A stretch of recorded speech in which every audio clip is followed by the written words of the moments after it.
Prithviraj phone എടുത്തിട്ട് എൻ്റെ ഫോണിൽ കൂടെയാണ് ആദ്യമായി ബ്ലെസ്സി സാറിനോട് സംസാരിക്കുന്നത്. പിന്നീട് അവർ ഒരുമിച്ച് ആടുജീവിതം എന്ന് പറയുന്ന സിനിമയിൽ ഒന്നിച്ചപ്പോഴും അത് ഇത്രയേറെ റെക്കഗ്നേഷൻ കിട്ടുമ്പോഴൊക്കെ ശരിക്കും നമ്മളാരും കണ്ടിട്ടില്ലാത്ത കുറേ ചിരിക്കുന്നൊരു രാജ്യമുണ്ട്. ഞാൻ സിനിമയിലേക്ക് വരുമ്പോൾ എന്തിനാണ് സിനിമ ഞാൻ ചെയ്യുന്നത് എന്നുള്ളൊരു പഠനം ഞാൻ തന്നെ നടത്തിയിട്ടുണ്ട്. ഞാൻ 11 വർഷമായി സിനിമയിൽ സംവിധാനം. എന്നാൽ 2000-ലാണ് ആദ്യമായിട്ട് ഡബ്ബിംഗ് ആർട്ടിസ്റ്റായിട്ട് വരുന്നത്. ഞാൻ ആലോചിക്കും, പലരും ഇപ്പോൾ തന്നെ ഒരുപക്ഷെ അല്ലു അർജുൻ്റെ ശബ്ദമായിട്ടാണ് അറിയുന്നത്. അതെ, അല്ലു അർജുൻ്റെ 20 സിനിമയെ ഞാൻ ചെയ്തിട്ടുള്ളൂ. ഞാൻ ചെയ്തിരിക്കുന്ന 800 ചില്ലാനം സിനിമകൾ അപ്പുറത്തുണ്ട്, ഡബ് ചെയ്ത പടങ്ങൾ. ശരിക്കും ബൈസൈക്കിൾ തീവ്സിന്റെ ഫസ്റ്റ് ഷോ കഴിഞ്ഞിട്ടുള്ള മൊമെന്റ് എന്തായിരുന്നു? ഇന്നത്തെ അത്രയും കോമ്പറ്റീഷൻ ഒന്നുമില്ലായിരുന്നു അന്ന്. റാഫി പറഞ്ഞാൽ വിശ്വസിക്കില്ല, അതായത് ഒക്ടോബർ 29-നാണ് ഷൂട്ട് കഴിയുന്നത്. പ്രൊഡ്യൂസർ വന്നിട്ട് എന്നോട് പറയാണ്, ജസ്റ്റ് 30 ദിവസം കൊണ്ട് ഈ സിനിമയുടെ മുഴുവൻ പോസ്റ്റ് പ്രൊഡക്ഷൻ തീർക്കണം. സാർ അതെങ്ങനെ? ഞാനെന്ന വണ്ടി പ്രാന്തനെ കുറിച്ച് എൻ്റെ സുഹൃത്തുക്കൾക്ക് മാത്രം, ആസിഫിന് ഓഫ് കോഴ്സ് അറിയാം. ചിറ്റ സീരിയൽ ഷൂട്ട് നടന്നത് ചോറ്റാനിക്കരയിലാണ്. ഈ മേഘേട്ടനും ഞാനും സെറ്റിൽ വെച്ചാണ് കാണുന്നത്. ഞങ്ങൾ തമ്മിൽ അപാരമായ ഒരു സൗഹൃദം ഉടലെടുക്കുകയാണ്. അതായത് ഞങ്ങൾക്കൊക്കെ ഭയങ്കര ഇഷ്ടമായി അങ്ങോട്ടും ഇങ്ങോട്ടും. ഒരു ഫുഡ് കഴിക്കുമ്പോൾ പോലും ഇങ്ങോട്ട് വന്നേടാ, ഇവിടെ നിന്ന് കഴിക്കടാ, ഇത് കഴിക്കടാ. അതുകൊണ്ട് അങ്ങനെ ഒരു മേഘേട്ടൻ എന്ന് വെച്ചാൽ ഒരു ചക്കരയായിരുന്നു കേട്ടോ. അപ്പൊ അദ്ദേഹത്തിന് നന്ദിനി എന്ന് പറഞ്ഞ നടിയെ അഭിനയിക്കുന്നത് ഒരു കാറാണ്, ഒരു ക്വാളിസാണ് അറേഞ്ച് ചെയ്യുന്നത്. ഇയാൾ എന്ന് എന്നെ പരിചയപ്പെട്ടോ അന്ന് മുതൽ ഈ നന്ദിനിയുടെ കൂടെ പോകില്ല. എടാ, ഞാൻ നന്ദിനിയുടെ വണ്ടി പോയിക്കോട്ടെ, നീ കാറുമായിട്ട് ഇവിടെ വാ. ഞാൻ ഇവിടെ നിന്ന് സൗത്ത് പോയിട്ട് കവിത ഇന്റർനാഷണൽ ഹോട്ടലിൽ നിന്ന് മേഘേട്ടനും പിക്ക് ചെയ്ത് ചോറ്റാനിക്കരയ്ക്ക് പോകണം. അപ്പൊ 20 കിലോമീറ്റർ പോകുന്ന പോക്ക് 40 കിലോമീറ്റർ ആയിട്ട് മാറും. പാട്ടിന്റെ ഒരു പ്രത്യേകത, സിനിമ വിജയിച്ചോട്ടെ പരാജയപ്പെട്ടോട്ടെ, പാട്ട് ട്യൂണും വരികളും നല്ലതാണെങ്കിൽ അത് ലൈഫ് ലോങ് ആണ്. പൂത്തുനിന്ന കടമ്പിലെ പുഞ്ചിരിപ്പൂമൊട്ടുകൾ ആരാമ പന്തലിൽ വീണുപോയെന്നോ, മധുരമില്ലാതെ നെയ്ത്തിരി നാളമില്ലാതെ. ഹലോ ജിസ്റ്റോയ്, വെൽക്കം ടു നമ്മുടെ പുതിയ show. Thank you. Untitled podcast. എനിക്ക് ആദ്യം ചോദിക്കാനുള്ളത്, 11 വർഷം ഫിലിം മേക്കർ എന്ന കരിയർ, അതിൽ 6 സിനിമകൾ. ഇതിൽ 6 സിനിമ കഴിഞ്ഞ് 4 വർഷത്തെ ഗ്യാപ്പ്, പിന്നെ ഫ്രീക്വൻ്റായി സിനിമ ചെയ്യുന്നു. ഒരു പോയിന്റിൽ ഫീൽ ഗുഡ് ഫിലിം മേക്കർ എന്നുള്ള ടാഗ്. എന്നാൽ അവിടെ നിന്ന് നേരെ ഇന്നലെ വരെ വരുന്നു. തലവനോട് എത്തുമ്പോൾ അത് ബ്രേക്ക് ചെയ്യുന്നു, പുതിയ സ്റ്റൈല്, സെറ്റിംഗ്, ജോൺറെ ട്രൈ ചെയ്യുന്നു. എന്താ ശരിക്ക് ഫിലിം മേക്കർ ജിസ്റ്റോയുടെ അച്ചീവ്മെൻറ്റ്? എന്താ ശരിക്ക് സിനിമ കാണുന്ന ജിസ്റ്റോയുടെ അച്ചീവ്മെൻറ്റ്? ഞാൻ സിനിമയിലേക്ക് വരുമ്പോൾ എന്തിനാണ് സിനിമ ഞാൻ ചെയ്യുന്നത് എന്നുള്ളൊരു പഠനം ഞാൻ തന്നെ നടത്തിയിട്ടുണ്ട്. അതെന്തുകൊണ്ടാണെന്ന് വെച്ചാൽ, ഇപ്പോൾ റാഫി പറഞ്ഞ പോലെ ഞാൻ 11 വർഷമായി സിനിമയിൽ സംവിധാനം. എന്നാൽ സിനിമ മേഖലയിൽ ഇത് 25-ാമത്തെ വർഷമാണ്. 2000-ലാണ് ആദ്യമായിട്ട് ഡബ്ബിംഗ് ആർട്ടിസ്റ്റായിട്ട് വരുന്നത്. ഈ 4 നൂറ്റാണ്ടാണ്. ഈ 4 നൂറ്റാണ്ടിൽ ഇവിടുത്തെ എല്ലാ പ്രതിഭാധനന്മാരായിട്ടുള്ള ചെറുതും വലുതും നല്ലതും മോശവും ഒക്കെ ആയിട്ടുള്ള റൈറ്റേഴ്സിൻ്റെയും സംവിധായകരുടെയും ഒക്കെ കൂടെ വർക്ക് ചെയ്യാനുള്ളൊരു ഭാഗ്യമുണ്ടായി. ഒത്തിരി സിനിമകൾ. ഞാൻ ആലോചിക്കും, പലരും ഇപ്പോൾ തന്നെ ഒരുപക്ഷെ അല്ലു അർജുൻ്റെ ശബ്ദമായിട്ടാണ് അറിയുന്നത്. അല്ലു അർജുൻ്റെ 20 സിനിമയെ ഞാൻ ചെയ്തിട്ടുള്ളൂ. ഞാൻ ചെയ്തിരിക്കുന്ന 800 ചില്ലാനം സിനിമകൾ അപ്പുറത്തുണ്ട്, ഡബ് ചെയ്ത പടങ്ങൾ. അപ്പോൾ അതൊരു വലിയ ഇതാണ്. അപ്പോൾ പക്ഷേ ഞാനെന്ന പരസ്യ ചിത്ര സംവിധായകൻ, ഒരുപക്ഷെ പൊതുജനങ്ങൾക്ക് അധികം പരിചിതമല്ലാത്തൊരു അഡ്രസ്സാണ് എൻ്റെത്. അത് ഏതാണ്ട് 750-800 ആഡ് ഫിലിംസ് എഴുതി സംവിധാനം ചെയ്യാന്ന് പറഞ്ഞാൽ അത് ഒരല്പം നീണ്ട പരിപാടിയാണ്. അതിന് 21 വർഷം എടുത്തു. 21 വർഷം അത് ചെയ്യാൻ തുടങ്ങി. അപ്പോൾ ഒരു ആഡ് ഫിലിം മേക്കർ എന്നുള്ള രീതിയിൽ എന്തൊരു പ്രൊഡക്റ്റിന് വേണ്ടി പേന എടുക്കുമ്പോഴും എഴുതാൻ തുടങ്ങുമ്പോഴും ആ പ്രൊഡക്റ്റിൻ്റെ പൊസിഷൻ ഇപ്പം എന്താണ്, ഈ പരസ്യം കൊണ്ട് ഉദ്ദേശിക്കണം എന്താണ്, കമ്മ്യൂണിക്കേഷൻ എന്താണ്, ഇത് ഞാൻ എഴുതാറുണ്ട്. ആ ഒരു പഠനം ഞാൻ സ്വയം നടത്താറുണ്ട്. എവിടെയും പോയി പഠിക്കുന്നതല്ല, വാച്ച് ചെയ്ത് തന്നെ പഠിക്കുന്നതാണ്. ആ പ്രൊഡക്റ്റിനെ കുറിച്ച് എന്തിനാണ് ഇപ്പോൾ ഈ പരസ്യം ചെയ്യുന്നത്, ഇത് ആരോടാണ് കമ്മ്യൂണിക്കേറ്റ് ചെയ്യേണ്ടത്, എന്തിനാണ് കമ്മ്യൂണിക്കേറ്റ് ചെയ്യേണ്ടത്, ഇത് കമ്മ്യൂണിക്കേറ്റ് ചെയ്താലുള്ള മെച്ചം എന്നാണ്, കഴിഞ്ഞ പ്രാവശ്യം ഇതേ കമ്മ്യൂണിക്കേഷൻ കൊടുത്തിട്ട് എന്ത് സംഭവിച്ചു, അപ്പോൾ എന്ത് മാറ്റം വരുത്തണം. അപ്പോൾ ഈ ഒരു പഠനം ഞാൻ സ്വയം സിനിമയിലേക്ക് വരുമ്പോഴും നടത്തിയിട്ടുണ്ട്. ഞാൻ പറഞ്ഞില്ല, ആഡ് ഫിലിം മേക്കറായി 10 വർഷം കഴിഞ്ഞിട്ടാണ് ഞാൻ ഫിലിം മേക്കറായിട്ട് സിനിമയിലേക്ക് വരുന്നത്. അപ്പോൾ ആ പഠനത്തിൽ എനിക്ക് തോന്നിയൊരു സാധനം, നമ്മുടെ റിലവൻസ് ഉണ്ടാവണം. 1-ാമത്തെയോ 2-ാമത്തെയോ പടം കഴിയുമ്പോഴത്തേക്കും ഞാൻ അണ്ടർലൈൻ ചെയ്യപ്പെടണം. അതായത് ഇയാൾക്കൊരു സ്പേസ് ഉണ്ട്. അങ്ങനെ സ്പേസ് ഉണ്ടെങ്കിൽ മാത്രമേ എനിക്കൊരു നിലനിൽപ്പ് ഉള്ളൂ എന്നുള്ളൊരു, അതുകൊണ്ടാണ് റാൽഫ് പറഞ്ഞ പോലെ ബൈസൈക്കിൾ തീവ്സ് 2013 കഴിഞ്ഞിട്ട് 2017 വരെ 4 വർഷം ഞാൻ കാത്തിരുന്ന സൺഡേ ഹോളിഡേ പോലത്തെ ഒരു സിനിമ ഒരുക്കിയെടുക്കാനായിട്ട്. അതായത് അത്രയും ഒരു ആ സിനിമയിലൂടെയാണ് എനിക്ക് ഈ പറഞ്ഞ പോലെ ഫീൽ ഗുഡ് മനസ്സിലായോ. അത് കഴിഞ്ഞ് ആ അഡ്രസ്സ് ആയി കഴിഞ്ഞപ്പോഴേക്കും പിന്നെ എന്നെ തേടി പറയാൻ വരുന്ന കഥാകൃത്തുക്കൾ പോലും എല്ലാം ഇങ്ങനത്തെ കഥകളാണ് പറയുന്നത്. ഫീൽ ഗുഡ് എന്നുള്ള ലൈറ്റ് ഹാർട്ടഡ് മൂവി. അപ്പോൾ ഈ അങ്ങനെയാണ് വിജയ് സൂപ്പറും പൗർണമിയും വരുന്നത്. അത് ചെയ്തു, അത് ഹിറ്റായി. അപ്പോൾ സ്വാഭാവികമായിട്ടും ആ ഒരു ലൈൻ തന്നെ ഞാൻ പിടിച്ചു പോയി. അപ്പോഴാണ് പയ്യെ നമ്മൾ ഇന്ന് സോഷ്യൽ മീഡിയയിലൊക്കെ നമ്മളെ ആൾക്കാർ പ്രഡിക്റ്റബിളായി കാണാൻ തുടങ്ങി. അതായത് എൻ്റെ സിനിമയാണെങ്കിൽ ഒരു സീൻ ഇങ്ങനെ ആയിരിക്കും എന്ന് പറയാൻ തുടങ്ങിയത്. അപ്പോൾ എനിക്കത്, ഞാൻ ആക്ച്വലി പേടിക്കുകയോ വിഷമിക്കുകയോ ഒന്നും ചെയ്തിട്ടില്ല. കാരണം ഈ പറയുന്ന പടങ്ങളെല്ലാം ഓടി പടങ്ങളാണ്. സൺഡേ ഹോളിഡേ 100 days ഓടിയതാണ്, വിജയ് സൂപ്പർ 100. അപ്പോൾ ഒരു പടം മോശമായതിൻ്റെ പേരിലല്ല ഞാൻ ട്രാക്ക് പറഞ്ഞത്. ഓക്കെ, ഇത് കിട്ടിയല്ലോ, ഇനിയിപ്പോൾ ഇതല്ലാതെ എന്ത് ചെയ്യാം, അതിൻ്റെ ആലോചനയാണ് ഇന്നലെ വരെ ഈ കോവിഡ് സമയത്ത് ഇവിടെ ആർക്കും ജോലി ഇല്ലാതിരുന്ന സമയത്ത് സ്പെഷ്യൽ പെർമിഷനിൽ നമ്മൾ ഷൂട്ട് ചെയ്യുന്ന പടമാണ്. അത് ഒരു ഫ്ലാറ്റിലാണ് നടക്കുന്നത്. പക്ഷെ ഒരു ഫ്ലാറ്റിൽ നമ്മൾ ഒതുക്കി തീർത്തൊരു സിനിമയായിട്ട് തോന്നാൻ പാടില്ല. എവിടെ ഒരു സിനിമാറ്റിക് ഫ്ലേവർ നഷ്ടപ്പെടാൻ പാടില്ല. മനസ്സിലായോ? അപ്പോൾ അത് ആ അർത്ഥത്തിൽ സോണിയിൽ വരികയും അത് ആ രീതിയിൽ സ്വീകരിക്കപ്പെടുകയും, അപ്പോൾ എനിക്കത് ഇഷ്ടപ്പെട്ടു. കുറച്ചും കൂടി ഈ ഫീൽ ഗുഡ് ചെയ്യണേക്കാൾ കൂടുതൽ നാഷണൽ വൈഡ് കോളുകൾ വരുന്നത് ത്രില്ലർ ചെയ്യുമ്പോഴാണ്. അതൊരു പുതിയ അറിവായിരുന്നു. എനിക്ക് തോന്നുന്നു മെജോറിറ്റി ഓഫ് പോപ്പുലേഷന് ഹുക്കാവുന്നെങ്കിൽ ആ സമയങ്ങളിൽ കണ്ടിരുന്നതും കൂടുതൽ ത്രില്ലറുകളായിരുന്നത് കൊണ്ട് ആ ജോണറയോട് ഒരു ഇഷ്ടം എല്ലാവർക്കും ഉണ്ടായിരുന്നു. അതെ എനിക്ക് ത്രില്ലറിന്റെ ഒരു പ്രത്യേകത വെച്ചാൽ ത്രില്ലർ എല്ലാവർക്കും ഒരുപോലെ മനസ്സിലാവുമല്ലോ. അതൊരു ക്യൂരിയസ് ഫാക്ടർ കോമണാ കുഞ്ഞു മുതലേ. എക്സാക്ട്ലി. മറ്റേതിലൊക്കെ നമ്മുടെ ഫീൽ ഗുഡ് ലൈറ്റ് വെയിറ്റ് എന്ന് പറയുമ്പോൾ ചിലപ്പോൾ നമ്മൾ പ്രാദേശികമായി ഉപയോഗിക്കുന്ന ചില തമാശകളും ചിലപ്പോൾ മലയാളിക്ക് മാത്രമേ സബ് ടൈറ്റിൽ കൺവേ ചെയ്യാൻ പറ്റത്തില്ല. ഇപ്പൊ ഏത് പടത്തിലാണ് ഞാൻ ഒരു 30 സെക്കൻഡ് താഭിലാഷേ എന്ന് പറയുന്ന കോമഡി ഇവിടെ വർക്കാവുള്ളൂ. അത് ഒരിക്കലും ഈ ഹിന്ദിക്കാരൻ കാണുമ്പോൾ എന്ത് തേങ്ങ. അപ്പൊ എനിക്ക് ആ ഒരു സാധനം ഉണ്ട് ഈ ത്രില്ലറിനകത്ത്, എല്ലാവർക്കും മനസ്സിലാവും. അപ്പോൾ ഞാനിപ്പോഴും ഓർക്കുന്നുണ്ട്, രാക്ഷസൻ എന്ന് പറഞ്ഞ സിനിമ ഞങ്ങൾ 5 മിനിറ്റ് കാണാമെന്ന് കരുതി OTT ഇരുന്ന ഞാനും എൻ്റെ അന്ന് മോൾക്ക് എത്ര 6 വയസ്സോ 7 വയസ്സോ കണ്ടുള്ളൂ. മോളും ഞാനും വൈഫും ഒക്കെ കൂടിയിട്ട് ഞങ്ങൾ മോള് സിനിമ കഴിയുന്നവരിങ്ങനെ നിൽക്കുകയാണ്. കുറച്ചേരം സോഫയിൽ ചാരി നിൽക്കും, കുറച്ചേരം വന്ന് മടിയിലിരിക്കും. ഒരു സിനിമ ഒരു കൊച്ചു കുട്ടിക്ക് കൊടുത്തിരിക്കുന്ന ഇമ്പാക്റ്റ് തോന്നുന്നു. രാക്ഷസൻ എന്ന് പറഞ്ഞ സിനിമയെ പറയുന്നത്. അപ്പോൾ അതാണ് ത്രില്ലറിൻ്റെ ഒരു പ്രത്യേകത എന്ന് തോന്നുന്നത്. അപ്പോൾ അത് എൻജോയ് ചെയ്യാൻ തുടങ്ങിയപ്പോൾ അങ്ങനെയാണ് തലവൻ പോലെ പ്രോപ്പർ ഒരു ഇൻവെസ്റ്റിഗേഷൻ ത്രില്ലർ വേണം, ഡബിൾ ഹീറോ. അപ്പം അത് ഈ ഡബിൾ ഹീറോ എന്ന് പറയുന്നതാണ് എൻ്റെ കിക്ക്. അതായിരുന്നു എൻ്റെ ട്രിപ്പ്. അതായിരുന്നു എപ്പോഴും 2 ഹീറോസിനെ വെച്ച് ചെയ്യുമ്പോൾ ഭയങ്കര പണി. അതായത് രണ്ടുപേരും ബാലൻസ് ചെയ്യണം, സ്ക്രീൻ ടൈം രണ്ടുപേരും ഒരുപോലെ ബാലൻസ് ചെയ്യണം. ഒരാൾ കയറി നിൽക്കാൻ പാടില്ല, ഒരാൾ താഴെ പോകാൻ പാടില്ല. ഇപ്പോഴത്തെ പ്രശ്നം ബിജു മേനോൻ എന്ന് പറഞ്ഞ ആളാണ് ഇപ്പോഴത്തെ നിൽക്കുന്നത്. ആസിഫ് എപ്പോഴും പറയും പോലീസ് യൂണിഫോം ഇട്ട് കഴിഞ്ഞാൽ അദ്ദേഹം ഒരു മറ്റേ നെറ്റിപ്പട്ടം കെട്ടിയ ആനയാണെന്ന് പറയും ആസിഫ്. കാരണം അതങ്ങ് ഫിറ്റാണ്, പോലീസായിട്ട് അങ്ങ് ജീവിക്കുന്ന പോലെ നമുക്ക് തോന്നും. നമ്മളെ അങ്ങനെ ശീലിപ്പിച്ചിട്ടുണ്ട് പറഞ്ഞ പല ക്യാരക്ടേഴ്സും ഉണ്ട്. അപ്പോൾ പിന്നെ അതല്ല, അദ്ദേഹം വളർന്നത് പോലീസ് ക്യാമ്പ് ക്വാർട്ടേഴ്സിലാണ്. അദ്ദേഹത്തിന്റെ അച്ഛൻ പോലീസ് ഓഫീസറായിരുന്നു. അപ്പം അതായിരുന്നു ഒരു ടെൻഷൻ. ഇപ്പുറത്തെ ആസിഫ് അലിയാണ് നിൽക്കുന്നത്. ആസിഫ് അലി നമുക്കൊരു ദ ബോയ് നെക്സ്റ്റ് ഡോർ എന്ന് പറഞ്ഞ ഇമേജ് ഉള്ള ആളാണ്. അപ്പോൾ ഇവർ രണ്ടുപേരും കൂടെയുള്ള ഈഗോ എങ്ങനെ ബാലൻസ് ചെയ്യും? അപ്പോൾ അതിങ്ങനെ 65 days കൊണ്ട് ഒറ്റ ഷെഡ്യൂളിൽ തീർത്ത പടം. ഒറ്റ ഷെഡ്യൂളിൽ, വേറെ ബ്രേക്കുകളൊന്നും ഉണ്ടായിട്ടില്ല. അത്രയും രസമായിട്ട് ഷൂട്ട് ചെയ്ത സിനിമ. അപ്പോൾ അതിൻ്റെ റിലീസായി കഴിഞ്ഞപ്പോഴാണ് എനിക്ക് ശരിക്കും പറഞ്ഞാൽ ഈ പറയുന്ന എല്ലാ സ്ഥലങ്ങളിൽ നിന്നുള്ള ബിജു മേനോൻ വിളിച്ചിട്ട് പറഞ്ഞാൽ KGFന്റെ ഡയറക്ടർ വിളിച്ചിരുന്നു. അങ്ങനെ ഓരോരുത്തരും വലിയ വലിയ കമലഹാസൻ സാറ് പടം കണ്ടിട്ട് പോയി. അതൊക്കെ എനിക്കൊണ്ട് ഒരു ത്രില്ലർ പ്രോപ്പറായിട്ട് മേക്ക് ചെയ്യുമ്പോൾ സംഭവിക്കുന്ന ഒരു കാര്യമാണ്. അപ്പോൾ റാഫി ചോദിച്ച ചോദ്യത്തിലേക്ക് വരുമ്പോൾ ചോദിക്കുന്ന എനിക്ക് തോന്നുന്നൊരു കാര്യം, നമ്മൾ ഒരു അഡ്രസ്സ് ഒരു ഫിലിം മേക്കർക്ക് ഉണ്ടാവുന്നത് നല്ലതായിരിക്കും.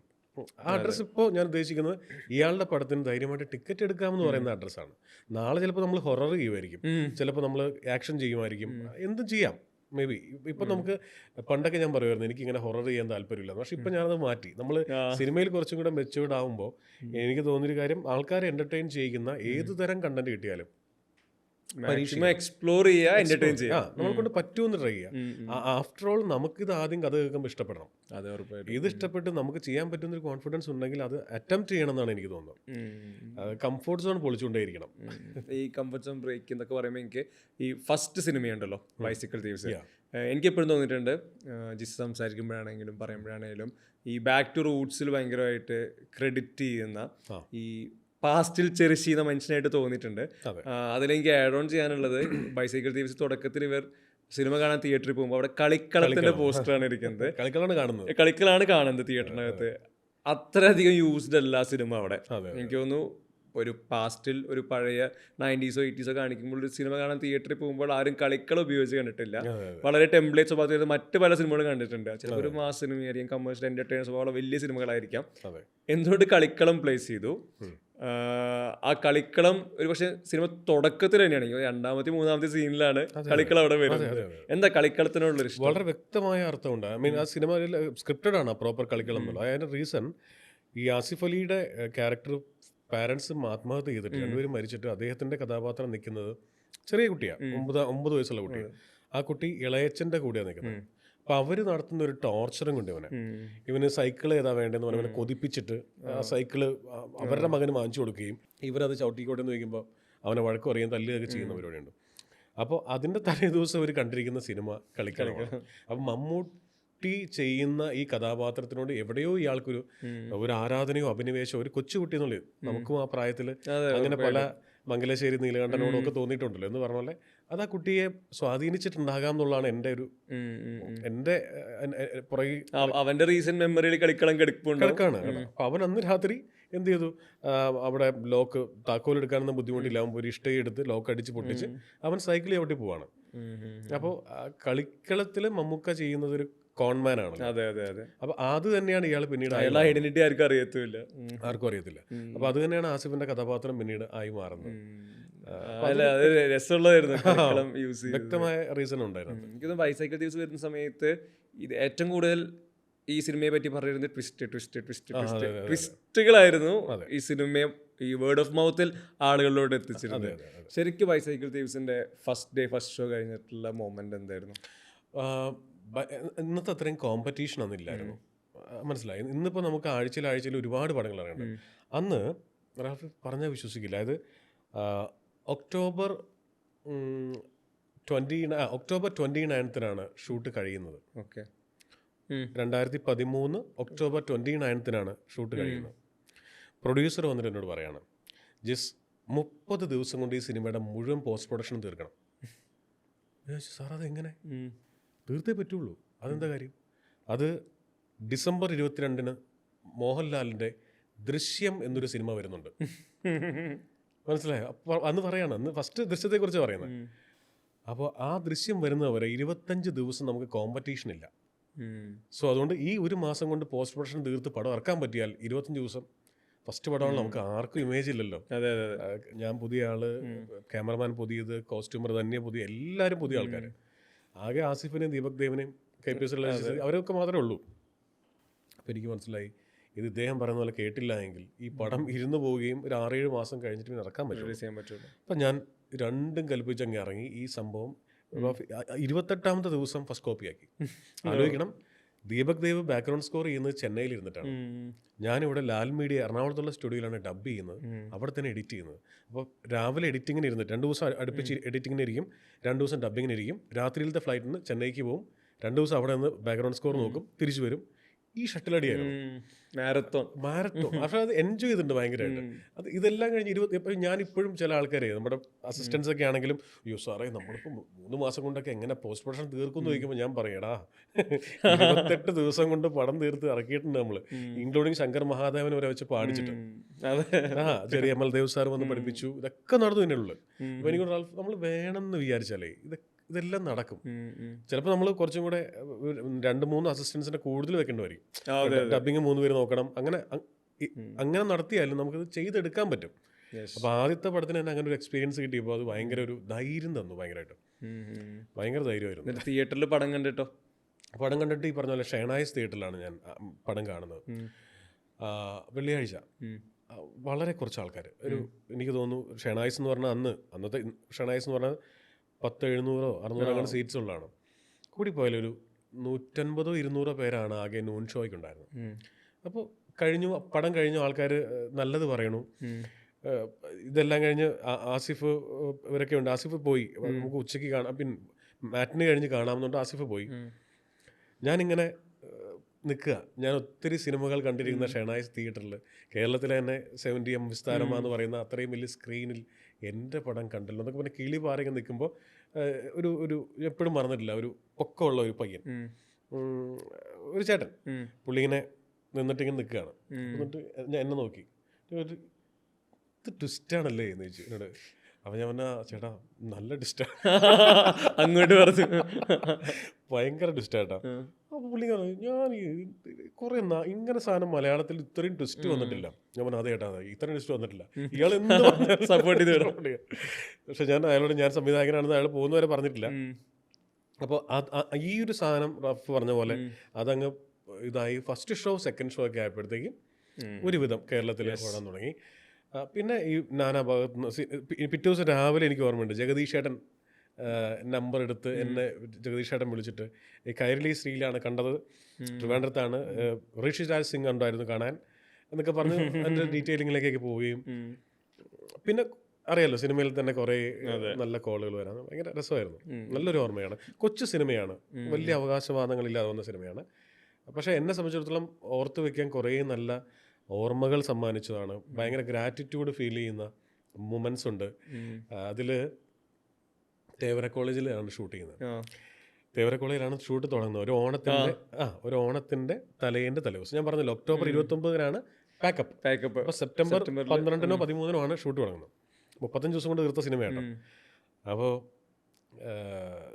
ഞാൻ ഈ കയ്യൊപ്പ് എന്ന് പറഞ്ഞ സിനിമ കണ്ടിട്ട്, ഇതേ ഷെഹനായിസിൻ്റെ ലിറ്റിൽ ഷെഹനായിസിലാണ് കയ്യൊപ്പ് കാണുന്നത്, രഞ്ജിത്ത് ഏട്ടൻ്റെ മമ്മൂക്കയുടെ പടം, പ്ലേ ഹൗസിൻ്റെ പടം. ഞാൻ ഈ പടം കഴിഞ്ഞ ആൾക്കാർ എണീറ്റിട്ട് ഞാൻ ഇങ്ങനെ ഇരിക്കുകയാണ്. ശ്വാസം മുട്ടൽ ഫീൽ ചെയ്ത ഒരു പടം പറയാൻ പറഞ്ഞാൽ ഞാൻ ഫസ്റ്റ് പറയുന്ന പടം ഇതാ. പിന്നെ ഒരേ കടൽ എന്ന് പറഞ്ഞ പടം പറയും. കയ്യൊപ്പ് കണ്ടിട്ട് ഞാൻ ഇങ്ങനെ ഇരിക്കുകയാണ്. എണീക്കാൻ പറ്റുന്നില്ല, ചങ്ക് വേദന എടുക്കാന്ന് പറയില്ലേ, ബ്ലാസ്റ്റും കൂടി ആകുമ്പോൾ പിന്നെ ഫ്രീസ്. അതെ, ആ അവസ്ഥയിൽ എന്നെ അത്രയേറെ സ്വാധീനിച്ചൊരു, അത്രയേറെ നമ്മളെ നശിപ്പിച്ച് കളഞ്ഞൊരു സിനിമയാണ്. ഞാൻ ആലോചിച്ചു, ഈ മനുഷ്യനെ ഞാൻ സ്റ്റേജിൽ എന്തോരം കണ്ടിരിക്കുന്നു കൊമേഡിയനായിട്ട്. ഈ ജാഫർ ഇടുക്കിയുടെ ആദ്യത്തെ രണ്ടാമത്തെ സിനിമ മറ്റാണ് മെയിൻ കഥാപാത്രം ചെയ്തത്. ഇദ്ദേഹം നമ്മൾ എന്തോരം ചിരിപ്പിച്ചിരിക്കുന്നു. 8 സുന്ദരികളും ഞാനും എന്നൊക്കെ പറഞ്ഞ സീരിയൽ എന്തോരം സ്റ്റേജ് ഷോയിൽ കണ്ടിട്ടുണ്ട്. പക്ഷേ ഇയാൾ ഇത്രയും നല്ലൊരു ആക്ടറായിരുന്നോ? എന്തെങ്കിലും ഒരു സിനിമ എനിക്ക് ചെയ്താൽ ഇദ്ദേഹം എന്തായാലും ഉണ്ടാവണം. നമ്മളന്ന് ആസിഫ് അലിയെ കുറിച്ചോ കുഞ്ചാക്കോയെ കുറിച്ചോ അല്ലെങ്കിൽ വേറെ ആരെ കുറിച്ചോ അങ്ങനെ അല്ലെങ്കിലും ഇയാൾ എന്തായാലും എൻ്റെ ആദ്യത്തെ പടത്തിലുണ്ടാവണം. കാരണം ഇയാൾ കൊള്ളാം, ജാഫർക്ക് കൊള്ളാം എന്നിട്ട്. അപ്പോൾ ജാഫർക്ക് അവിടെ ഇവിടെയൊക്കെ കാണുമ്പോൾ ജാഫർക്ക് എന്താടാ സുഖമാണോ എന്നൊക്കെ ചോദിക്കും. അങ്ങനെ ഇദ്ദേഹത്തെ നമ്മൾ പ്രൊഡക്ഷൻ കൺട്രോളർ വഴി വിളിക്കുന്നു. പൂജ തുടങ്ങാൻ പോവാണ്, തേവര സേക്രഡ് ഹാർട്ട് കോളേജിൽ വെച്ചിട്ടാണ്. അപ്പോൾ ഞാൻ അങ്ങോട്ട് നടക്കുമ്പോൾ വരാന്തയിൽ കൂടെ ജാഫർ അടിക്ക് നടന്നു വരണം. അപ്പോൾ ജാഫർക്കയുടെ സ്റ്റൈലുണ്ടല്ലോ, എന്നാടാ അവിടെ ദേഷ്യം. അപ്പോൾ ഞാൻ പറഞ്ഞു സുഖമാണൊക്കെ. സുഖമാടാ, നീ അഭിനയിക്കുന്നുണ്ടോ? അപ്പോൾ ഞാൻ പറഞ്ഞു അല്ലേക്ക് അഭിനയിക്കുന്നില്ല. പിന്നെ നീ എന്താ ഇവിടെ? അപ്പോൾ ഞാൻ പറഞ്ഞു ഞാനാണല്ലോ എൻ്റെ സംവിധായകൻ. ഞാനാണല്ലോ ഇക്കാര്യം സംവിധായകൻ. ഒന്ന് പോടക്ക. ജാഫർക്ക് ഇപ്പോഴും പറയും, ജാഫർക്ക് ഇപ്പൊ കണ്ടാലും ഇങ്ങനെ ചെറിയ ചമ്മലോട് പറയും, ഒന്ന് പോടക്ക. പുള്ളിക്ക് നടന്നു പോയി, എന്റെ മൈൻഡ് നേരെ അങ്ങ് പോയി, പൂജ നടക്കുന്ന സ്ഥലത്തേക്ക് പോയി. അപ്പം ഞാൻ വിചാരിച്ചു അപ്പം ഞാൻ സിദ്ദിഖൊക്കെ വെയിറ്റ് ചെയ്ത് നിൽക്കും ഇവിടെ, പുള്ളി വന്നിട്ട് തുടങ്ങാമെന്നുള്ളതില്ല. അപ്പം ഞാൻ കുറച്ചു നേരം കഴിഞ്ഞ് ഞാൻ അവിടെ ചെല്ലുമ്പോൾ മറ്റേ തിരി കത്തിക്കുന്ന സമയത്തെപ്പോഴത്തേക്കും എൻ്റെ അടുത്തേക്ക് കൊണ്ടു മറ്റേ തീപ്പെട്ടിയും തേങ്ങയൊക്കെ തന്നിട്ട് കത്തിക്കുമ്പോൾ ജാഫർക്ക് ഇങ്ങനെ നോക്കുന്നേ, അല്ല നീ തന്നെയാണോ സംവിധായകൻ? അല്ല, അതിലും അച്ഛനും നല്ല ക്യാരക്ടറായിരുന്നു. അച്ഛനാ കുറച്ചേ ഉള്ളൂ, ആസിഫ് എല്ലാവർക്കും ഒരു ഇഷ്ടം തോന്നുന്ന ക്യാരക്ടറായിരുന്നു. നല്ല, എനിക്ക് ഭയങ്കര ഇഷ്ടമുള്ള ക്യാരക്ടറായിരുന്നു.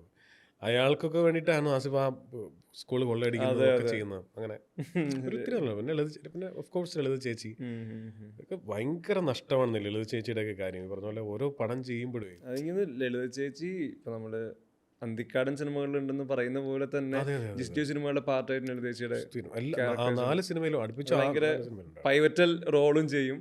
അതിൽ കൃത്യമായിട്ട് ഇമ്പാക്ട് ഉണ്ടാക്കും. കറക്റ്റ് ആ കൈഡി മേടിച്ചുകൊണ്ട് പോവുകയും ചെയ്യും. ഭയങ്കര ഒരു അത് ശരിക്കൊരു അതിന് മിസ്സിംഗ് ആണ്. ചേച്ചിക്ക് ഭയങ്കര ഇഷ്ടമായിരുന്നു നമ്മളെ. വീട്ടിലുണ്ടാക്കുന്ന ഫുഡൊക്കെ കൊണ്ടുതരും, കറികൾ കൊണ്ടുതരും. എന്നിട്ട് ഓരോ കറിയെ കുറിച്ചും പ്രത്യേകം പറയും. ഇതിങ്ങനെ വടക്കഞ്ചേരിയിൽ നിന്ന് വന്നപ്പോൾ കൊണ്ടുവന്ന ഇത് പച്ചക്കറി ഇങ്ങനെ പറഞ്ഞിട്ട് നമ്മൾ കഴിപ്പിക്കും. അത്ര ഒരു അമ്മയെ പോലത്തെ സ്നേഹമായിരുന്നു, സ്നേഹമുള്ളൊരു ചേച്ചി. ഇന്നലെ വരെ എന്ന് പറയുന്ന സിനിമ ഷൂട്ട് കഴിഞ്ഞിട്ട് കറക്റ്റ് ഷൂട്ട് കഴിഞ്ഞിട്ട് ഞാനിങ്ങനെ വീട്ടിലിരിക്കുമ്പോൾ ഒരു ദിവസം വേറെ ഒരു നമ്പറിൽ നിന്ന് കോള്. അപ്പോൾ കോള് എടുത്തപ്പോൾ ഹലോ എന്ന് വെച്ചപ്പോൾ ലളിതയാ സൗണ്ട് എപ്പോഴും ഭയങ്കര ചെറുതാണ്. ലളിതയാ എന്ന് പറഞ്ഞു. ഞാൻ പറഞ്ഞു ചേച്ചി ഇത് എന്താ വിശേഷം, ആശുപത്രിയിലൊക്കെയാണ്? ആശുപത്രിയിലായിരുന്നു, ഒരു സിനിമ ചെയ്തത് ഞാൻ അറിഞ്ഞു. ഞാൻ ആശുപത്രിയിലായതുകൊണ്ടാണ് കേട്ടോ ഇത്തവണത്തേക്ക് ക്ഷമിച്ചിരിക്കുന്നത്. അപ്പോൾ ഞാൻ വീടെത്തി, ഇന്നലെ ഡിസ്ചാർജ് ആയി. ഇത് കൂടെ നിൽക്കുന്ന പെണ്ണിൻ്റെ നമ്പറാണ്. അപ്പോൾ എൻ്റെ നമ്പർ മറ്റേത് തന്നെ, ഇതിപ്പോൾ ഞാൻ വിളിച്ചെന്നുള്ളൂ, ഇവിടെ അടുത്തുണ്ടായതുകൊണ്ട് വിളിച്ചെന്നുള്ളൂ. അപ്പോൾ അടുത്ത പടത്തിൽ ഞാനുണ്ട് കേട്ടോ, ഇതിപ്പോൾ ഞാൻ ആശുപത്രിയിലായി പോയതുകൊണ്ടാണ്. പിന്നെ ചേച്ചി ഇല്ലാതെ നമ്മൾ പടം ചെയ്യുമോ എന്നൊക്കെ പറഞ്ഞു വെച്ച് ഞാൻ ഈ ഇത്രയും പടങ്ങളിൽ അഭിനയിച്ചിട്ട് ഈ സത്യമാഷിൻ്റെ കൂടെയും നസീർ സാറിൻ്റെ കൂടെയും സേതു മാധവൻ സാറിൻ്റെ പടങ്ങളിലും വിൻസെൻ്റ് മാഷിൻ്റെ പടങ്ങളിലും ഹരിഹരൻ സാറിൻ്റെ പടങ്ങളിലൊക്കെ അഭിനയിച്ചിട്ട് അത്രയേറെ എക്സ്പോഷർ കിട്ടിയിരിക്കുന്ന ഒരു നടി, അത്രയേറെ അവാർഡുകൾ, അംഗീകാരങ്ങൾ, പണം ഒക്കെ സമ്പാദിച്ചിരിക്കുന്ന ഒരു നടിക്ക് ഞാനെന്നൊരു ചെറിയ വ്യക്തിയുടെ പടത്തിൽ ഒരു ചാൻസ് ചോദിക്കേണ്ട ആവശ്യമില്ല. അതവർക്ക് ഈ പ്രൊഫഷനോടുള്ള സ്നേഹമാണ്. ഇനിയും മതിയായിട്ടില്ല എന്ന് പറയുന്ന ആ ഒരു പരിപാടിയില്ലേ, നമ്മൾ ഇപ്പോഴത്തെ ഈ ജനറേഷന് വല്ലാതെ മിസ് ചെയ്യുന്ന ഒരു സാധനമാണ്. ഒരു പടം കഴിയുന്നു, എങ്ങോട്ടൊക്കെ പോകുന്നു, അതല്ലാതെ ഈ പറഞ്ഞ പോലെ അത് ഈ ഓൾഡ് ജനറേഷൻ്റെ അവരെല്ലാം വരും. ഇപ്പോൾ സിദ്ദിഖൊക്കെ ആണെങ്കിലേ ശ്രീനേട്ടൻ ഒക്കെ ആണെങ്കിലും ഒരു സീൻ കഴിഞ്ഞാൽ കാരവണിലേക്ക് പോണ പരിപാടിയില്ല. ഒരു സീൻ എടുത്തുകൊണ്ടിരിക്കുമ്പോൾ ഇൻ ബിറ്റ്വീൻ പോവില്ല. ആ സീൻ കഴിയുന്നവർ അവിടെ ഇരിക്കും, ഒരു കസേരയിട്ട് അവിടെ ഇരിപ്പുണ്ടാവും. എപ്പോൾ ഷോട്ടിന് വിളിച്ചാലും റെഡിയാ. സീൻ കഴിയുമ്പോൾ ചിലപ്പോൾ നമ്മൾ ലഞ്ച് ബ്രേക്ക് ഒക്കെ ആണെങ്കിൽ ഓഫ് കോഴ്സ് അത് വേറെ കഥ. പക്ഷെ എത്ര ഷോട്ട് എടുത്താലും അവിടെ തന്നെ എപ്പോഴും പറയും, എടാ എത്ര ഷോട്ട് വേണമെങ്കിൽ എടുത്തോ, എടുക്കേണ്ട ഷോട്ട് മാത്രം എടുക്കാതിരിക്കരുത്, അത് മിസ്സാക്കരുത്. എത്ര വേണമെങ്കിൽ എടുത്തോ, ഒരു കുഴപ്പമില്ല. ഈ സൺഡേ ഹോളിഡേ പറ്റി പെട്ടെന്ന് ഓർക്കുമ്പോൾ ഇപ്പോൾ ശ്രീനേട്ടനൊക്കെ പറഞ്ഞപ്പോൾ എനിക്കെപ്പോഴും കണക്ട് ആവുന്നത് ഈ ബാൻഡ് സെറ്റ് സ്കോറാണ്. നീയൻ സർഗ സംഗീതം അതിങ്ങനെ പ്ലേ ആവുന്നത്, ആ പേസിൽ മറ്റേ ബസ് പോകുന്നത്, നടക്കുന്നത്, അത് ഭയങ്കര രസമുള്ള താളമായിരുന്നു. അത് ഈ പറഞ്ഞ ഷൂട്ട് ചെയ്യുമ്പോൾ ആ സ്കോർ ഉണ്ടായിരുന്നു എനിക്കറിയില്ല, നമ്മൾ അതിൽ തന്നെയാണ് യെസ്, അത് ഭയങ്കര രസമുള്ള മൊമെന്റ് ആയിരുന്നു. നമ്മൾ കാണുന്ന ഫൈനൽ ഔട്ടിൽ ഒത്തിരി പേര് മ്യൂസിക്കുമായിട്ട് ബന്ധമുള്ള, മ്യൂസിക്കിനെ സ്നേഹിക്കുന്ന ഒത്തിരി പേര് എന്നോട് ചോദിച്ചിട്ടുണ്ട്, അതെന്തുകൊണ്ട് ആ പാട്ട് നിങ്ങൾ സെലക്ട് ചെയ്തത്, കറക്റ്റ് അങ്ങനെ ഒരു പാട്ട് സെലക്ട് ചെയ്യാൻ കാരണം എന്താ എന്ന് ചോദിച്ചിട്ടുണ്ട്.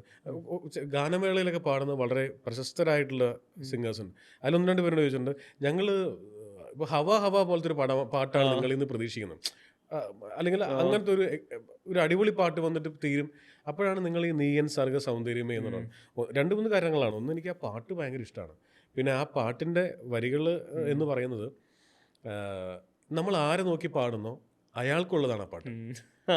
ആ പാട്ടിൻ്റെ പ്രത്യേകത അതാ. നീയൻ സർഗ സൗന്ദര്യമേ എന്ന് പറയുന്ന പാട്ട് നമ്മളൊരു കാമുകിയെ നോക്കി പാടിയാൽ അത് കാമുകിക്കുള്ളതാണ്. അത് കുരിശിൽ കിടക്കുന്ന ജീസസ് ക്രൈസ്റ്റ് നോക്കി പാടിയാൽ അത് ജീസസ് ക്രൈസ്റ്റിനുള്ളതാണ്. അത് ഭഗവാൻ നോക്കി പാടിയാൽ ഭഗവാനുള്ളതാണ്. നിന്റെ സങ്കീർത്തനം ഓരോ ഈണങ്ങളിൽ പാടുവാൻ നീ തീർത്ത മൺവീണ ഞാൻ, മനസ്സിലായി? ഭക്തിഗാനമായിട്ട് പാടിയത് അങ്ങനെയാണ്. അപ്പൊ അങ്ങനത്തെ ഒരു യുണീക്നെസ് ഉള്ള പാട്ട്, അത് അങ്ങനെയൊക്കെ ഒത്തിരി നോക്കിയിട്ടാട്ടോ ആ പാട്ട്, അല്ലാണ്ട് വെറുതെ റാൻഡമായിട്ട് സെലക്ട് ചെയ്തിരിക്കുന്നതല്ല. പക്ഷെ ആ പാട്ട് ഈ പടം കഴിയുമ്പോഴും ഈ പാട്ടിലാണ് പടം തുടങ്ങുന്നത്, കഴിയുന്നു ഈ പാട്ട് തരുന്ന ഫീല് ഭീകരമാണ്. ഈ ശ്രീനേട്ടൻ്റെ ഭാര്യയായിരുന്നു ആശ ശരത്ത് അഭിനയിച്ച കഥാപാത്രമൊന്നും ലാസ്റ്റ് ലാൽ ജോസ് വിളിക്കുമ്പോൾ അതൊക്കെ അയാൾക്ക് അറിയാമായിരുന്നു ഒക്കെ പറയുന്ന സാധനം കഴിഞ്ഞ് ഈ പാട്ട് ടബേന്ന് പറഞ്ഞ് വരുമ്പോൾ തിയേറ്ററിൽ തന്ന ഇമ്പാക്ട്, ക്ലാരിനെറ്റിന്റെ സസ്റ്റെയിൻ ചെയ്യുന്നതിൽ നമ്മളങ്ങ് മെൽറ്റായി പോവാണ്. അത് കുറേയൊക്കെ നമ്മുടെ അറിവില്ലായ്മ കൊണ്ട് അറിവില്ലായ്മയുണ്ട്. അതായത് എനിക്ക് ഇഷ്ടപ്പെട്ട ഒരു പാട്ട് എന്നുള്ള രീതിയിലാണ് ഞാൻ സെലക്ട് ചെയ്തിരിക്കുന്നത്. ഈ കാരണങ്ങളുണ്ട്, നേരത്തെ മേൽപ്പറഞ്ഞ കാരണങ്ങളുണ്ട്, യുണീക്ക് ആണെന്നുള്ളതൊക്കെ ഉണ്ട്. ലാസ്റ്റ് ഇത് വായിക്കാനായിട്ട് ബാൻഡ് സെറ്റുകാരെ വിളിക്കുമ്പോൾ അവർ നമ്മളോട് ചോദിക്കുന്നത്, സാറേ ഈ പാട്ട് ഏതെങ്കിലും യൂട്യൂബിൽ കാണിച്ചു തരാമോ വായിച്ചേക്കുന്നത്? ഇത് ബാൻഡ് സെറ്റ് വായിക്കാത്ത പാട്ടാണ്, വായിക്കാൻ ബുദ്ധിമുട്ടുള്ള പാട്ടാണ്, അത് നമുക്കറിയില്ല. അത് ഇവര് അഭിനയിക്കാൻ വരുമ്പോഴാണ് ഇവർ പറയുന്നത് ഈ സാധനം വായിക്കാറില്ല, കാരണം പണിയാ. മറ്റേ തരര തരര തരര തരര താരി തരര ഈ സാധനം ഉണ്ടല്ലോ, ഇത് പഠിച്ചെടുക്കാനും ഒക്കെ ബുദ്ധിമുട്ടായതുകൊണ്ട് ഇത് വായിക്കാറില്ല.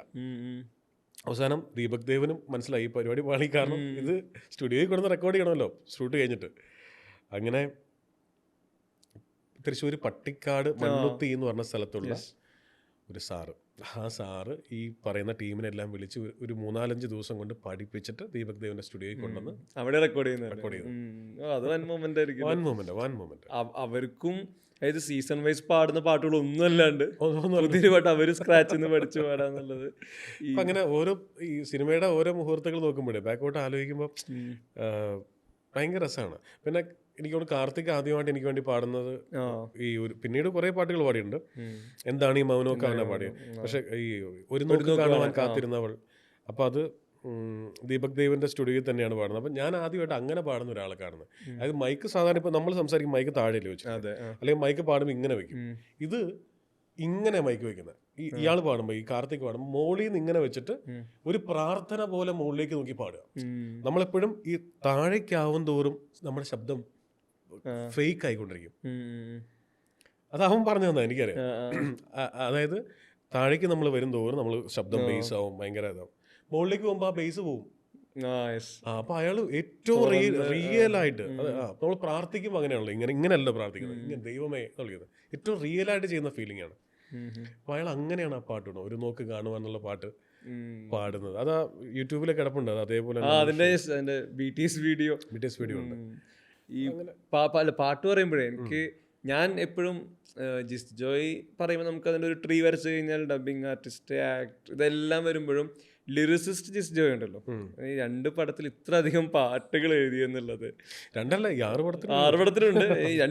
ഇവർ 2 പടങ്ങളിൽ കുറെ പാട്ടുകൾ തുടക്കത്തിലേ വരുന്നുണ്ടല്ലോ. അതിലെല്ലാം ഈ ചാർട്ട് ബസ്റ്റേഴ്സ് ഉണ്ട്, ആളുകൾ ഇപ്പോഴും കേൾക്കുന്ന പാട്ടുകളുണ്ട്. ഈ screen play writing, song writing, അതിൽ ഈസിനെസ് ക്രാക്ക് ചെയ്യുന്നത് എവിടെയാണ്, ഈ ജഡ്ജ്മെന്റ് എടുക്കുന്നത് എവിടെയാണ്. ഓക്കെ, ഇതാണ് ആ വരി, ഇത് പാടി അവിടെ വർക്കാവും, അല്ലെങ്കിൽ ഇതിൽ മുന്നേ ചിലപ്പോൾ കൺഫ്യൂഷൻ ഫാക്ടർ ഉണ്ടാവും, ഇത് വേണോ വേണ്ടോ എന്നുള്ളത്. അതിൽ ലോക്ക് ചെയ്യുന്നത് അത് മൊമെന്റ് എന്താ ശരിക്കും? എനിക്ക് തോന്നുന്നു തിരക്കഥ എഴുതുമ്പോൾ എനിക്ക് പൊതുവെ ഒരുപാട് റീറൈറ്റിങ് ചെയ്യാറില്ല. ഉറപ്പായിട്ടും ഏത് സിനിമ ചെയ്യുമ്പോഴും ഈ കഴിഞ്ഞ 6 പടത്തിനും ഷൂട്ടിൻ്റെ തലേദിവസം ഞാൻ എഴുതുന്ന ഒരു എഴുത്തുണ്ട്. അല്ലെങ്കിൽ ആ ഷൂട്ടിൻ്റെ അന്ന് ഇപ്പോൾ രാവിലെ ഉച്ചയ്ക്ക് എടുക്കുന്ന സീന് വേണ്ടിയിട്ട് രാവിലെ 4 പേജൊക്കെ ഇല്ല ഉണ്ടാവുള്ളൂ. ആ 4 പേജ് ഒന്നും കൂടെ മാറ്റി എഴുതും. ഫൈനൽ എടുക്കുന്നതിന് മുമ്പ് എന്തെങ്കിലുമൊക്കെ കിട്ടും, അത് ചെയ്യാറുണ്ട്. പക്ഷേ എന്നാലും അതൊക്കെ ഒരു എഴുത്തിനൊരു പരിധി ഉണ്ട്. 2-3 പ്രാവശ്യത്തേക്ക് ഉള്ളുന്ന ഒരു സീൻ മാറ്റി എഴുതേണ്ടി വരാറില്ല, ട്രിം ചെയ്യാറൊക്കെ ഉള്ളൂ. പാട്ടെഴുത്ത് അങ്ങനെയല്ല. എന്നെ സംബന്ധിച്ചോളം ഞാൻ അത്യാവശ്യം പാട്ട് എഴുതാൻ നല്ല സമയം എടുത്തിട്ട് എഴുതുന്ന ഒരാൾ. അതായത് ഒരു ആദ്യത്തെ 2 ദിവസം കൊണ്ട് ഒരു ഫസ്റ്റ് ഡ്രാഫ്റ്റ് ഉണ്ടാക്കും, അത് മ്യൂസിക് ഡയറക്ടർക്ക് അയച്ചു കൊടുത്തിട്ട് അയാളെ കൊണ്ട് തന്നെ പാടിക്കും. അത് പഠിച്ചിട്ട് ഒന്ന് സൗണ്ടിങ് ചെക്ക് ചെയ്യാനായിട്ട്. പിന്നെ ആ സൗണ്ടിങ്ങിൽ എന്തെങ്കിലുമൊക്കെ പ്രശ്നം ഉണ്ടാവും, അപ്പോൾ അത് മാറ്റി വീണ്ടും 2 ദിവസം എടുത്ത് എഴുതി, അങ്ങനെയൊക്കെ എഴുതുന്ന പാട്ടുകളാണ് അപ്പോൾ കൂടുതലും. എനിക്കൊണ്ട് ഇപ്പോൾ അതല്ലാതെ ഈ ഒറ്റ പ്രാവശ്യം എഴുതിയ പാട്ടെന്നൊക്കെ പറഞ്ഞാൽ ഇപ്പോൾ ഈ ഇതാണ് ഈ നമ്മുടെ തലവനിലെ തീച്ചുരുളിയിൽ എന്നുള്ള പാട്ടുണ്ട്, തലവൻ. അത് ഒറ്റ എഴുത്താണ്, അത് വെട്ടിയിട്ടില്ല തിരുത്തിയിട്ടില്ല ഒന്നുമില്ല. കാരണം പാടാനുള്ള ആള് ദീപക് ദേവിന്റെ സ്റ്റുഡിയോയിൽ ഇരിക്കുകയാണ്, എഴുതി കൊടുത്താൽ മതി, ഇത് എഴുതി കൊടുക്കണം. അതപ്പോൾ ദീപകിനെ ട്യൂൺ തരുന്നു, അപ്പം തന്നെ എഴുതുന്നു, അങ്ങനെ കൊടുക്കുന്ന അവസ്ഥയാണ്. പക്ഷേ ഈ ഒരു നോക്ക് കാണുവാൻ ഒരു 1-2 പ്രാവശ്യം മാറ്റി എഴുതിയുള്ളൂ. ഏറ്റവും കൂടുതൽ മാറ്റി എഴുതിയത് എന്താണ് ഈ മൗനം, മായാനായി മാത്രം, എന്താണ് അതായിരുന്നു. അത് എത്ര എഴുതിയിട്ടും തൃപ്തി കിട്ടുന്നുണ്ടായിരുന്നില്ല. അതിങ്ങനെ മാറ്റി എഴുതി. പിന്നെ അതിൽ തന്നെ ഏതോ മഴയിൽ നനവോട് ഇങ്ങനെ ഏതോ മഴയിലാണ് ആദ്യം അടിക്കുന്ന പാട്ടെന്ന് മറ്റേ കപ്പിൾസ് മഴക്കാലം വരുമ്പോ മഴക്കാലം വന്നാൽ ഇപ്പൊ ഈ റീലുകളും ട്രെൻഡ് ആവുന്നതോടുകൂടി അതിൽ ഈ പാട്ട് യൂസ് ചെയ്ത് വരുന്നുണ്ട്. പിന്നെ അതുപോലെ പെട്ടെന്ന് എഴുതിയ പാട്ടാണ് മറ്റേ കണ്ടോ നിന്റെ കണ്ണിൽ ഒരു പ്രചണ്ഡ, അത് പെട്ടെന്ന് എഴുതിയാണ്. ആദ്യമായിട്ട് എഴുതുന്ന പാട്ട് മേലെ വാനിലെ കിളികളായി, ബൈസൈക്കിൾ തീവ്സിലെ മേലെ, അതാണ് ഫസ്റ്റ് സിനിമയ്ക്ക് വേണ്ടി എഴുതുന്ന പാട്ട്. അത് എനിക്ക് തോന്നുന്നു ബൈസൈക്കിൾ തീവ്സ് പലപ്പോഴും സിനിമ അണ്ടർ റേറ്റഡ് ആണെന്ന് പറയുമ്പോഴും പാട്ടുകൾ ആരും അണ്ടർ റേറ്റഡ് പറഞ്ഞു. പുഞ്ചിരിത്തഞ്ചും പോയ പോക്ക് സ്റ്റിൽ ആളുകൾ അന്താക്ഷരിയിൽ വരുന്ന ഒരു പാട്ടുകളൊന്നാണ്. അത് ആ പാട്ട് തിരുമേനിയാണ് എഴുതിയിരിക്കുന്നത്, പുഞ്ചിരിത്തഞ്ചും തിരുമേനി, അത് മാത്രമാണ് വേറൊരാൾ എഴുതിയിരിക്കുന്നത്. അപ്പോൾ അങ്ങനെ ഇത് ഏറ്റവും ഈസി ആയിട്ട് ചെയ്യുന്നുള്ള സാധനമില്ല. ശരിക്കും ഈ 2 പ്രോസസ്സും വളരെയധികം ആസ്വദിച്ച് ചെയ്യുന്ന, ഭയങ്കരമായിട്ട് ആസ്വദിച്ച് ചെയ്യുന്നതാണ്. പ്രത്യേകിച്ച് പാട്ടെഴുത്ത് കുറെ കൂടെ ഈ റഫ് പറഞ്ഞു തന്നെയാണ് എൻ്റെ റീസൺ. ഈ പാട്ടിൻ്റെ ഒരു പ്രത്യേകത, സിനിമ വിജയിച്ചോട്ടെ പരാജയപ്പെട്ടോട്ടെ, പാട്ട് ട്യൂണും വരികളും നല്ലതാണെങ്കിൽ ഉണ്ടല്ലോ, അത് ലൈഫ് ലോങ് ആണ്. എത്ര നാൾ കഴിഞ്ഞാലും നമ്മൾ പാടിക്കൊണ്ടിരിക്കും. നമ്മൾ സിനിമ അതുപോലെയല്ലോ, സിനിമ പൊട്ടിയാൽ ചിലപ്പോൾ. അപ്പോൾ അങ്ങനെ ഒരു കിക്കുണ്ട് പാട്ട് എഴുതുമ്പോൾ. ഇത് ഇവിടെ കൃത്യം പ്ലേസ് ചെയ്താൽ നമ്മൾ കഴിഞ്ഞാലും അവിടെ ഇവിടെ കിടക്കും, ഉണ്ടാവും അവിടെ എന്നുള്ളത്. കിടക്കും, പാട്ട് അവിടെ ഉണ്ടാവും. അത് ഏത് ആൾക്കാർക്ക് ഇഷ്ടമാണല്ലോ. ഇപ്പം അതിനെക്കുറിച്ചൊക്കെ ഈ വിദേശത്തൊക്കെ പോകുമ്പോഴാണ് ആൾക്കാർ വന്നിട്ട് കൂടുതലും ഉം. ഇപ്പോൾ എന്താ പറയുക, മഴ പാടും കുളിരായി വന്നതാരോ ഇവളോ എന്ന് പറഞ്ഞ പാട്ട് എവിടെ ചെന്നാലും ആൾക്കാർ രണ്ടുപേരും പാടാൻ പറയും. ഉം. അല്ലെങ്കിൽ സ്റ്റേജിലൊക്കെ പോകുമ്പോഴേ, ഉം. എയർപോർട്ടിലൊക്കെ വെച്ച് അല്ലെങ്കിൽ എവിടെ വെച്ച് കാണുമ്പോഴും വന്നിട്ട് ഇത് പാടാൻ പറയും. അവർക്ക് ഇഷ്ടമാണെന്ന് പറയും. അപ്പോൾ അതൊക്കെ ഒരു സന്തോഷം തരുന്ന കാര്യങ്ങളാണ്. എന്താ ശരിക്കും ഇപ്പോൾ ലൈഫിൽ ഭയങ്കര ടച്ച് ചെയ്തിട്ടുള്ള പാട്ടൊക്കെ ഉണ്ടാവില്ലേ? ഈ പല പ്രായത്തിൽ പല പാട്ടായിരിക്കാം. പല പ്രായത്തിൽ പല പാട്ട്. ചിലപ്പോൾ കുഞ്ഞായിരിക്കും നമുക്കൊരു താരാട്ടായിരിക്കാം. കുറച്ച് കഴിയുമ്പോൾ ഒരു പ്രണയമൊക്കെ, ചെറിയ പ്രായത്തിൽ പ്രണയം വരുമ്പോൾ ഭയങ്കര ഒരു നല്ല രസമുള്ള റൊമാൻറ്റിക് സോങ് ആയിരിക്കാം. കറക്റ്റ്. ബ്രേക്കപ്പ് പോയിന്റിൽ അടുത്ത ഇൻസ്പിറേഷൻ സോങ് ആയിരിക്കാം, കരച്ചിലായിരിക്കാം. എന്താ ശരിക്കും മ്യൂസിക്കിന് ലൈഫിലുള്ള സ്ഥാനം എന്താണ്? അങ്ങനെ ടച്ച് ചെയ്തിട്ടുള്ള പാട്ടുകൾ ഏതൊക്കെയാണ്? മ്യൂസിക്കിൽ എൻ്റെ ജീവിതത്തിൽ ഒരുപാട് ഇമ്പോർട്ടൻസ് ഉള്ള സംഗതിയാണ് മ്യൂസിക്. പാട്ട് പഠിക്കാൻ വേണ്ടി പോയിട്ടുണ്ട്, ഗിറ്റാർ പഠിക്കാൻ പോയിട്ടുണ്ട്, വയലിൻ പഠിക്കാൻ പോയിട്ടുണ്ട്. അപ്പോൾ ഇതിനോടുള്ള പ്രേമം കൊണ്ടാണ് ഇതൊക്കെ ചെയ്യുന്നത്. പിന്നെ ഞാനും ജയസൂര്യയും കൂടെ ഞങ്ങളുടെ ഒരു വലിയ കാലഘട്ടം ഉണ്ടായിരുന്നു, ഒരു 10 വർഷത്തോളമുള്ള സയാമീസ് ഇരട്ടകളായിട്ടുള്ള ജീവിതം. നിങ്ങൾ അങ്ങനെ വിളിച്ചിരുന്നു? അങ്ങനെ വിളിച്ചിരുന്നു. അപ്പം ജയൻ്റെ വീട്ടിൽ ജയൻ്റെ ഒരു സുഹൃത്തിനെയും കൂടെ താമസിപ്പിച്ചിട്ടുണ്ട്. അദ്ദേഹത്തിൻ്റെ വീട് വയനാടാണ്. അദ്ദേഹം RLV കോളേജിൽ തൃപ്പൂണിത്തുറയിൽ മ്യൂസിക് പഠിക്കാം. കാരണം അപാര മ്യൂസിക് സെൻസ് ആണ്. റിനിൽ എന്നാണ് അവൻ്റെ പേര്. അവൻ താമസിക്കുന്നത് ജയൻ്റെ വീട്ടിൽ തന്നെയാണ്. അന്ന് ഇങ്ങനെയാണ് ഈ മച്ചാനെ പരിചയപ്പെടുമ്പോഴാണ് നമ്മൾ ഈ രാഗങ്ങൾ എന്ന് പറഞ്ഞ സാധനത്തിലേക്ക് വരുന്നത്. ഇയാള് RLV കോളേജിൽ മ്യൂസിക് പഠിക്കുന്ന ഒരുത്തനായതുകൊണ്ട് റിനിൽ പിന്നീട് മ്യൂസിക് ഡയറക്ടറായി. ഇപ്പൊ ജനപ്രിയന്റെ ഒക്കെ മ്യൂസിക് ഡയറക്ടർ റിനിലാണ്. ഒത്തിരി പടങ്ങൾ, ഇപ്പോൾ തെലുങ്ക് പടങ്ങളൊക്കെ ചെയ്യുന്നുണ്ട്.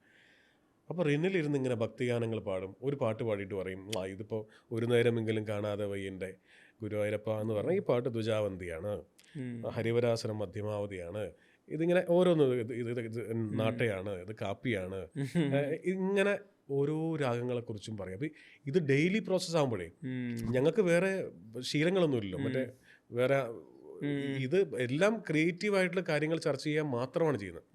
സിനിമാ പാട്ട്. അപ്പോൾ ഡെയിലി ഒരു 3-4 വർഷം ഇയാളുടെ കൂടെ ഞങ്ങൾ നടക്കാൻ തുടങ്ങിയപ്പോൾ ഇവന് പിന്നീട് മ്യൂസിക് ഇൻസ്റ്റിറ്റ്യൂട്ടൊക്കെ ഇട്ടു പഠിപ്പിക്കാനൊക്കെ ആയിട്ട്.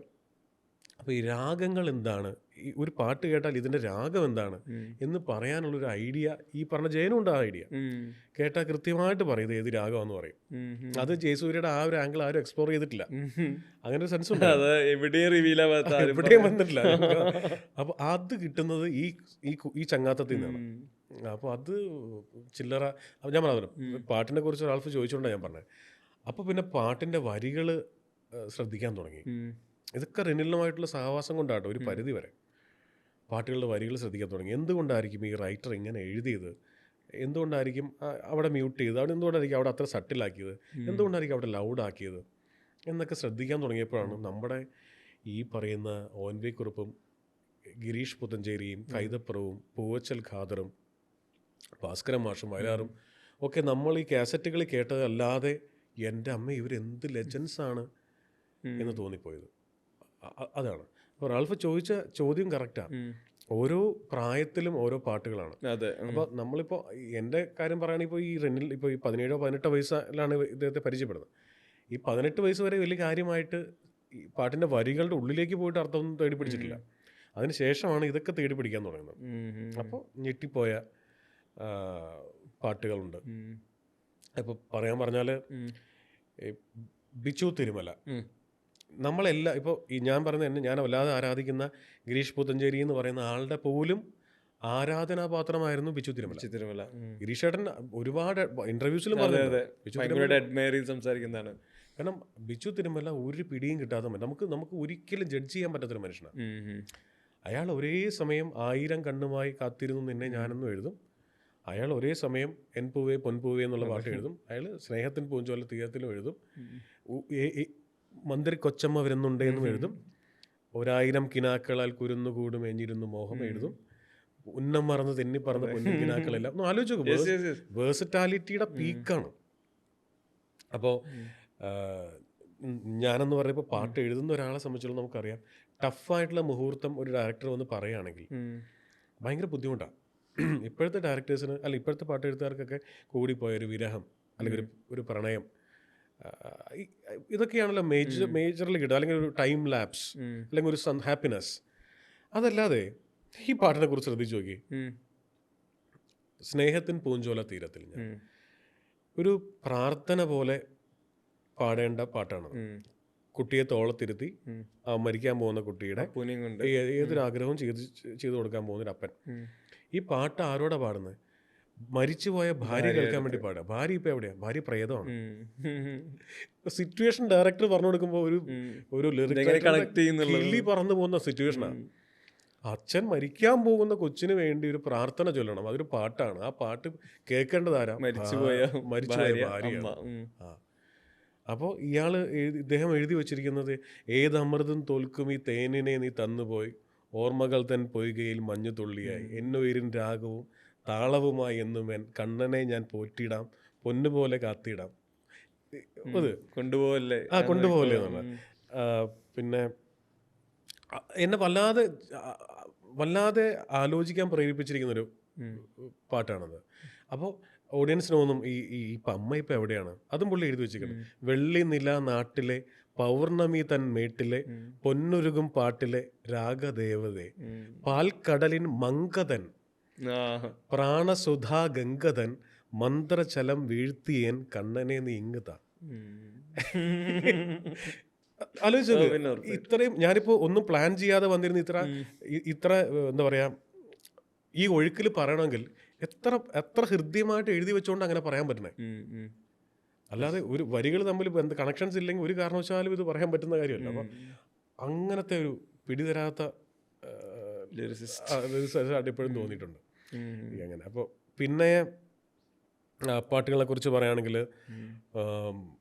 ഇപ്പോൾ ഈ അടുത്ത് വന്ന മെയ്യഴകൻ എന്ന് പറഞ്ഞ സിനിമയിലെ യാറോ ഇവൻ യാറോ കമലഹാസൻ സാർ പാടിയത്, നമ്മുടെ ഗോവിന്ദാണ് ഇത് മ്യൂസിക് ചെയ്തിരിക്കുന്നത്. നമുക്ക് അഭിമാനിക്കാവുന്നതാണ്.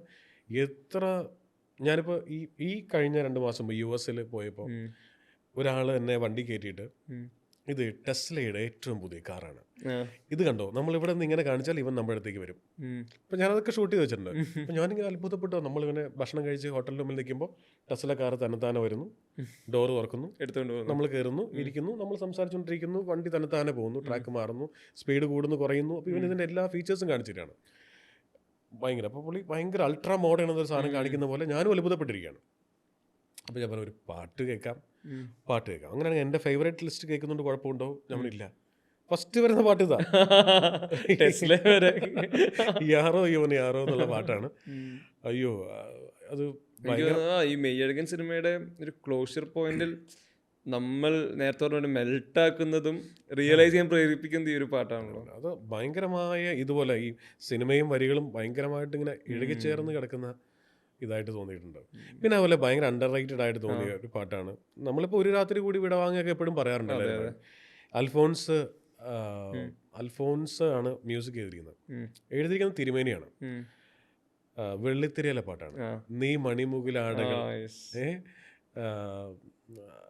നീ മണിമുകിലാടകൾ ആടി ഉലഞ്ഞൊരു മിന്നൽ, മിഴികളിൽ 1000 പരിഭവം എഴുതിയ മേട തിങ്കൾ ചന്തം വേളിപ്പൂവിനാണ് എന്ന് തുടങ്ങുന്ന പാട്ടിന്റെ ഏറ്റവും അവസാനത്തെ ചരണത്തിന്റെ ലാസ്റ്റ് കിടക്കുന്ന 2 വരിയുണ്ട്.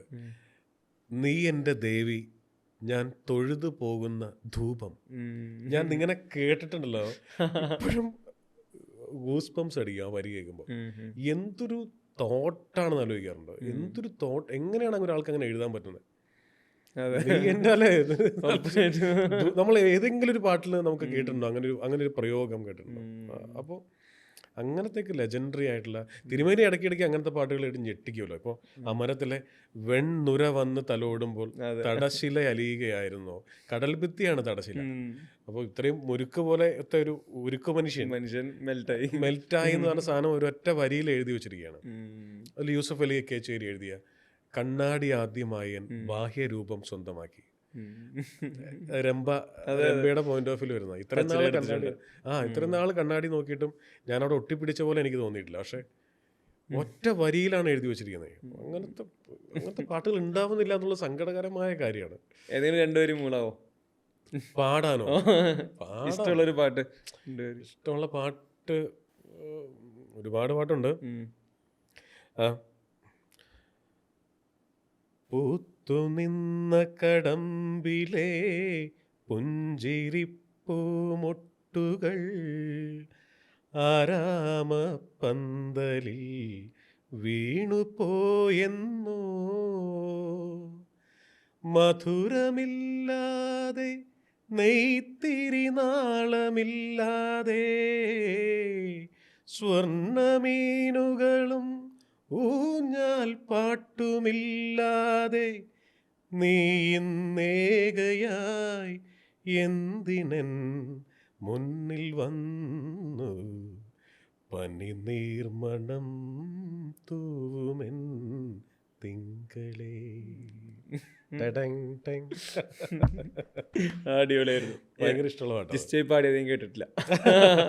പബ്ലിക് സ്പേസിൽ ഇത് ജോൺസൺ മാസ്റ്ററുടെ കുറെ നാൾ മുമ്പ്, ഇപ്പോഴാണ് ഈ സോഷ്യൽ മീഡിയയിലൊക്കെ കേട്ടത്. ഒരു 2-3 വർഷം മുമ്പ് വരെ പുള്ളിയുടെ വളരെ അണ്ടർ റേറ്റഡ് പാട്ടായിരുന്നു.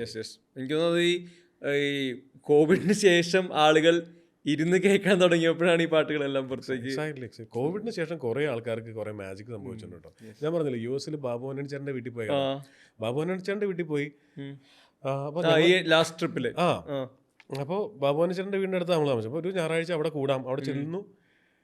ബാബുവണ്ണൻ ചേട്ടന്റെ വൈഫ് നന്നായിട്ട് പാടും നമുക്കറിയാം. അത് കഴിഞ്ഞ് ബാബുവണ്ണൻ ചേട്ടൻ പാടാൻ തുടങ്ങി. അസാധ്യമായിട്ട് പാടുന്നു. അപ്പൊ ഞാനിങ്ങനെ എന്താണിത്, എന്താ ഇവിടെ സംഭവിക്കണേ? നമുക്ക് ബാബുവാഞ്ചനെ ഇടിക്കുന്ന ബാബുവാനല്ലേ അറിയാം, പഞ്ചുകളല്ലേ അറിയാം. ബാബുവാൻ പറഞ്ഞു, അപ്പൊ യൂട്യൂബിൽ എന്റെ വീഡിയോ ഒന്നും കണ്ടിട്ടില്ലേ? ഇല്ല ചേട്ടാ. പുള്ളി അപ്പൊ ഏതൊക്കെ സ്റ്റേജിൽ പാടിയ ഈ സിനിമ പ്രൊമോഷൻസിന്റെ വീഡിയോ കാണിച്ചു. അപ്പോൾ സുഗമോ ദേവിയൊക്കെയാണ് പാടുന്നത്.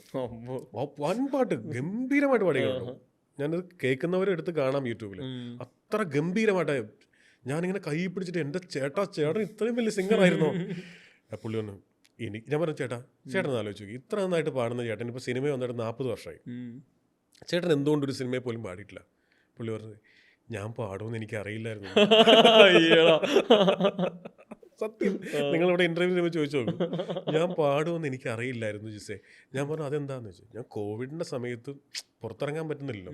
അപ്പൊ ഇവിടെ വൈഫ് കീബോർഡ് വായിക്കും, മോനും വായിക്കും. അപ്പൊ അങ്ങനെ ചുമ്മാ തമാശക്ക് പാടി തുടങ്ങിയപ്പോ മോൻ പറഞ്ഞു, കുഴപ്പമില്ലല്ലോ, പരിപാടി വർക്കാവുന്നുണ്ടെന്ന് തോന്നുന്നു. അപ്പൊ പയ്യെ പാടി നോക്കിയതാ. ഈ സുഗമോ ദേവിയും ഇതൊക്കെ പുള്ളി പഠിക്കുന്നത് ഇപ്പോഴായി, കോവിഡിന് ശേഷമാണ്. അതൊരു രസമായിരിക്കുമല്ലോ. പുള്ളിക്ക് ഈ ടൈമിൽ ലിറിക്സ് പഠിക്കുന്നു, താളം വെച്ച് പാടാൻ ശ്രമിക്കുന്നു. ഭയങ്കരമാണ്. പുള്ളി പറഞ്ഞ ആ പാട്ട് പാടാൻ തുടങ്ങിയപ്പോൾ ലൈഫിലേക്ക് വരുന്ന ഒരു ഹാപ്പിനെസ് ഭയങ്കരമാണെന്ന് പറഞ്ഞു. ഭയങ്കര രസമാണെന്ന് പറഞ്ഞു. ഈ ഇത്രയും ജേണി എല്ലാം പറയുമ്പോഴേ എനിക്ക് തോന്നുന്നത് ഈ എല്ലാവർക്കും ലൈഫിലെ പല സ്റ്റേജിൽ പല ഏജിൽ ഒരു ടേണിംഗ് പോയിന്റുകൾ ഉണ്ടാവും. അതിൽ ശരിക്ക് എല്ലാ കാലത്തും ചെറിഷ് ചെയ്യാൻ പറ്റുന്ന, എന്നും ഓർത്തിരിക്കുന്ന, ചിലപ്പോൾ നമ്മുടെ ലൈഫിൽ ചിലപ്പോൾ ഇതിനു വേണ്ടി നമ്മൾ കോൺഷ്യസ് എഫേർട്ട് ആലോചിക്കുന്നതായിരിക്കില്ല, എന്നാലും ഡെയിലി ഏതെങ്കിലും ഒരു പോയിന്റ് നമ്മൾ റീകളക്ട് ചെയ്യുന്ന, നമ്മളെ ഹിറ്റ് ചെയ്യുന്ന എന്തെങ്കിലും ഒരു ടേണിംഗ് പോയിന്റ് മൊമെന്റ് ഒക്കെ ഉണ്ടാവില്ലേ? അങ്ങനെ എന്താ ലൈഫിലൊരു ഉണ്ട്? ടേണിംഗ് പോയിന്റ്സ് ഇഷ്ടം പോലെയാണ്. ഞാൻ ബാക്കോട്ട് ആലോചിക്കുമ്പോൾ എപ്പോഴും ഇപ്പോൾ ഒന്ന് ആലോചിച്ച് നോക്കിയേ, എന്നോട് ചെയ്യാൻ പറയരുത്. ഇല്ല. കലാഭവൻ നവാസിക്കയുടെ ഒരു റോള് എൻ്റെ ജീവിതത്തിൽ വലുതായിരുന്നു. 1996 എറണാകുളത്ത് ഹൈവേ ഗാർഡനിൽ ഒരു സിനിമ മാണിക്യക്കൂടാരം എന്ന് പറയുന്ന പടത്തിൻ്റെ പൂജയാണ്. അപ്പോൾ അതിൻ്റെ പ്രൊഡക്ഷൻ കൺട്രോളർ ആയിരിക്കുന്ന 2 പേരിൽ ഒരാൾ പരമേശ്വരൻ ചേട്ടൻ മരിച്ചുപോയി. അദ്ദേഹത്തിൻ്റെ സുഹൃത്ത് രജീഷ് പരമേശ്വരൻ ഡയറക്ടറാണ്, ഇപ്പോൾ ആഡ് ഫിലിംസ് ഒക്കെ ചെയ്യുന്നത്. എൻ്റെ അയൽവക്കമാണ്, എൻ്റെ അടുത്ത സുഹൃത്താണ്.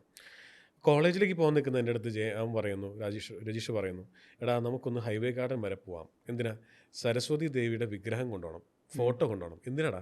ഇന്ന് സിനിമയുടെ പൂജയാണ്, അച്ഛനാണ് കൺട്രോളർ, അപ്പോൾ വീട്ടിലെ ഈ വിഗ്രഹം അങ്ങോട്ട് കൊണ്ടുപോകണം. വിഗ്രഹമല്ല, ഫോട്ടോ. അങ്ങനെ ഈ സരസ്വതി ദേവിയുടെ വിഗ്രഹവുമായിട്ടാണ്, ഫോട്ടോയുമായിട്ടാണ് ഞങ്ങൾ ഓട്ടോറിക്ഷയിൽ ആദ്യമായി ഒരു സിനിമാ സെറ്റിലേക്ക് പോകുന്നത്. മനസ്സിലായി? അവിടെ ചെല്ലുന്നു. അവിടെ കുറേ പേര് ചാൻസ് മോഹികളുണ്ട്, ഇഷ്ടം പോലെ ചാൻസ് മോഹികളുണ്ട്. ആ ചാൻസ് മോഹികൾക്കിടയിൽ കൈനറ്റിക് കൗണ്ടയിൽ ചാരി ഇച്ചിരി നിറമുള്ള ഒരുത്തൻ ഇങ്ങനെ നോക്കിയിരിക്കണം. ഞങ്ങളും ചാൻസ് മോഹികളാണെന്ന് വിചാരിച്ചിട്ട്. അപ്പോൾ കുറച്ചേരം കഴിഞ്ഞപ്പോൾ ഈ പ്രൊഡക്ഷൻ കൺട്രോളർ, അതായത് എൻ്റെ കൂട്ടുകാരൻ്റെ അച്ഛൻ വന്ന് ഞങ്ങളോട് സംസാരിക്കുന്നുണ്ട്. അപ്പോൾ ഇദ്ദേഹത്തിന് മനസ്സിലായി നമ്മൾ ഈ സിനിമയുടെ വളരെ വേണ്ടപ്പെട്ട ആരൊക്കെയാണ്, ചാൻസ് മോഹികളല്ല. അപ്പോൾ ഇദ്ദേഹം വന്നിട്ട് ചോദിച്ചു, നിങ്ങൾ ആരാണെന്ന്? ഇവൻ്റെ അച്ഛനാണത്. അയ്യോ, അങ്ങനെയാണെങ്കിൽ അച്ഛനോട് പറഞ്ഞിട്ട് എനിക്ക് എന്തെങ്കിലും വേഷം തരും. പേരെന്താണ്? ജയസൂര്യ. 16-17 വയസ്സുള്ളൂ. അപ്പോൾ എന്ത് ചെയ്യുന്നു എന്ന് വെച്ചപ്പോൾ ഞാനിങ്ങനെ കുമ്പളം എന്നൊരു സ്ഥലത്തുള്ള ക്രൗൺ ഓഫ് കൊച്ചിൻ എന്ന് പറയുന്ന ഒരു മിമിക്രി ട്രൂപ്പിൽ വർക്ക് ചെയ്തുകൊണ്ടിരിക്കുകയാണ്. എന്നുവെച്ചാൽ പഠിക്കുന്നുണ്ട് അതിനൊപ്പം. അപ്പോൾ നമുക്ക് മിമിക്രിയോടൊക്കെ വലിയ താല്പര്യമുള്ളതാണ്. നമ്മൾ വെച്ചാൽ മിമിക്രിയൊക്കെ ചെയ്യില്ലേ? ഓ പിന്നെ ചെയ്യും. അപ്പോൾ ഞാൻ പറഞ്ഞു ഞാനും അത്യാവശ്യം മിമിക്രി സ്കൂളിലൊക്കെ ചെയ്യാറുണ്ട്. ആണോ, അത് ശരി. അപ്പോൾ ഞാൻ ചോദിച്ചു താങ്കൾ ആരെയൊക്കെ ഇമിറ്റേറ്റ് ചെയ്യും? അപ്പോൾ ജയൻ പറയുന്നു ഞാനിങ്ങനെ ദിലീപ്, ലാലു അലക്സ്, എൽമസ് തൃപ്പൂണിത്തുറ എന്നൊക്കെ പറഞ്ഞു വലിയ നീണ്ട ലിസ്റ്റാണ്. അപ്പോൾ എന്നോട് ചോദിച്ചപ്പോൾ ഞാൻ പറഞ്ഞു ഈ ലാലു അലക്സിനൊക്കെ ഞാൻ ഇമിറ്റേറ്റ് ചെയ്യും. അപ്പോൾ ജയൻ ചോദിച്ചു ഈ വേറെ വെറൈറ്റി ആയിട്ടെന്ന് പറയുമ്പോൾ ഞാൻ പറഞ്ഞു ഇപ്പോൾ ദൂരദർശനിൽ കളിക്കുന്ന ഒരു സീരിയലുണ്ടല്ലോ, സ്വർഗത്തിലെ കട്ടുറുമ്പ് എന്നാണ് ആ സീരിയലിൻ്റെ പേര്. അതിലെ നായകൻ കലാഭവൻ നവാസാണ്. നവാസിനെ ഇമിറ്റേറ്റ് ചെയ്യും എന്ന് പറഞ്ഞു. ജയൻ അത് ഭയങ്കര അത്ഭുതമായിരുന്നു. ജയൻ പറഞ്ഞു അദ്ദേഹത്തിനൊക്കെ ഇമിറ്റേറ്റ് ചെയ്യുമോ? അദ്ദേഹം വന്നിട്ടേ ഉള്ളൂ, അപ്പോഴേക്കും നിങ്ങൾ ഇമിറ്റേറ്റ് ചെയ്യാൻ തുടങ്ങിയോ? ഒന്ന് കാണിക്കാമെന്ന് ചോദിച്ചു. ഞാനിങ്ങനെ കാണിച്ചത് പിന്നെ ഇങ്ങനെ കൈ അടിച്ചിട്ട് പറഞ്ഞു ബ്യൂട്ടിഫുൾ, ഇത് ഭയങ്കര രസമായിരിക്കുന്നു. അങ്ങനെയാണ് ഞങ്ങളുടെ ട്രൂപ്പിലേക്ക് ഞാൻ പറയട്ടെ നിങ്ങളും കൂടെ. അങ്ങനെയാണ് ഞാനും ജയനുമായിട്ടുള്ള സൗഹൃദം തുടങ്ങുന്നത്. അപ്പം എന്നോട് ചോദിച്ചത് ജീവിതത്തിൽ അങ്ങനത്തെ മറക്കാനാവാത്തൊരു നിമിത്തത്തെക്കുറിച്ചോ കണക്ഷനെ കുറിച്ചാണെങ്കിലും ഈ ഒരു സാഹചര്യത്തിൽ നവാസൊക്കെ നമ്മുടെ ഒപ്പം ഇല്ല. അപ്പം ഇത് പറയണം എന്ന് എനിക്ക് തോന്നി. അല്ലെ ഞാൻ ഒരിടത്തും വരെ ഒരിടത്തും പറഞ്ഞിട്ടില്ല. ഇതാണ് ഞാൻ ഈ കഴിഞ്ഞ ദിവസം കൂടെ വൈഫിൻ്റെ അടുത്ത് പറഞ്ഞു, എൻ്റെ സോൾമേറ്റ് എന്ന് ഞാൻ കരുതുന്നത് എൻ്റെ സ്കൂളിൽ പഠിച്ച എൻ്റെ കൂട്ടുകാരൻ സോൾമേറ്റാണ്. 6ാം ക്ലാസ് മുതൽ കൂടെ പഠിക്കുന്നതാണ്, 10ാം ക്ലാസ് വരെ പഠിച്ചു. സോൾമേറ്റ്, എന്ത് കാര്യത്തിനും ചങ്കോടെ കൂടെ നിൽക്കുന്ന പറയില്ലേ. അവനൊരു പെട്ടെന്നൊരു 15 വർഷമായിട്ട് 16 വർഷമായിട്ട് ഒരിക്കലും ഒരു കണക്ഷൻ അങ്ങ് വിട്ടുപോയി. എവിടെയാണെന്ന് ഓർക്കുട്ടി തപ്പിയിട്ട് കിട്ടാനില്ല, എവിടെയും കിട്ടാനില്ല. ഒരു ദിവസം രാവിലെ 6:30 വീട്ടിലൊന്ന് ബെല്ലടിച്ചിരിക്കുകയാണ്. ഇവിടെ നിന്നൊക്കെ ചോര ഒഴുകുന്നു. അപ്പം പുള്ളി എന്തൊക്കെയോ പറയാൻ ശ്രമിക്കുന്നുണ്ട്. അപ്പം ചേട്ടാ നീ എവിടെ, നിൻ്റെ ഒരു കണ്ണൂരാണെന്ന്. ഞാനിവിടെ ഒരു ആവശ്യമായിട്ട് വന്ന, എനിക്ക് ഒരു ഓർക്കാൻ ഇഷ്ടപ്പെടാത്തൊരു രാത്രിയായിരുന്നു ഇന്നലെ. ഞാൻ എങ്ങനെയൊക്കെ കിടന്നുറങ്ങി. എനിക്ക് തിരിച്ചു പോകാൻ ട്രെയിൻ കൂലിയില്ല, വണ്ടിക്കൂലിയില്ല. അപ്പം പെട്ടെന്ന് നിൻ്റെ മുഖമാണ് എനിക്ക് ഓർമ്മ വന്നത്. എൻ്റെ വീട്ടിലേക്ക് 15 വർഷത്തിന് ശേഷം തിരിച്ചു വന്നിരിക്കുകയാണ് അവൻ. ഞാൻ പിന്നെ അകത്തേക്ക് കയറാന്നപ്പോൾ അവന് എന്ത് ചെയ്താകത്തോട്ട് കയറുന്നില്ല. കാരണം ചോരയൊക്കെ ഉണ്ടാകും, വീട്ടുകാർ അങ്കിളും ആൻറ്റിയും കണ്ട പേടിക്കും. ഞാൻ ഇല്ലടാ നീ എന്താ അങ്ങനെയൊക്കെ വിചാരിക്കുന്നത്, എത്ര ഞാൻ പറഞ്ഞിട്ട് നീ എന്തിനാ ഫോർമലാവുന്നത്, അവൻ കയറുന്നില്ല. അവസാനം പറഞ്ഞു ഞാനിങ്ങനെ കാശ് കൊണ്ടേ കൊടുത്തു ചായ കുടിക്കാൻ. അതിനൊന്നും സമ്മതിക്കാം. അവൻ എനിക്ക് എൻ്റെ വീട് എത്തിയാൽ മതി, എനിക്ക് എൻ്റെ മോളെ കണ്ടാൽ മതി. ഞാൻ ശരി കളിയാ, നീ എന്തായാലും ചെന്നിട്ട് വിളിക്കണം എന്നെ എന്നൊക്കെ പറഞ്ഞ് നമ്പറൊക്കെ കൊടുത്തു. ശരി എന്ന് പറയുന്നു. ആ പോക്ക് പുള്ളി വീട് വരെ എത്തിയില്ല. പിറ്റേ ദിവസത്തെ പത്രത്തിൽ ഞാൻ കാണുന്ന അവൻ മരിച്ചു എന്നുള്ളതാണ്. അപ്പം ഞാൻ ഈ കഴിഞ്ഞ ദിവസം എൻ്റെ വൈഫിനോട് പറയുന്നത്, ചില സോൾമേറ്റ്സ് ഉണ്ട്, നമ്മളോടൊരു ബൈ പറയാൻ വേണ്ടിയിട്ടായിരിക്കും, നമ്മളോടൊന്നല്ല ഇഷ്ടമുള്ളവരോട് ഒരു ബൈ പറയാനായിരിക്കും വരുന്നത്. പക്ഷേ ആ ബൈ പറഞ്ഞിരിക്കും അവർ ഏതെങ്കിലും മാധ്യമത്തിൽ ഏതെങ്കിലും രൂപത്തിലൂടെ അവർ പറഞ്ഞിരിക്കും. ഈ കഴിഞ്ഞ 10 ദിവസം ആയിട്ടില്ല, ഞാനിപ്പോൾ ഒന്ന് ദുബായി പോയിട്ട് ഞാൻ എത്തിയേ ഉള്ളൂ. ദുബായി പോകുന്നതിൻ്റെ തലേൻ്റെ ദിവസം ഞങ്ങളുടെ എല്ലാം സുഹൃത്തായിട്ടുള്ള ബിനു കട്ടപ്പനയിലെ ഋത്തിക് റോഷൻ്റെയൊക്കെ എക്സിക്യൂട്ടീവ് പ്രൊഡ്യൂസറാണ്. ദൃശ്യക്കേടും ദിലീപിൻ്റെയൊക്കെ അടുത്ത സുഹൃത്ത്. ബിനു എന്നെ വിളിച്ചിട്ട് പറഞ്ഞു, ഞാനും ബിനു കൊണ്ട് നമുക്ക് നാളെ എൻ്റെ വീട്ടിൽ അമ്മയുണ്ട്, അപ്പോൾ നമുക്ക് അവിടെ നിന്ന് ഡിന്നർ കഴിച്ചാലോ, ബിനുവിൻ്റെ വീട്ടിൽ നിന്ന് കഴിച്ചാലോ. ഞാൻ പറഞ്ഞു പിന്നെന്താ കഴിക്കാൻ വേണ്ടി, കുഴപ്പമില്ല, നമുക്കേ നവാസിക്കയെ കൂടെ വിളിക്കാം. ഇന്ന് വരെ റാൽഫ് ഇത്രയും വർഷത്തിനിടയ്ക്ക് നവാസിക്കയെ കൂടെ വിളിക്കാമെന്ന് എൻ്റെ ഒരു കൂട്ടത്തിൽ ഒരാളും പറഞ്ഞിട്ടില്ല. ഞങ്ങളുടെ ഗ്യാങ്ങിൽ അങ്ങനെ എപ്പോഴും കാണുന്ന ആളൊന്നുമല്ല, വല്ലപ്പോഴും മാത്രം വിളിക്കുന്ന ഒരാളാണ്. പക്ഷെ എനിക്ക് ഇദ്ദേഹമായിട്ട് ഇങ്ങനെ ഒരു കണക്ഷൻ കിടപ്പുണ്ട്. അപ്പോൾ തന്നെ അയ്യോ എനിക്ക് ഭയങ്കര സന്തോഷമായി. അപ്പോൾ ഏലൂർ ജോർജേട്ടനെയും കൂടെ വിളിക്കാം. അപ്പം ഞങ്ങൾ 4 പേര് മാത്രമേ ഉള്ളൂ, ഞാനും ബിനു, നവാസിക്കയും ഏലൂർ ജോർജും. അപ്പം തന്നെ കലാഭവൻ നവാസിക്കയെ വിളിക്കുന്നു, എനിക്ക് ഫോൺ തരുന്നു. ഈ 10 ദിവസം മുമ്പ്. അപ്പോൾ നവാസിക്ക പറഞ്ഞു, ജിസേ അവൻ നാളെ നമ്മൾ എന്തായാലും 7 മണിക്ക് കാണുന്നു, എനിക്ക് സന്തോഷമായി നീ ഉണ്ടെന്ന് പറഞ്ഞപ്പോൾ. ഞാൻ നവാസിക്ക എനിക്ക് എന്ത് സന്തോഷം എന്നറിയോ, ഞാൻ നാളെ ആവാൻ വേണ്ടി വെയിറ്റ് ചെയ്യാണ്. അതുകൊണ്ട് പിറ്റേ ദിവസം 5 മണിയായപ്പോൾ ബിനു വിളിച്ചിട്ട് പറഞ്ഞു, ബിനുവിന് വളരെ അടിയന്തരമായിട്ടൊരു സ്ഥലം വരെ പോകണം, ദൂരെ ഇടുക്കിയിലവിടെയോ, നമ്മുടെ ഈ പരിപാടി 2 ദിവസത്തേക്ക് മാറ്റാവോ എന്ന് ചോദിച്ചു. അപ്പോൾ ഞാൻ പറഞ്ഞു ഞാൻ ദുബായി പോവാണല്ലോ, ഇനിയിപ്പോൾ ഒരാഴ്ച കഴിഞ്ഞിട്ടേ വരുള്ളൂ, മതി എന്നാൽ പോയി വന്നിട്ട് കാണാം. അപ്പോൾ ഇതാണ് ഒരു ലാസ്റ്റ് ബൈ ആയിരുന്നു ആ ശബ്ദം നവാസിക്കയുടെ സൈഡിൽ നിന്നുള്ള ഒരു ലാസ്റ്റ് ബൈ ആയിരുന്നു അത്, കാണാം എന്ന് പറയുന്നൊരു. അപ്പോൾ എനിക്ക് വല്ലാതെ പൊള്ളിപ്പോകുന്ന ഒരു മൊമെൻറ്റ്സ് ആയിരുന്നു കഴിഞ്ഞ ഇതായിട്ട്. അപ്പം ഞാൻ പറഞ്ഞു, ഇപ്പോൾ റാൽഫ് ചോദിച്ച ചോദ്യത്തിൻ്റെ ഉത്തരവ് ഇതാണ്. അങ്ങനത്തെ യാദൃശ്ചികതകളും അങ്ങനത്തെ കണക്ഷൻസും ഒത്തിരി ജീവിതത്തിൽ ഉണ്ടായിട്ടുണ്ട്. ഞാൻ പറഞ്ഞ ജയന ഈ നവാസിക്ക കാരണമാണ്, നവാസിക്കയുടെ പേരും പറഞ്ഞുകൊണ്ടാണ് ഞാൻ ജയനും തമ്മിൽ സുഹൃത്തുക്കളാവുന്നത്. സുഹൃത്തുക്കളായപ്പോൾ എന്ത് പറ്റി, മറ്റേ ഫെവിക്കോളിട്ട് പൊട്ടിച്ച പോലത്തെ സുഹൃത്തുക്കളായി. സയാമീസ് ഇരട്ടകളായി മാറി. ജയൻ ഡബ്ബിങ് നിർത്തുന്നിടത്തുനിന്നാണ് എന്നെ ഡബ്ബിങ് ആർട്ടിസ്റ്റായിട്ട് ഇൻട്രൊഡ്യൂസ് ചെയ്യുന്നത്. ആ ഡബ്ബിങ് ആർട്ടിസ്റ്റായിട്ട് ഇൻട്രൊഡ്യൂസ് ചെയ്യുന്നിടത്തുനിന്നാണ് ഞാൻ എൻ്റെ എയർ ഫിലിം മേക്കിങ്ങും എൻ്റെ ഞാനെന്ന അവതാരകൻ, ഈ നിങ്ങളുടെ ജോലി ഇതേപോലെ ആങ്കർ ചെയ്തിട്ടുണ്ട് ഒത്തിരി പ്രോഗ്രാമുകൾ എല്ലാ ചാനലുകൾക്കും വേണ്ടി, ഏഷ്യനെറ്റിന് വേണ്ടി ചെയ്തിട്ടുണ്ട്, ജീവൻ TVക്ക്, കൈരളിക്ക് ഒക്കെ ചെയ്തിട്ടുണ്ട്. അതിൻ്റെയൊക്കെ തുടക്കം ഈ ഡബ്ബിങ് ആർട്ടിസ്റ്റ് എന്ന് പറയുന്ന സംഗതിയാണ്. അപ്പോൾ അതായിരുന്നു എൻ്റെ ജീവിതത്തിലെ ഏറ്റവും വലിയൊരു നിമിത്തം ഈ കലാരംഗത്തേക്ക് നോക്കുമ്പോൾ. പിന്നെ ഈ പറയുന്ന പോലെ ഒരിക്കലും നടക്കില്ല, ഇനി എങ്ങനെ നടക്കും എന്നൊക്കെ തോന്നുന്ന പോലത്തെ ഒരു സ്വപ്നം ഉണ്ടോയെന്ന്, ഒരു യാഥാർത്ഥ്യം ഉണ്ടോയെന്ന് ചോദിച്ചാൽ അത് മദർ തെരേസയെ കണ്ടതാണ്. അത് ഇതുപോലെ നമുക്ക് ഇനി ഒരിക്കലും അതിനപ്പുറത്തേക്ക് വെക്കാനൊന്നുമില്ല. അതിനപ്പുറത്തേക്ക് ഒന്നും ഒരു എന്താ പറയുക, ഒരു മിറാക്കിൾ പോലെ ഒരു സെയിൻറ്റിനെ നമുക്ക് അടുത്ത് കാണാൻ പറ്റുക, ആ സെയിൻറ്റ് നമ്മുടെ തലയിൽ തൊടുക, നമുക്ക് അവരുടെ കൈ പിടിക്കാൻ പറ്റുക എന്നൊക്കെ പറയുന്നത് നമുക്ക് സ്വപ്നം പോലും കാണാൻ പറ്റുമോ? ഞങ്ങൾ പഠിച്ച സ്കൂളിൻ്റെ തൊട്ടടുത്തായിരുന്നു അമ്മയുടെ ഇവിടെ എറണാകുളത്ത് SRM റോഡിലെ നിർമ്മല ശിശുഭവൻ എന്നാണ് പേരെന്ന് എനിക്ക് തോന്നുന്നു. അപ്പോൾ അവിടെ ഒരു വെള്ളിയാഴ്ച അമ്മ അവിടെ ഉണ്ട്. പിറ്റേ ദിവസം പങ്കെടുക്കേണ്ട പരിപാടിക്ക് വേണ്ടി അവർക്ക് ഹോട്ടലിലൊന്നും താമസിക്കാൻ പറ്റില്ലല്ലോ, ആശ്രമത്തിലല്ലേ പറ്റുള്ളൂ. അത് ആരും അറിഞ്ഞിട്ടില്ല. ഈ സ്കൂളിൽ പഠിക്കുന്ന ഞങ്ങൾക്കറിയാം ഇവർ അവിടെ ഉണ്ടെന്നുള്ളത്. അപ്പോൾ നേരെ പോകുന്നു, അവിടെ ചെല്ലുന്നു, കുറേ നേരം ക്യൂ നിന്ന് കഴിഞ്ഞപ്പോൾ അമ്മ വന്നു കണ്ടു. അതുപോലെ ഇപ്പോൾ ഈ ഒരു 5 മാസം മുമ്പ് ജനുവരി ഫെബ്രുവരി മറ്റോ ഞാനും ആസിഫും ഒരു ഫാമിലി ട്രിപ്പ് പോയി യൂറോപ്പിൽ. ഫസ്റ്റ് തന്നെ പോകുന്ന രാജ്യം റോമാണ്. അപ്പോൾ അതുപോലെ ഞങ്ങൾ ചെല്ലുന്ന തിങ്കളാഴ്ചയാണ്. ചെല്ലുമ്പോഴാണ് അറിയുന്നത് ബുധനാഴ്ച പോപ്പിനെ കാണാം. പുള്ളി പുറത്തിറങ്ങി കാണുന്ന ദിവസമാണ്. അന്ന് ഈ പറയുന്ന പോപ്പ് ഫ്രാൻസിസിനെ കാണാൻ പറ്റി. അതൊക്കെ അങ്ങനത്തെ കുറേ ഭാഗ്യങ്ങളൊക്കെ സൈഡിൽ കൂടെ ഉണ്ടായിരുന്നു.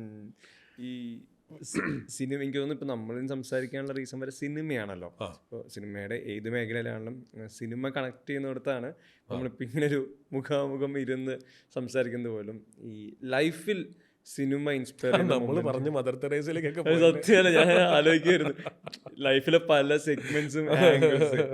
ഈ എനിക്ക് തോന്നിയിട്ടുണ്ട് എപ്പോഴും ഒരു മനുഷ്യൻ ലൈഫിൽ വളരെ ക്രൂഷ്യലായ വളരെ ലൈറ്റായ മൊമെന്റുകളെല്ലാം തന്നെ ഇയാൾ സിനിമയായിട്ട് ലിങ്ക് ചെയ്യാറുണ്ട്, പാട്ടായിട്ട് ലിങ്ക് ചെയ്യാറുണ്ട്. പലപ്പോഴും പല സിനിമകളിലും നമ്മൾ പേഴ്സണലി വർക്കായി എന്ന് പറയുന്നത് നമുക്ക് റിലേറ്റ് ചെയ്യാനുള്ള ഒരു ലൈഫിൽ ഇൻസിഡന്റ് സ്ക്രീനിൽ കാണുമ്പോഴാണ് പേഴ്സണൽ ആവുന്നത്, ആ ക്യാരക്ടറിന് ഇമോഷൻ നമുക്ക് കണക്ട് ആവുന്നതൊക്കെ തോന്നിയിട്ടുണ്ട്. എവിടെയാണ് ശരിക്ക് സിനിമ ഹിറ്റ് ചെയ്യുന്നത്? ഇതിൻ്റെ ഒരു വിഷ്വൽ മീഡിയ ആവട്ടെ, അല്ലെങ്കിൽ ഒരു ഓഡിയോ ഫോർമാറ്റ് ആവട്ടെ, പെർഫോമൻസ് ആവട്ടെ, മേക്കിംഗ് സ്റ്റൈലാവട്ടെ, എന്താ ശരിക്ക് സിനിമയിൽ കണ്ട് എക്സൈറ്റഡ് ആവുന്നത്? എന്താണ് ശരിക്ക് ജിസ്ജോയുടെ സിനിമ പാരഡൈസ് മൊമെന്റ് എന്നൊക്കെ പറയാം? അതായത് സിനിമയുടെ പ്രത്യേകത എന്ന് പറയുന്നത് നമ്മൾ പറയില്ലേ, ഇപ്പം നമ്മളുമായിട്ട് ഏത് സിനിമയ്ക്കും എപ്പോൾ റിലേറ്റ് ചെയ്യാൻ പറ്റുന്നോ, ഏത് മൊമെൻറ്റിലാണ് റിലേറ്റ് ചെയ്യാൻ പറ്റുന്നത്, അവിടെ മുതൽ നമ്മൾ ആ സിനിമയുടെ ഒപ്പമായി. പിന്നെ നമ്മുടെ തന്നെ ജീവിതത്തിൽ നമ്മൾ കഴിഞ്ഞു പോയ ഒരു കാലഘട്ടമോ അല്ലെങ്കിൽ നമ്മൾ കണ്ട ഒരു സുഹൃത്തിനെയോ ഒക്കെ ഒരു സിനിമയിൽ ഏതെങ്കിലും ഒരു കഥ എനിക്ക് തോന്നിയിട്ടുണ്ട് പലപ്പോഴും. ഈ ലാൽ സാർ എന്ന് പറഞ്ഞ ആളോട് നമുക്ക് ഇത്രയും ഒരു ഭ്രമം തോന്നാനുള്ള റീസൺ ഈ TP ബാലഗോപാല എന്ന് പറഞ്ഞ പടവും ഈ വെള്ളാനകളുടെ നാടും ഈ കിലുക്കവും ചിത്രവും എവിടെയോ അയ്യോ പാവം നമ്മുടെ ഒരു ചേട്ടൻ അല്ലേ, നമ്മുടെ ഒരു വീടിൻ്റെ നമ്മുടെ വളരെ പ്രിയപ്പെട്ട ഒരാൾ, ഈ ഒരു തോന്നൽ ലാൽ സാർ ആ സമയത്ത് ചെയ്ത എല്ലാ കഥാപാത്രങ്ങൾക്കും കൊടുക്കാൻ പറ്റിയിട്ടുണ്ട്. അതിപ്പോൾ തുവാനത്തുമ്പികളായിക്കോട്ടെ, നമുക്ക് പാർക്കാൻ മുന്തിരിത്തോപ്പുകളായിക്കോട്ടെ, അത് മാറ്റി വെച്ച് കുറച്ചും കൂടെ ലൈറ്റ് വെയ്റ്റഡ് പടങ്ങളാണെങ്കിൽ പോലും ഇപ്പോൾ കിലുക്കം എന്നൊക്കെ ഞാൻ പറഞ്ഞത് ലൈറ്റ് ഹാർട്ടഡ് പടങ്ങളാണ്. താളവട്ടം, ചിത്രം, വെള്ളാനകളുടെ നാടൊക്കെ. അപ്പം ഈ ഒരു കണക്ഷനാണ് ഓഡിയൻസിന് കൊടുക്കാവുന്ന ഏറ്റവും വലിയ സമ്മാനം. എനിക്ക് തോന്നുന്നു അതാണ് നമുക്ക് തിയേറ്ററിൽ കോരിത്തെരിപ്പ് ഉണ്ടാക്കുന്നത്. നമുക്ക് പ്രതികരിക്കാൻ പറ്റാത്തടത്ത് വേറൊരാൾ നമുക്ക് വേണ്ടി പ്രതികരിക്കുന്നു. അക്ഷരങ്ങൾ അച്ചടിച്ചു കൂട്ടിയ പുസ്തകത്താളുകളിൽ നിന്ന് നീ പഠിച്ച എന്തിയെല്ലാം ഈ സാധനത്തിൽ നമുക്ക് ഇടുന്ന തരിപ്പുണ്ട്. മനുഷ്യൻ മഹാജ്ഞാനത്തിന്റെ കൈലാസം കയറപ്പെടും, അവന്റെ ഉള്ളിൽ ഉത്തരം കിട്ടാതെ മുഴങ്ങുന്ന ചോദ്യം. ബുദ്ധനും ശങ്കരനും അവരും തേടിയത് ഇതേ ചോദ്യം. ഫിലോസഫിക്ക് ഫിലോസഫി, പ്രതികരണത്തിന് പ്രതികരണം, റൊമാൻസിന് റൊമാൻസ്. എടാ, എത്ര അടുത്ത് പോയവർക്കും കൈകൊണ്ടിങ്ങനെ ഗോഷ്ടി കാണിച്ച് പറയാൻ പറ്റിയ വാക്ക് ഗുഡ് ബൈ. ഞാനും നീയൊക്കെ കോമാളികളാടാ. നമുക്ക് വരുന്നവരുടെ മുമ്പിൽ കോമാളി വേഷങ്ങൾ കെട്ടാം, കുരങ്ങാവാം, പക്ഷെ പോകുമ്പോൾ 2 വാക്കേ നമ്മൾ സൂക്ഷിക്കേണ്ടുള്ളൂ: വെൽക്കം, ഗുഡ് ബൈ. എന്തൊരു മൊമെന്റ് ആണെന്ന്. അപ്പൊ ഇത്തരം വേരിയേഷൻസിലൂടെയാണ് ഇവർ നമ്മുടെ തലയിലേക്കും ഹൃദയത്തിലേക്കും ഒക്കെ കയറിയിരിക്കുന്നത്. അപ്പോൾ ഇത് തന്നെയായിരിക്കും ഇപ്പോഴും കുട്ടികൾ ഇപ്പോഴും അസിസ്റ്റൻസ് ആവാൻ വരുന്നവരൊക്കെ, സാറേ ഞങ്ങളുടെ ചോര, ഞങ്ങളുടെ രക്തം, ഞങ്ങളുടെ എല്ലാ സിനിമയാണ്. സിനിമ. കാരണം അവന് ഈ മനുഷ്യരെ ത്രസിപ്പിക്കുക, മനുഷ്യനെ എൻ്റർടൈൻ ചെയ്യുക, ഞാനിതിനെ ലോകത്തിലെ ഏറ്റവും വലിയ കാര്യമായിട്ടാണ് കാണുന്നത്. മനുഷ്യന്, കാരണം ലോകത്തിൽ അത്രയേറെ പ്രശ്നങ്ങളുണ്ട്. പ്രശ്നങ്ങൾ, വിഷമം, കാഷ്ടം, ജോലിയില്ലായ്മ, പട്ടിണി, പരിവട്ടം എല്ലാം ഉണ്ട്.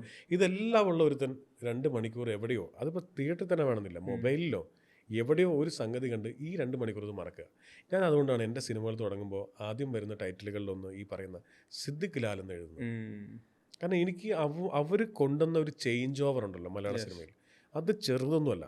ഞാൻ അതിലോട്ട് വരുമായിരുന്നു. ഈ നേരത്തെ പറഞ്ഞിട്ടുണ്ട് സിദ്ദിഖ് ലാൽ സിനിമകളോടുള്ള ഇഷ്ടം പല ആവർത്തി പറഞ്ഞിട്ടുണ്ട്. സംസാരിക്കുമ്പോഴാണെങ്കിലും ഈ ആദ്യ 3 സിനിമകൾ എന്നുള്ളത് ഹുക്കായിട്ട് പറയുന്നത് തീർച്ചയായിട്ടും അത്രയേറെ. കാരണം ഒന്ന്, നമ്മൾ ഈ സിനിമ ചെയ്യുമ്പോൾ ഒരു ധൈര്യം, ഏതൊരു ഫിലിം മേക്കർക്കും ഏത് ഭാഷയിലും സിനിമ ചെയ്യുമ്പോൾ, ഞാൻ പറയുന്ന ഇപ്പോൾ നമുക്ക് വെച്ച് പുറത്തുള്ള ആൾക്കാരെ കുറിച്ചെല്ലാം പറഞ്ഞു, ഇപ്പോൾ കേരളത്തിലും സൗത്ത് ഇന്ത്യയിലോ അല്ലെങ്കിൽ അങ്ങനെയുള്ള ഈ നോർത്ത് ഇന്ത്യയിലൊക്കെ ആണെങ്കിലും ഈ സിനിമ ചെയ്യുമ്പോൾ ഒരു ധൈര്യമാണ്. ഇവരുടെ ഈ ആദ്യകാലത്ത് ചെയ്ത സിനിമകൾ, ഇപ്പോൾ റാംജി റാവു സ്പീക്കിംഗ് ആയിക്കോട്ടെ, അല്ലെങ്കിൽ ഇൻ ഹരിഹർ നഗർ ആയിക്കോട്ടെ, ഗോഡ് ഫാദർ ആയിക്കോട്ടെ, ഇവരുടെ ഈ ഒരു നോട്ട് ഉണ്ടല്ലോ, ഒരു സിംഗിൾ ലൈൻ നോട്ട്, അത് ഭയങ്കര ഇൻട്രസ്റ്റിംഗ് ആയിരിക്കും. അത് എടുത്തു വെക്കാനും ബുദ്ധിമുട്ടായിരിക്കും. അത് വിശ്വസിച്ചില്ലെങ്കിൽ പടം പൊട്ടും. പക്ഷെ ഇവരുടെ പടങ്ങളിലൊക്കെ അത് വിശ്വസിക്കുന്നു. ബിലീവബിൾ ഫാക്ടർ അവർ കൊണ്ടുവരും. അതായത് ഇൻ ഹരിഹർ നഗർ, തൊഴിലില്ലാത്ത 4 ചെറുപ്പക്കാർ, പക്ഷെ ഇവരിടയ്ക്ക് സിഗരറ്റ് ഒക്കെ വലിക്കും. ടക്കിൻ ചെയ്തിട്ട് പുറത്തിറങ്ങുള്ളൂ. സുന്ദര കുട്ടപ്പന്മാരാണ്. എവിടെ നിന്നാണ് ഇൻകം ഒന്നും നമുക്ക് അറിഞ്ഞുകൂടാ. ഇവര് ജോലിക്കൊന്നും പോകുന്നില്ല, ഇങ്ങനെ നടക്കുന്നു. പക്ഷെ അപ്പോഴാണ് ഈ അപ്പുറത്തെ വീട്ടില് ഗീതാ വിജയൻ വരുന്നത്, മായ വരുന്നു. അപ്പോൾ ഇവര് മറ്റേ സ്വപ്നം കാണാൻ വേണ്ടി തുടങ്ങി. മായ എനിക്കുള്ളതാണ്, മായ നിനക്കുള്ളതാണ് എന്നൊക്കെ പറഞ്ഞ് സ്വപ്നം കാണാൻ തുടങ്ങി. അപ്പോൾ ഇതിനകത്ത് നമ്മൾ ഇൻഹരിയറിലെ പല സീനുകളും കീറി മുറിച്ച് പഠിച്ചിട്ടുള്ള സീനുകളാണ്. അതെനിക്ക് ഭയങ്കര ഇഷ്ടമുള്ള സീനുണ്ട്. ഈ ഫിലോമിനയുടെ കയ്യിൽ നിന്ന് വെട്ടിക്കൊള്ള, ഭയങ്കര വെട്ടാണല്ലോ വെട്ടുന്നത്, ചാടി കയറുന്നു, വെട്ടുന്നു, ആ ഫെൻസിങ്ങിന് വെട്ടുകൊള്ളുന്നു, മതിലെ വെട്ടുകൊള്ളുന്നു, ലാസ്റ്റ് തലയും കൊത്തി വീഴുന്നു. സിദ്ദിഖൊക്കെ ഓടി വന്ന് നേരെ ഒരു അടുത്ത പറമ്പിലേക്ക് മറിഞ്ഞു വീഴാണ്. അപ്പം അപ്പുറത്ത് മറ്റവന്മാരും 3 പേരുണ്ട്. ആലോചിച്ചാണ് ഇനി ആ പടം കാണുമ്പോൾ ശ്രദ്ധിക്കണോട്ടെ. സിദ്ദിഖൊക്കെ വീണ് കഴിയുമ്പോൾ അടുത്തത് ആ ഷോട്ട് കട്ട് ചെയ്യേണ്ട ആവശ്യമില്ല, പക്ഷെ ആ ഷോട്ട് കട്ട് ചെയ്തിട്ട് അശോകനിൽ നിന്ന് തുടങ്ങുകയാണ്. അശോകൻ തിരിച്ചു. അപ്പോൾ സിദ്ദിഖൊക്കെ പറയണു, എടാ അത് കള്ളന്മാരെ, ചതിയന്മാരെ, ഒരു അപകടം വരുമ്പോൾ ഇങ്ങനെയാണോ കാണിക്കണത്? അപ്പൊ അശോകന്റെ ഡയലോഗ്, അതിനതൊരു അപകടമാണെന്ന് ഞങ്ങൾക്ക് ഇവിടെ തോന്നുന്നില്ല. ഒരുത്തിന് വെട്ടുകത്തിക്ക് വെട്ടണം മനസ്സിലായില്ല, ഇതൊരു അപകടമാണ് എന്ന് പറയുന്ന വളരെ സട്ടിലായിട്ട് തുടങ്ങുന്ന പരിപാടിയുണ്ട്. അപ്പോൾ ഈ ഒരിക്കലും ഇയാളുടെ കൂട്ടുകാരനല്ല ഇവര്, കൂട്ടുകാരല്ല, ഇപ്പോൾ ഗീതാ വിജയന്റെ അങ്ങളുടെ കൂട്ടുകാരല്ലല്ലോ ഇവര്. അങ്ങനെ ഈ പെണ്ണിനെ വളയ്ക്കാൻ വേണ്ടി പറയുന്ന ഒരു ചെറിയ നുണ അവരുടെ ജീവിതത്തെ 360 ഡിഗ്രി എടുത്ത് കറക്കി വെക്കുന്നു എന്ന് പറയുന്നതാണ് അതിന്റെ നോട്ട്. ഒരു കുഞ്ഞു നുണ ഉണ്ടാക്കുന്ന ഇമ്പാക്ട് അല്ലേ? അല്ലെങ്കിൽ ഗോഡ് ഫാദർ എന്നാലോചിക്കും, നമുക്ക് ഫേക്കായിട്ട് പ്രേമിക്കാം എന്ന് പറഞ്ഞ് തുടങ്ങിയിട്ട് കുറച്ചു നേരം കഴിയുമ്പോൾ അത് ഭയങ്കര റിയലായി പോയിട്ട് കുഴപ്പമായി എന്നാ തോന്നുന്നത് എന്ന് പറയുന്ന സാധനം. അപ്പോൾ അതിൻ്റെ കൂടെ പറഞ്ഞു കൊണ്ട സാധനം ഈ വീണ്ടും പിച്ചു തിരുമല, അവിടെ അപ്പോൾ ഇവരെ തമ്മിൽ റൊമാൻസ്, ഇവരെ തമ്മിൽ പൂക്കാലം വന്നു, പൂക്കാലം അങ്ങനത്തെ സാധനം എഴുതി. അപ്പോൾ നാലിച്ച് ഒരു കൂട്ടം പ്രതിഭകൾ ഒന്നിച്ച് നിന്നിട്ട്, അതിലുള്ള ലിറിക് റൈറ്റർ ആയിക്കോട്ടെ, മ്യൂസിക് ഡയറക്ടർ ആയിക്കോട്ടെ, ഒന്നിച്ച് നിന്നൊരു പടത്തെ ഉയർത്തി വയ്ക്കുകയാണ്. വെറുതെ അല്ല 425 ദിവസം ഓടിയത്. അത് അടുത്ത സിനിമ ഷൂട്ട് ചെയ്തിട്ട് കൊണ്ടേ കൊടുത്തപ്പോഴാണ് തിയേറ്ററുകാർ മാറ്റാൻ റെഡിയായത്. മാറ്റുന്നില്ലെന്ന്, വേണ്ട പടം മാറ്റണ്ടെന്ന് പറയുമ്പോൾ ഇവർ അടുത്ത പടം കൊണ്ടേ കൊടുക്കുക, കാബൂളിവാല കൊടുക്കുമ്പോഴാണ് ഗോഡ് ഫാദർ മാറ്റുന്നത്. ഈ റിപ്പീറ്റ് വാല്യൂ എന്നുള്ളത് ഭയങ്കര പ്രധാനപ്പെട്ട ഫാക്ടർ അല്ലേ? ഇപ്പോൾ എക്സാക്ട്ലി ഗോഡ് ഫാദറിലെ ഓരോ സീക്വൻസ് നമുക്കറിയാലോ. ഇന്ന് ഏറ്റവും കൂടുതൽ ആളുകൾ ഇമിറ്റേറ്റ് ചെയ്തിട്ടുള്ളതാണ് ലാസ്റ്റ് അങ്കരാടി ചേട്ടൻ്റെ ഈ പരിപാടി എന്നുള്ളത്. കുഞ്ഞു കുട്ടികളൊക്കെ ചെയ്യുന്ന ഇപ്പൊ ഈ മറ്റേ നീ എന്തിനാ പഠിക്കുന്ന, ആളുകൾക്ക് ഇതിലെല്ലാ ഡയലോഗും അറിയാം, എല്ലാ മൊമെന്റ് അറിയാം.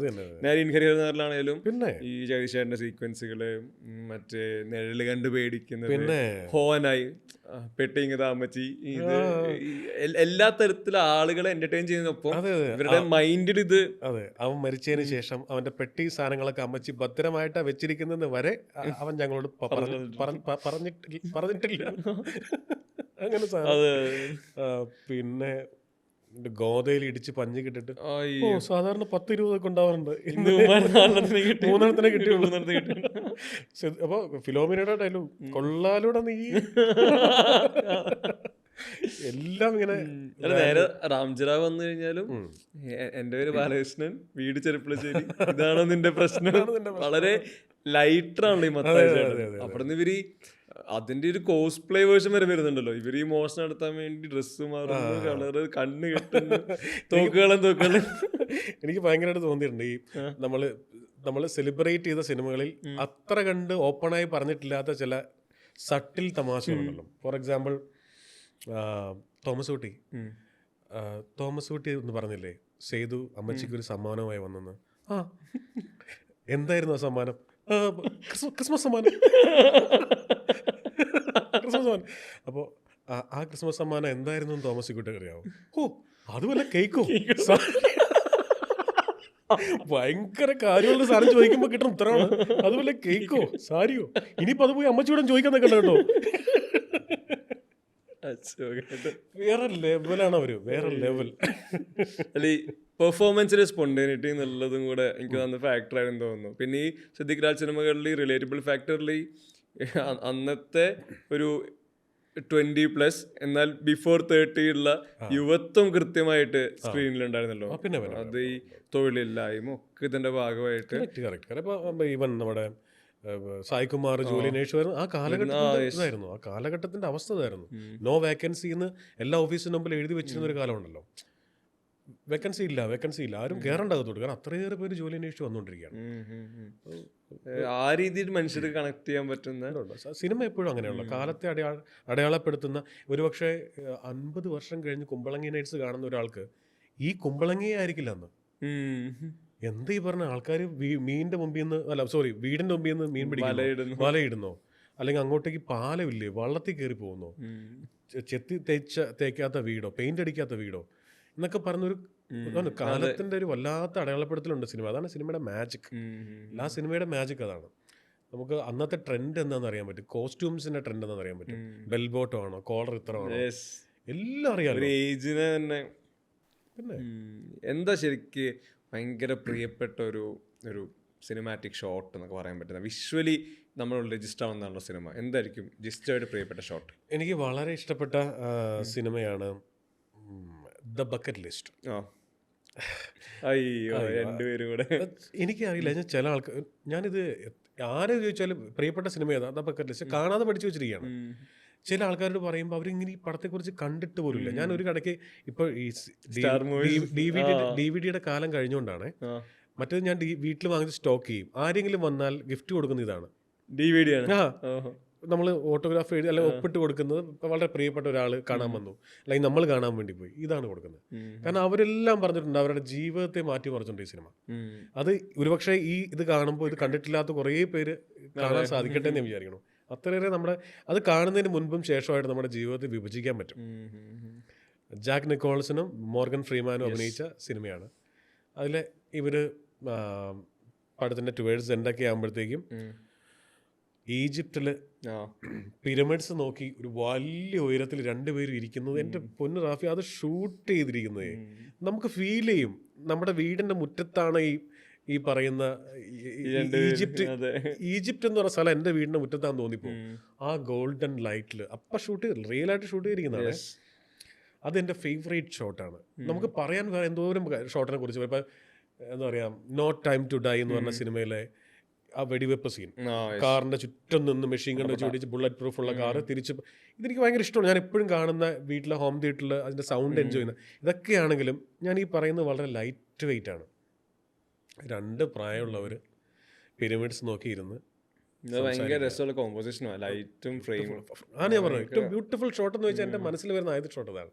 അതിൽ മോർഗൻ ഫ്രീമാൻ പറയുന്ന ഡയലോഗ് ഉണ്ട്, നമ്മൾ മരിക്കുമ്പോൾ അവിടെ ഒരു ചോദ്യം കേൾക്കേണ്ടി വരും മരിച്ചു കഴിയുമ്പോൾ. ചോദ്യം ഇതാണ്, have you found joy in your life? അപ്പോൾ ജാക്ക് നിക്കോൾസൺ ഇങ്ങനെ കുറച്ച് ഇയാൾ പറയും, the next question is more important, has your life brought joy to others? നിങ്ങൾ ജീവിതത്തിൽ സന്തോഷം അനുഭവിച്ചോ? സന്തോഷം കണ്ടെത്താൻ സാധിച്ചോ? രണ്ടാമത്തെ ചോദ്യം, നിങ്ങളുടെ ജീവിതം കൊണ്ട് മറ്റൊരാൾക്ക് സന്തോഷം കൊടുക്കാൻ സാധിച്ചോ? ഇത് ആ മെജസ്റ്റിക് ലൈറ്റിൽ ഇരുന്ന് പറയാണ്. അതിപ്പോഴും കോരിത്തെരിപ്പുണ്ടാക്കുന്ന, എനിക്ക് തോന്നുന്നു ഞാൻ ജീവിതത്തിൽ ഏറ്റവും കൂടുതൽ റിപ്പീറ്റ് കണ്ടിരിക്കുന്ന വിദേശ സിനിമ ബക്കറ്റ് ലിസ്റ്റ് ആയിരിക്കും. അത് കഴിഞ്ഞിട്ടേ ഉള്ളൂ ബാക്കി സിനിമ. പാരഡൈസ് ആയിക്കോട്ടെ, ചിൽഡ്രൻ ഓഫ് ഹെവനോ കളർ ഓഫ് പാരഡൈസോ അല്ലെങ്കിൽ ഏത് തരം പടങ്ങളാണെങ്കിലും ബക്കറ്റ് ലിസ്റ്റ് കണ്ട അത്രയും കണ്ടിട്ടില്ല. എപ്പോഴും എന്നെ റിഫ്രഷ്ഡ് ആക്കുന്ന ഒരു സിനിമയാണ്. എപ്പോൾ കണ്ടാലും അത് പുതിയ റീഡിംഗ് ആണ്, അപാരമാണ്. അതിന് ഈ ബക്കറ്റ് ലിസ്റ്റ് എന്ന് പറഞ്ഞ 10 ലിസ്റ്റും അതിനകത്ത് ഭയങ്കര കൊണിഷ്ട നിറഞ്ഞ കാര്യങ്ങൾ. ചിരിച്ചിരിച്ച് കരയണം എന്നുള്ളതാണ് ഒരാഗ്രഹം. ഒരാഗ്രഹം ലോകത്തിലെ ഏറ്റവും സുന്ദരിയായ പെൺകുട്ടിക്ക് ഒരു കിസ് കൊടുക്കണം എന്നുള്ളതാണ്. അങ്ങനത്തെ വളരെ നോട്ടി സാധനങ്ങളാണ് ഇതൊക്കെ. നമ്മൾ പല കഥകൾ ആലോചിക്കുമ്പോൾ ഇതൊന്നുമല്ല ഞങ്ങൾ ആലോചിച്ചെന്ന് പറഞ്ഞിട്ട് ഇവര് ലാസ്റ്റ് അവസാനത്തെ ബക്കറ്റ് ലിസ്റ്റും വെട്ടുന്നിടത്ത് നമ്മൾ കരയും. പ്രായവും അഭിനയിച്ചിരിക്കുന്നു, മത്സരിച്ച് അഭിനയിച്ചിരിക്കുന്നു. ലെജൻഡറി പെർഫോമേഴ്സ് ഒരുമിച്ച് സ്ക്രീനിൽ നിൽക്കാന്ന് പറയുന്നതിന്റെ ബ്യൂട്ടീസ് അത് ഏത് ഭാഷയാണെങ്കിലും. അത് ഇന്ത്യയിലൊക്കെ വന്ന് ഷൂട്ട് ചെയ്തിട്ടുണ്ട്. താജ്മഹലുണ്ട്, കൽക്കട്ടയുണ്ട്, ഒത്തിരി സ്ഥലങ്ങൾ പോയി ഷൂട്ട് ചെയ്തിട്ടുണ്ട്. ബെസ്റ്റ് ഷോട്ടിന്, ഫേവറേറ്റ് ഷോട്ടിനെ പറ്റി പറയുന്നു. എനിക്ക് എപ്പോഴും തോന്നിയിട്ടുണ്ട്, ഏത് സിനിമയാവട്ടെ ആ സിനിമ ആളുകൾ കൊണ്ടുപോകുന്നതിൽ ക്ലൈമാക്സ് ഭയങ്കര ഇമ്പോർട്ടൻ്റ് ആണ്. അതിപ്പോൾ ഒരു സിനിമ എഴുതുന്ന സംവിധാനം ചെയ്യുന്ന ആളെന്ന് എനിക്കത് ഭയങ്കര ഡീപ്പായിട്ട് അറിയാവുന്നതാണ്. ക്ലൈമാക്സിൽ പ്രേക്ഷകർ കിട്ടുന്ന ഇമോഷൻ അത് എന്തും ആയിക്കോട്ടെ, നമ്മൾ ഉദ്ദേശിച്ചതന്നെ ആവണമെന്നില്ല, അതിൽ സാറ്റിസ്ഫാക്ടറി പോയിന്റ് ഉണ്ടെങ്കിലാണ് സിനിമ ഇയാൾ സംസാരിക്കുന്നത് വേറൊരാളുടെ അടുത്ത്. അങ്ങനെ ജിസ് ജോയ് ഇൻഫ്ലുവൻസ് ചെയ്തിട്ടുള്ള, ഇൻസ്പയർ ചെയ്തിട്ടുള്ള ഒരു ഗംഭീര ഒരു ക്ലൈമാക്സ് പറയാൻ പറ്റുന്ന ഏത് സിനിമയായിരിക്കും? ഇപ്പോൾ ഞാനിപ്പോൾ പറഞ്ഞ ബക്കറ്റ് ലിസ്റ്റ് ഓഫ് കോഴ്സ് അങ്ങനെയാണ്. പക്ഷേ ഞാൻ അതിലേക്ക് പോകുന്നതിന് പകരം ഈ മലയാള സിനിമയുടെ കാര്യം പറയാം. മലയാള സിനിമയിൽ എനിക്ക് ഏറ്റവും ഇഷ്ടപ്പെട്ട ഒരു ക്ലൈമാക്സിൻ്റെ കാര്യമാണ് നേരത്തെ പറഞ്ഞത്. എനിക്ക് ഭയങ്കര ഇഷ്ടമാണ്, എന്താണെന്നറിയില്ല. ഈ കിലുക്കം എന്ന് പറഞ്ഞ സിനിമയും അതിൻ്റെ ക്ലൈമാക്സും SP വെങ്കടേഷിൻ്റെ മ്യൂസിക്കും എല്ലാം കൂടെ ചേർത്ത് നമുക്ക് തരുന്ന ഒരു കിക്കുണ്ട് ആ പടം കാണുമ്പോൾ. ഇപ്പോൾ ക്ലൈമാക്സിൻ്റെ തൊട്ട് മുമ്പ്, ക്ലൈമാക്സിൻ്റെ 2 മിനിറ്റ് മുമ്പ് രേവതി മോഹൻലാലിനോട് പറയുന്നു, ആഹാരം കഴിക്കാനൊരു പ്ലേറ്റും വെള്ളം കുടിക്കാൻ ഒരു ഗ്ലാസും സ്നേഹം മാത്രം വെച്ച് വിളമ്പാൻ അറിയുന്ന ഒരു കൂട്ടം സഹോദരിമാരും, അവർക്കിടയിലേക്ക് വീണ്ടും തിരിച്ചു പോകണം, പിന്നെ കുറേ ആരുമില്ലാത്ത കുഞ്ഞുങ്ങൾക്ക് വേണ്ടി ജീവിക്കണം. ഈ സാധനത്തിൽ ഇങ്ങനെ മോഹൻലാലിൽ പ്രത്യേകിച്ച് ഒന്നും പറയാനില്ല. ഇങ്ങനെ നോക്കി നിന്ന് അല്ലെങ്കിൽ നീ പോകണ്ടെന്നോ ഒന്നും അവിടെ പറയുന്നില്ല. അടുത്ത കട്ട് ഇങ്ങനെ. അപ്പോൾ ഇത് കഴിയുമ്പോഴേക്കും SP വെങ്കടേഷിൻ്റെ മ്യൂസിക് കയറി വരും, വയലിൻ വരും. ആ വയലിൻ കയറി വരും. SP വെങ്കടേഷിൻ്റെ പാട്ടുകളുടെ പ്രത്യേകത വയലിൻ ഇങ്ങനെ ഭയങ്കരമായിട്ട് ഉപയോഗിക്കുന്ന ആളാണല്ലോ. അപ്പം അതിങ്ങനെ കയറി വരുമ്പോൾ നമ്മളിങ്ങനെ രോമാഞ്ചം അടിച്ചിരിക്കുമ്പോൾ നേരെ ജഗദീഷ് ശ്രീകുമാറിൻ്റെ ഡയലോഗ്, എവിടെന്നോ വന്നു കയറിയ ഒരു പെണ്ണിന് വേണ്ടി നമ്മൾ തമ്മിൽ എന്തിനാണ് ഉടക്കിയത്? ഞാനല്ല ഉടക്കിയത്, നീയാണ് ഉടക്കിയത്.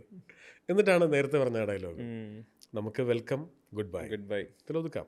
എവിടെന്നോ ഏതോ തൃപ്പൂണിത്തുറയെന്നോ കോവിലകത്തുനിന്നോ ഒക്കെ വന്ന ഒരു തമ്പുരാട്ടി ഒരു പാവക്കൂത്ത് നടത്തി തിരിച്ചുപോയി. ഒടുവിൽ കൂത്ത് കഴിഞ്ഞപ്പോൾ അവളവളുടെ പാട്ടിന് പോയി, നമ്മൾ ഷെഡിലുമായി എന്ന് പറഞ്ഞിട്ടാണ് നേരെ എൻ്റെ അടുത്ത ഡയലോഗിലേക്ക് പോകുന്നത്. അത് കഴിഞ്ഞ് ഒന്നുമില്ല, റെയിൽവേ സ്റ്റേഷനിൽ പിന്നെ വിഷ്വൽസേ ഉള്ളൂ, പിന്നെ ഡയലോഗ് ഇല്ല. അതാണ് ആ സീൻ്റെ. ആ ഒരു റെയിൽവേ സ്റ്റേഷൻ സീനിൽ വേറെ ഒരു ഡയലോഗും ഇല്ല. നേരെ വരുന്നു, ട്രെയിനിൽ കയറ്റുന്നു, ഭയങ്കര പുകയും ബഹളവും മറ്റേ ഒക്കെ ആയിട്ട് ട്രെയിൻ വിട്ടു പോകുന്നു. നമ്മളെല്ലാം ആഗ്രഹിക്കില്ല അയ്യോ എന്ന് പറയുമ്പോൾ. ഞാൻ പറഞ്ഞ സിനിമയ്ക്ക് അത് മതിയല്ലോ. അതിൻ്റെ തന്നെ വേരിയൻ്റ് ആണ് വിയറ്റ്നാം കോളനി. ക്ലൈമാക്സിൽ കാറിൻ്റെ ഡിക്കിയിൽ അതെ, എക്സാക്ട്ലി. അപ്പം പക്ഷെ എന്തോ ഒരു പെട്ടെന്ന് പ്രിയപ്പെട്ട ഒരു ക്ലൈമാക്സ് പറയുമ്പോൾ എനിക്ക് പോസിറ്റീവ് ക്ലൈമാക്സിനോടാണ് പൊതുവെ താല്പര്യം. ഇപ്പം അതുകൊണ്ട് തന്നെ വന്ദനം എന്ന് പറയുന്ന സിനിമ എനിക്ക് ഇപ്പോഴും ഉടനീളം നമ്മളെ ചിരിക്കുക പടം. പക്ഷെ ക്ലൈമാക്സ് എത്തുമ്പോൾ നമുക്ക് സങ്കടം വരും. ലാസ്റ്റ് 15 മിനിറ്റ് ആ സമയത്ത് ഞാൻ അത് പഠന വിഷയമാക്കേണ്ട സബ്ജക്റ്റ്. അതായത് ഈ പ്രിയൻ സാർ ആ സമയത്ത് ചെയ്തിരുന്ന എല്ലാ പടങ്ങളുടെയും ക്ലൈമാക്സ് ഇങ്ങനെയാണ്. താളവട്ടം ട്രാജഡി, കോമയിൽ പോവാണ്, ചിത്രം തൂക്കിക്കൊല്ലാൻ കൊണ്ടുപോവാണ്, കാലാപാനി അതൊക്കെ നിരന്തരം അങ്ങനെ തന്നെ ആയിരുന്നു അത് ചെയ്തുകൊണ്ടിരുന്നത്. അതുകൊണ്ട് തന്നെ അവസാനത്തെ 15 മിനിറ്റ് എത്തുമ്പോൾ നമുക്ക് സങ്കടം വരും. പടങ്ങൾ ഹിറ്റായിരുന്നു, ഈ പറഞ്ഞ ചിത്രമാണെങ്കിലും അറിയാലോ, അതെ. വന്ദനം മാത്രമാണ് ഉദ്ദേശിച്ച ലെവലിൽ പോയിരുന്നത്. പക്ഷെ പെട്ടെന്ന് പറയാൻ പറഞ്ഞാൽ ആ ഒരു ക്ലൈമാക്സ് ഇങ്ങനെ കിലുക്കുവാണെങ്കിൽ കൂടി ഇപ്പൊ അധികം ആരും സംസാരിക്കാത്ത സിനിമയായിട്ട് തോന്നിയിട്ടുണ്ട്. ഈ കിലുക്കത്തിന്റെ സെറ്റിംഗ് ആവട്ടെ, ഈ വിഷ്വലിയും കൂടി കേട്ടോ. ഊട്ടി നമുക്ക് ഇവിടെ ഫീൽ ചെയ്യുവാണല്ലോ. അത് ആ കഥയുടെ പ്രത്യേകത അറിയോ? അതായത് ഇവിടെ കടവന്തരയിൽ വെച്ചും പറയാവുന്ന കഥയാണത്. ഫോർട്ട് കൊച്ചിയിലും പറയാം. ഫോർട്ട് കൊച്ചിയിലെ ഒരു ടൂറിസ്റ്റ് ഗൈഡ്, അങ്ങനെ പറയാം. അതാണ് ആ പ്രിൻസ് സാറിൻ്റെ ഒരു വിഷ്വലൈസറായിട്ട്, ഒരു ചലച്ചിത്രകാരനായി നമ്മൾ അദ്ദേഹത്തെ അംഗീകരിക്കുന്നതിൻ്റെ റീസൺ അതാണ്. പറഞ്ഞ അതിനെടുത്തൊരു സാധാരണ കഥയായിട്ട് പറയുന്നതിന് പകരം അതിൻ്റെ ജോഗ്രഫി അങ്ങ് മാറ്റി. ജോഗ്രഫി മാറ്റിയപ്പോൾ മൊത്തം പരിപാടി മാറി. ട്രെയിനായി, റെയിൽവേ സ്റ്റേഷനായി, പച്ച, മെറൂൺ, റെഡ് കളേഴ്സായി. മനസ്സിലായി? പറഞ്ഞ കോസ്റ്റ്യൂമി വരെ എനിക്കൊന്നും റെഡ്, ഡാർക്ക് ഗ്രേ ടീഷർട്ട് നമ്മൾ ഓർത്തിരിക്കുന്നത്. വീടുകൾക്കെല്ലാം ഈ പച്ചയും ചുവപ്പും, കുതിരവണ്ടികളായി, മറ്റേ ആർമി ഓഫീസറായിരിക്കുന്ന തിലകൻ ചേട്ടൻ്റെ കഥാപാത്രം മറ്റേ പൈപ്പ് വലിക്കുന്നു. അത് മൊത്തം എല്ലാം വരെ അതാണ് പറഞ്ഞത്. ഒരു സിനിമയുടെ കഥ മാത്രമല്ല, ആ സംവിധായകന്റെ കയ്യിലേക്ക് അത് കിട്ടുമ്പോഴേ എനിക്ക് തോന്നുന്നു ആ വീട് നമ്മൾ കാണുമ്പോൾ ആദ്യം വരുന്നത് തിലകൻ ചേട്ടൻ്റെ ബൂട്ട്സിന്റെ സൗണ്ട് വരില്ലോ. ഭയങ്കര സൗണ്ട് മെമ്മറി കൂടെ നമുക്ക് തരും. പിന്നെ ഈ പറഞ്ഞ പോലെ നമ്മള് നമ്മളത്ര ഒരു 8ാം ക്ലാസ്സിലോ 9ാം ക്ലാസ്സിലോ പഠിക്കുമ്പോഴാണ് കിലുക്കം കാണുന്നത്. ഞാൻ മൈമൂൺ തിയേറ്ററിലാണ് കണ്ടത്. അന്ന് നമുക്ക് ഈ ചേച്ചി അങ്ങനെയൊന്നും പറയാനുള്ള ബോധമൊന്നുമില്ല. പക്ഷെ ഇപ്പൊ ആലോചിക്കുമ്പോൾ ഈ രേവതി എന്താ ചെയ്തു വെച്ചിരിക്കുന്നത് മനസ്സിലാക്കുന്നത് അല്ലേ? അത് ഒരു സാധനം അങ്ങോട്ടോ ഇങ്ങോട്ടോ പോയാൽ പൂവൽ ഉടനീളം ഏറ്റുവാങ്ങാവുന്ന കഥാപാത്രമാണ്. അത് മറ്റേ സ്കെയില് വെച്ച് വരച്ച മീറ്ററിൽ തന്നെ പോകണ്ട. അത് അത്രയും സാധനമാണല്ലോ. അത് ഇപ്പോഴാണെങ്കിൽ അപാരമായ ധൈര്യം വേണം ആ ക്യാരക്ടർ അഭിനയിക്കാനും, അതെ ക്യാരക്ടർ എഴുതാനും സംവിധാനം ചെയ്യാനും. കയ്യിൽ നിന്ന് പോയാൽ പോയത് തന്നെയാണ്. കിലുക്കതൊക്കെ പറയുമ്പോഴേ എനിക്ക് തോന്നുന്നു എപ്പോഴും ജിസ്ജോ എന്ന ഇൻഡിവിജ്വൽ ക്രെഡിറ്റ് ചെയ്യുന്ന ആളായിരുന്നു ലോഹിതദാസ് എന്ന് പറയുന്ന ഫിലിം. അത് ഈ പറഞ്ഞ പല ഇൻസിഡൻസ് അറിയാം. Lohithadas as A maker, Lohithadas as A mentor, എന്താ ശരിക്ക് ഈ ഏത് സമയത്തും ഏത് സിറ്റുവേഷനിലും ലോഹിതദാസിലോട്ട് കണക്ട് ചെയ്യാൻ പറ്റുന്ന, ലോഹിതദാസിലോട്ട് പോവാൻ തോന്നുന്ന എന്തായിരിക്കും ഒരു ഫാക്ടർ ലൈഫിൽ? ലോഹി സാറിന് എനിക്ക് ഒരു കാരണം, ലോഹി സാറിനെ ഏറ്റവും അടുത്തറിയാമായിരുന്നു. പ്രത്യേകിച്ച് അദ്ദേഹത്തിൻ്റെ അവസാനത്തെ 3 വർഷങ്ങൾ വളരെ അടുത്തറിയാമായിരുന്നു. പരിചയപ്പെട്ട അന്ന് മുതൽ ഒരു 2 ആഴ്ചയിൽ ഒരിക്കലെങ്കിലും ഫോണിലൂടെ സംസാരിക്കുമായിരുന്നു. കൊച്ചിയിൽ വരുമ്പോൾ കാണുമായിരുന്നു. അദ്ദേഹം ചെയ്ത, ഞങ്ങൾ പരിചയപ്പെട്ടതിന് ശേഷം ചെയ്ത എല്ലാ സിനിമകളിലും എന്നെ വിളിച്ച് ഡബ് ചെയ്യിപ്പിച്ചിട്ടുണ്ട്. അപ്പോൾ നിവേദ്യമായിക്കോട്ടെ, ചക്രമുത്തായിക്കോട്ടെ, ചക്രത്തിലാണ് പരിചയപ്പെടുന്നത്. അപ്പോൾ അദ്ദേഹത്തിൻ്റെ ഞാൻ കാണുന്നൊരു ബ്യൂട്ടി എന്താണെന്ന് വെച്ച് കഴിഞ്ഞാൽ, പുള്ളിയെ ഒരു താരമായിട്ട് കാണാൻ പുള്ളി ഒരിക്കലും ആരെയും അനുവദിക്കില്ല എന്നുള്ളതാണ്. പുള്ളീനെ ഒരിക്കലും ഭയങ്കര ഒന്നുമല്ല. പുള്ളി സാധാരണ ചായക്കടയിൽ പോയിരുന്ന് ചായ കുടിക്കുക, സാധാരണ ലോക്കൽ ചായക്കടകളിൽ, ലോക്കൽ ബാർബർ ഷോപ്പിൽ പോകാൻ ഇഷ്ടപ്പെടുന്ന സാധാരണക്കാരുടെ കൂടെ എത്ര നേരം വേണമെങ്കിലും സംസാരിക്കാൻ, അല്ലാതെ എന്നോടൊന്നും സംസാരിക്കേണ്ട ഒരു കാര്യവും പുള്ളിക്കില്ല. പുള്ളി വന്നിരുന്ന് അങ്ങനെ പരിചയപ്പെടുകയോ അടുക്കുകയോ അല്ലെങ്കിൽ എങ്ങനെയാണ് സ്ക്രീൻ പ്ലേ എഴുതേണ്ടതെന്ന് പറഞ്ഞു തരേണ്ടൊന്നും കാര്യമില്ല. എവിടെയോ പുള്ളിക്ക് കേൾക്കാൻ ഒരാൾ വേണമായിരുന്നു എന്നെനിക്ക് പലപ്പോഴും തോന്നിയിട്ടുണ്ട്. ടുവേഴ്സ് എൻഡൊക്കെ ആയപ്പോൾ കേൾക്കാൻ ലോഹി സാറിന് കുറച്ചും കൂടെ ആൾക്കാർ, ഇപ്പോൾ ഓഫ് കോഴ്സ് അദ്ദേഹത്തിൻ്റെ കുടുംബം, സിന്ധു ചേച്ചി എന്ന് പറഞ്ഞാൽ അത്രയും ലവ്വിങ് ആയിട്ടുള്ള ഒരു സ്ത്രീയാണ്. അവർ തമ്മിലുള്ളൊരു അടുപ്പവും ഇഴയടുപ്പവും എന്നൊക്കെ പറഞ്ഞാൽ ആർക്കും കൊതിയുണ്ടാക്കുന്ന തരത്തിലുള്ളതാണ്. അതവിടെ ഉണ്ട്. നമ്മുടെ കുടുംബത്തെക്കുറിച്ചല്ല പറയുന്നത്. അതല്ലാതെ സിനിമാ സംബന്ധമായ കാര്യങ്ങൾ, അദ്ദേഹത്തിനുള്ള ചില ദുഃഖങ്ങൾ, ചില പ്രേരണകളിൽ പുള്ളി പെടുന്നത്, ചില പ്രഷറിൽ പുള്ളി വീണ് പോകുന്നത്. ഈ പ്രഷർ എടുക്കാൻ പറ്റുന്ന ആളല്ലായിരുന്നു പുള്ളി. അത് ലോഹി സാറിന് ഏറ്റവും അടുത്തറിയാവുന്ന എല്ലാവർക്കും അറിയാം. ഒരു രീതിയിലുള്ള പ്രഷറും ഹാൻഡിൽ ചെയ്യാൻ പറ്റുന്ന ആളല്ല അദ്ദേഹം. ഈ സംവിധാനം ചെയ്യുമ്പോൾ പലപ്പോഴുള്ള പ്രശ്നം ഈ പ്രഷർ എടുക്കൽ വല്ലാതെ വേണം. ഒരു റൈറ്ററായിട്ട് 70-80 സീൻ ഏതെങ്കിലും ഒരു മുറിയിലിരുന്ന് എഴുതി കൊണ്ടുപോയി പ്രൊഡക്ഷൻ കമ്പനിയെ ഏൽപ്പിക്കുന്നിടത്ത് അവരുടെ റൈറ്ററുടെ ജോലി കഴിയും. അത് ഇദ്ദേഹത്തെ പോലത്തെ ഒരാളെന്ന് പറയുന്നത് 10 ദിവസം കൊണ്ടൊക്കെ ഒരു സിനിമ ഈസി ആയിട്ട്, 10 ദിവസമൊക്കെ കൂടുതലാണ്. അപ്പോൾ അദ്ദേഹത്തെ പോലത്തെ ഒരാൾ വളരെ സോഫ്റ്റ് ഹാർട്ടഡ്, വളരെ ചെറിയ കാര്യം മതി പിണങ്ങാനും അടുക്കാനും കരയാനും ചിരിക്കാനും. ഒരു രീതിയിലുള്ള ക്രെഡിറ്റും നമ്മൾ എന്തെങ്കിലുമൊക്കെ സുഖിപ്പിച്ച് സന്തോഷം കൊണ്ട് സുഖിപ്പിക്കാൻ വേണ്ടി പറഞ്ഞല്ല, സന്തോഷം കൊണ്ട് പറയുന്നത്. എങ്ങനെയാ സാർ അതൊക്കെ എഴുതി? പുള്ളി കേട്ടാ ഇവിടെ നടിക്കില്ല. നമ്മൾ കേട്ടില്ലേ, നടിക്കില്ല പുള്ളി, മൈൻഡ് ആക്കില്ല. മഴ വരുന്നുണ്ടല്ലോ എന്നൊക്കെ പറഞ്ഞോളേ, ഭയങ്കര വലിയ കാര്യമൊക്കെ ചോദിച്ചു കഴിയുമ്പോഴേ ഇഷ്ടമല്ല, അങ്ങനെ വലിയ ആളാണെന്ന് പറയില്ല. അത്രയും ഒരു ഉള്ളിൽ വല്ലാത്ത ഈർപ്പം സൂക്ഷിച്ചിരുന്ന ഒരാളായിട്ട് എനിക്ക് തോന്നിയിട്ടുണ്ട്. ഭയങ്കര ഈർപ്പവും. ഇപ്പം നമ്മൾ പത്മനാഭൻ സാറ് നമ്മൾ സ്കൂളിൽ പഠിക്കുന്ന സമയത്ത് അദ്ദേഹം കടന്നു, നമ്മൾ അടുത്തറിഞ്ഞിട്ടില്ല. പക്ഷേ ഇദ്ദേഹത്തെ റാഫി ചോദിച്ചതിൻ്റെ ഉത്തരവ് അതാണ്, ഏറ്റവും അടുത്തറിയാമായിരുന്നു, പ്രത്യേകിച്ച് ആ ലാസ്റ്റത്തെ 3 വർഷങ്ങൾ. പേഴ്സണൽ മൊമെന്റും കൂടിയാണല്ലോ. അതുകൊണ്ട് തന്നെ ഒരു ഭയങ്കര ചിരി ഇഷ്ടപ്പെടുന്ന ആളാണ്. അപ്പോൾ ഞാൻ ചാനലിൽ വർക്ക് ചെയ്യുമ്പോഴാണ് ഇദ്ദേഹത്തെ ആദ്യമായിട്ട് പരിചയം. അപ്പോൾ വിപിൻ ആറ്റ്ലി എന്ന് പറഞ്ഞിട്ടൊരു ആക്ടർ ഉണ്ടല്ലോ, അദ്ദേഹം ആ ചാനലിൽ ചെയ്തിരുന്ന ആക്ടർ ഡയറക്ടർ. വിപിൻ എൻ്റെ നെയ്ബറാണ്, എൻ്റെ കൊളീഗായിരുന്നു. ഇൻ്റർവെൽ എന്നൊരു പ്രോഗ്രാം ഉണ്ടായിരുന്നു ചാനലിൽ, ഭയങ്കര ഹിറ്റ് പ്രോഗ്രാമാണ്. ഇൻ്റർവെൽ എന്ന് പറഞ്ഞാൽ നമ്മുടെ ഇന്നത്തെ കാരിക്കേച്ചറായിരുന്നു. അറിയാലോ, ആനുകാലിക സംഭവങ്ങളെ ഭയങ്കര രസകരമായിട്ട് വിമർശിക്കുക, കളിയാക്കുക, ചിരിപ്പിക്കുക. കൽപ്പന ചേച്ചി പറഞ്ഞിട്ടാണ് ഈ പ്രോഗ്രാമിനെ കുറിച്ച് ലോയി സാർ അറിയുന്നത്. ഒരു ദിവസം ഞാൻ ഈ ചാനലിൻ്റെ എൻ്റെ എഡിറ്റിംഗ് നടന്നുകൊണ്ടിരിക്കുമ്പോൾ തൊട്ടിപ്പുറത്ത് കൊച്ചുകുട്ടി ചിരിക്കുന്ന പോലെ ആരോ ഉറക്കച്ചിരിക്കുന്നു. അപ്പം ഞാനിങ്ങനെ ഡോറ് നോക്കുമ്പോൾ അടുത്ത സ്റ്റുഡിയോയിൽ ലോഹിദാസ് സാർ വന്നിരിച്ചിരിക്കുക. ലോയി സാർ അന്ന് ഹിറ്റ്, കസ്തൂരിമാൻ സിനിമ നടക്കുന്ന സമയം പറയണേ. ലോയി സാർ കൊച്ചുകുട്ടി ഇരുന്ന് ചിരിക്കുന്ന പോലെ ചിരിച്ചുകൊണ്ടിരിക്കുക. ഇവനും കൂടെ ഉണ്ട്, ആറ്റ്ലി കൂടെ ഉണ്ട്. അപ്പോൾ ഒരു എപ്പിസോഡ് 20 മിനിറ്റാണ്. 20 മിനിറ്റ് കഴിഞ്ഞപ്പോൾ അടുത്തിട്. അപ്പം ഞാനിങ്ങനെ അന്നെനിക്ക് ലോയി സാറിനെ പരിചയമില്ല കേട്ടോ, ഇങ്ങനെയാണ് പരിചയപ്പെടുന്നത്. അപ്പം ഞാൻ ആലോചിച്ചു, ദൈവമേ ഇദ്ദേഹം കൊള്ളാമല്ലോ. അതായത് ഇത്രയും ഭയങ്കര സീരിയസ് ആണെന്ന് നമ്മൾ വിചാരിച്ച ഒരാൾ വന്നിട്ട് കൊച്ചുകുട്ടിയെ പോലെ ഇരുന്ന് ചിരിക്കുക എന്ന് പറഞ്ഞ സാധനം. അത്രയും ലൈറ്റായിരുന്നു പുള്ളി. പിന്നെ സംസാരം എങ്ങനെ കേട്ടുകൊണ്ടേയിരിക്കാൻ തോന്നും. ഇങ്ങനെ കഥകൾ, ഉപകഥകൾ, അതിൻ്റെ പുരാണവുമായിട്ടുള്ള ബന്ധം, അതിൻ്റെ ഉള്ളിലെ ഫിലോസഫി, അത് ഇന്നത്തെ നാട്ടിൽ എങ്ങനെ നടക്കുന്നു, ഇതിങ്ങനെ ഓരോ കഥയിലും ഈ ഒഴുക്കിൽ വന്നുകൊണ്ടിരിക്കും. ഒരു കഥയും പറഞ്ഞു തുടങ്ങുന്ന ആ കഥയിൽ ഫിനിഷ് ചെയ്യില്ല, നേരെ അതിൻ്റെ ഉപകഥകളിലേക്ക് പോകും. അതേപോലെ ഒരാൾക്ക് ഒരു സിനിമ എഴുതുക എന്നൊക്കെ പറഞ്ഞാൽ വളരെ മോഹൻലാൽ സാറിൻ്റെ സിനിമയിൽ പറഞ്ഞ പൂ പറിക്കുന്ന പോലത്തെ ഈസിയുള്ള അത്രയും ഇഷ്ടമുള്ള ഒരാൾ. അപ്പോൾ എന്നെ സംബന്ധിച്ചിടത്തോളം അന്ന് അദ്ദേഹം വിട്ടുപോകുന്ന ആ ഒരു ഞായറാഴ്ച അതൊരിക്കലും ജീവിതത്തിൽ നിന്നേ മറക്കാൻ. അമ്മ സംഘടനയുടെ ജനറൽ ബോഡി നടന്നുകൊണ്ടിരിക്കുമ്പോഴാണ് അദ്ദേഹം വേർപെട്ടു പോകുന്നത്. അദ്ദേഹം അവരെല്ലാവരും അബാദ് പ്ലാസ ഹോട്ടലിൽ ജനറൽ ബോഡി നടക്കുകയാണ്. അപ്പോഴാണ് ലോയി സാറ് ഹോസ്പിറ്റലിൽ അഡ്മിറ്റ് ആവുന്നതും ലിസി ഹോസ്പിറ്റലിൽ വെച്ചാൽ മരിക്കുന്നതും. ഞാൻ കേട്ട ഉടനെ ഓടി 2 മണിയൊക്കെ ആയപ്പോഴത്തേക്ക് അവിടെ എത്തി.